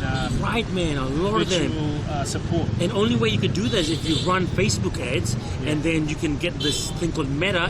But again, it's like it never worked for them. So he lost his account. This is what Facebook wants you to do. They want you to advertise. They want you to do ads. If you do ads, then they welcome the algorithm to work for you. Which I don't mind. I will tell you why. This is my opinion. Right? It's an investment. Right. Most people don't invest in the product. Amazon became big as it is. You know why? Because in Google, in early 2000s, they were the biggest purchaser of Google ads, and Google ads used to only cost you $1 something. They were the biggest purchasers. So people don't want to. Before that, they were just doing books, but they've evolved. Right. Because they're like, oh, we're going to purchase these ads for undervalued prices, and we can reach so many people that if you're not running ads and I'm running even $10 of ads a week, who do you think is going to get ahead in a year? Me or you? There's organic reach, but organic reach only goes so far. So I think, paid ads is also good. You don't have to spend a lot, but it's still a way of marketing, And I don't know how, the things behind it, but I can see how it's slowly starting to work. I haven't perfected it. One day I hope to. Even if I don't, but it's interesting learning curves, Because another thing will come up, like YouTube Shorts, TikTok. There will be fucking something else that comes up in the next 5, 10, 15 years, bro. Yep, nothing remains the same. Look back in the day when we had fucking MySpace, and what was the other one? Yeah, I mean, oh shit. Was it Bebo or something? Oh, yo, dude, Bebo, cuzzy, yeah. See what I mean? Bro, Bebo could have been huge. It should have. Because it was big, but it never evolved. Yeah. They were like, oh, Bebo, dude. But bro, it had the potential. Shit, bro, I remember Bebo, man. I was using MSN Messenger. Bro, cuzzy, MSN Messengers, what is that? MSN, the stupid guy. MSN Messenger. They were way ahead of Facebook and everything. They were. And what happened? Evolve it, Same thing like Sony. Fucking Sony, CD players, MP3 player. What happened? Yeah. Apple came along, used to be like Yahoo. What happened? Google came along, go back even more. You know what people have done? they saw these what do you call them, these platforms Right. and these tech, and Advertising. they used them to Right. create their own to better it. And Right. they brought it out. you And know? then, and well, the thing is, you used to have the radio star before movies came in. You know, Yeah, before yeah, movies, it used to be the exactly. radio star. I'm a radio. and then the music used to be Napster. You know? Right, and then and then movies came along. It killed the radio star because What like, is it, Spotify and then now? Napster, Lime, and now you got Spotify. So nothing remains the same. And it will change. It will change, evolve. Maybe Facebook and fucking Google. Like Even a fucking Facebook, things. I think, will Bro, evolve out. sure. You know, the more they're starting to Damn, censor, Meta. people are going to leave and go to something They else. already has started Meta, and they're changing, and it's Yeah. it's ever evolving. Any technology piece out there will not stay the same. So it's either you. Because our human ingenuity, we're learning new things, new advents in technology. It's inevitable that we will change, and also platforms will change with it, with the Sure, man. times. You know. Sure, for definitely. It's like, it always reminds me of like Ferrari and Lamborghini. So you know how Ferrari started? I think it was either way. So this guy used to produce for I think it was Lamborghini. He used to produce for he used to design for Lamborghini, and then he designed these new type of cars, and they're like, Lamborghini's like, nah, we don't want this. This will not work. Blah blah blah. So he went and fucking started his own Ferrari company, and Ferrari overtook There you Lamborghini. go. And Yeah. then he's like, oh fuck it, now you got Ferrari, and so. Technology companies will ever change. Nas, the rapper, said it best. No idea is original. No idea is original. Nas yeah. said it best. Yeah, he's right, bro. And when you look at it, you know, we take ideas from others and we evolve it, and we, you know, sometimes we call it our own, but actually the ideas we've recycled back in, and we've kind of, you know, put a spin on it ourselves, and we've evolved it. When you look at it, but you know, you've got to think: are there actually any original ideas? Everything's been bitten off something with someone. Yeah. So like for example, right? Just like any technology that's out there, it's good because you really know what they're doing, how they're doing it. Take the idea. If they get $1 billion in market share, fucking get 100K of It's that. like the music industry now in the modern era. A lot of these music artists, new music artists coming out, are using samples from music made back in the 90s. Oh, well, bro, you know? sure. Yeah, and from the 80s, 70s. I never knew that. A lot of the rap that I used to listen to in the 90s and 2000s, 90s, late 80s, 90s, 2000s, my homie, he's from New York. He's like 58 years old. So he's playing the music. I'm like, yeah, bro. I'm like, oh, hang on. And then it's like music sample from like 50s, 60s, 70s. Well, and it's I'm the like, original oh, shit. version that they're playing. Right, you know? but it's like them change it to evolve it to a different type, you know? Yeah, so, you know, that's a Time good thing. Kirill says same with movies, just the same script, new actors. Yeah, movies Pretty are going to much. shit even more, I think, Pretty nowadays, much. because it's just nowadays movies have like, bro, I don't know. When I was younger, I at least used to see like a lot of decent comedies and like action, but And nowadays, adventures, right? like Now it's Goonies just and, right. you know, like It just seems that it just means Goonies. it just kind of became like fucking Rehashed. sequels after sequels. Yeah. But you can't be mad at that because, you know, guess what? It makes money. People paying it. You can't go get in the market. Right? Market decides. I also think there's also people out there who limit what has, like Hollywood, there are Sure. the black suits in there who Jewish restrict people. those. Come Yeah, on, come on. who restrict you to create Control. extraordinary movies. No, you cannot. You control. You know what I mean? You can't show everything.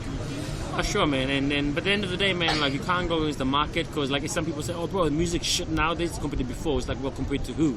Because more people are listening to this kind of music than you're not. So just because we don't listen to it doesn't mean other people don't. Yeah. So we can't hate against it, but we just got to think people have different perspectives in life than we grew up. So things change, For sure. but it doesn't mean that it sucks. So if you say it sucks, you're right.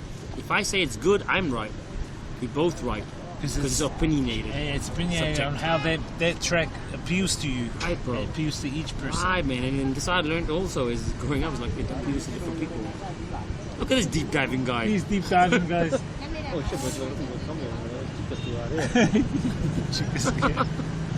man, you work. They only get paid 25,000 an hour, man.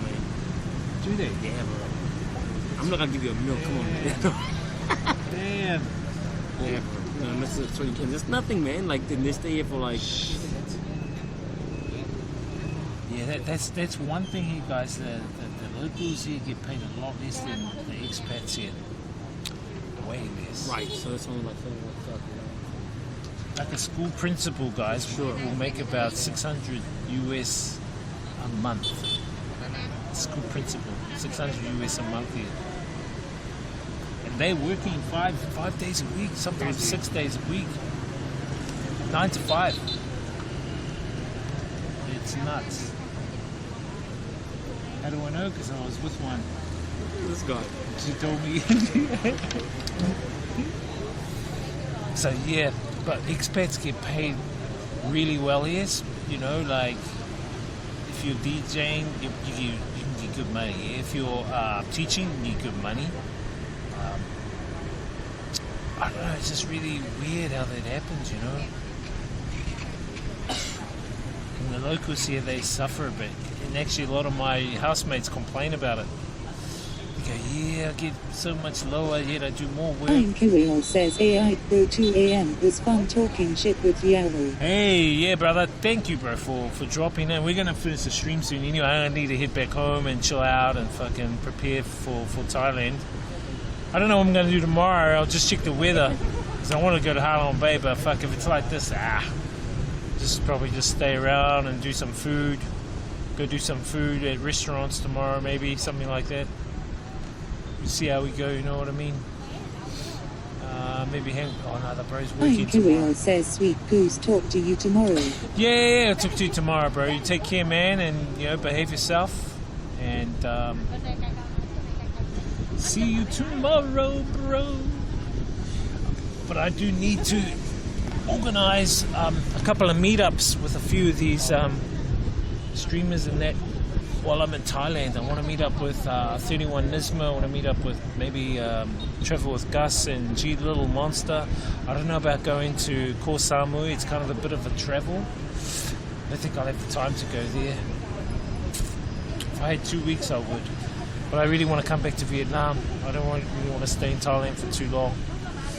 So we'll just go there, go to this network meetup event.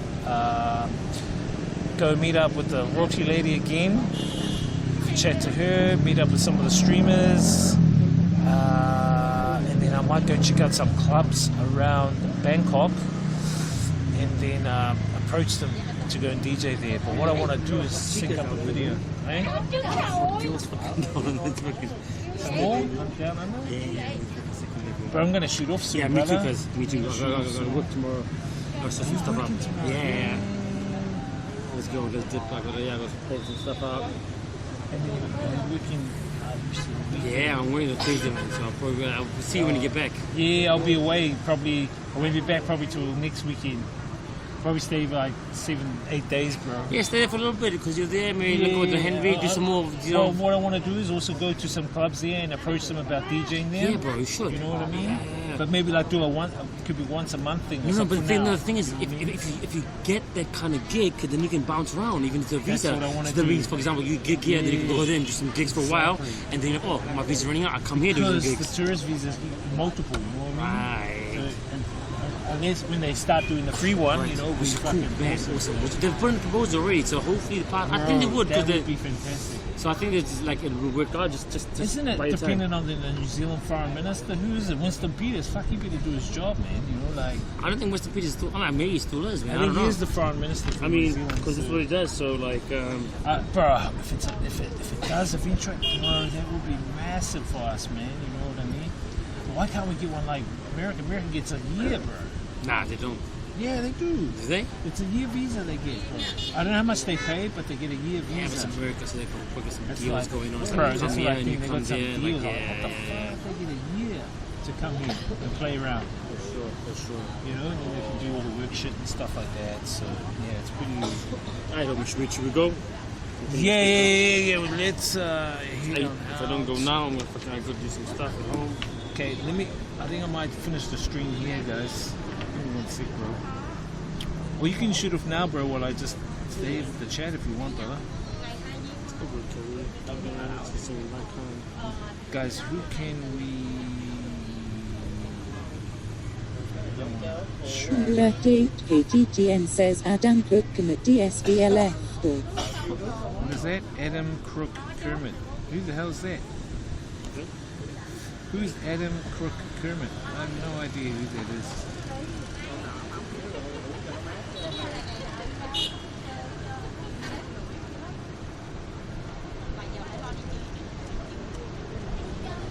Oh, there's no many people on.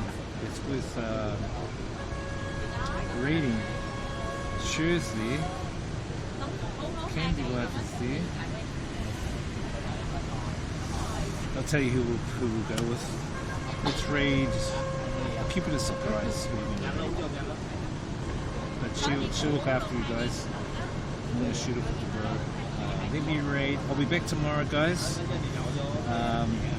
Thank you guys for joining us, to all the follows, and bro, it was good chilling out with you today, Zach. Yeah, bro, always is Thank cuzzy. you, bro. Thank Always you. is cuzzy. Birthday, ATGN says 07.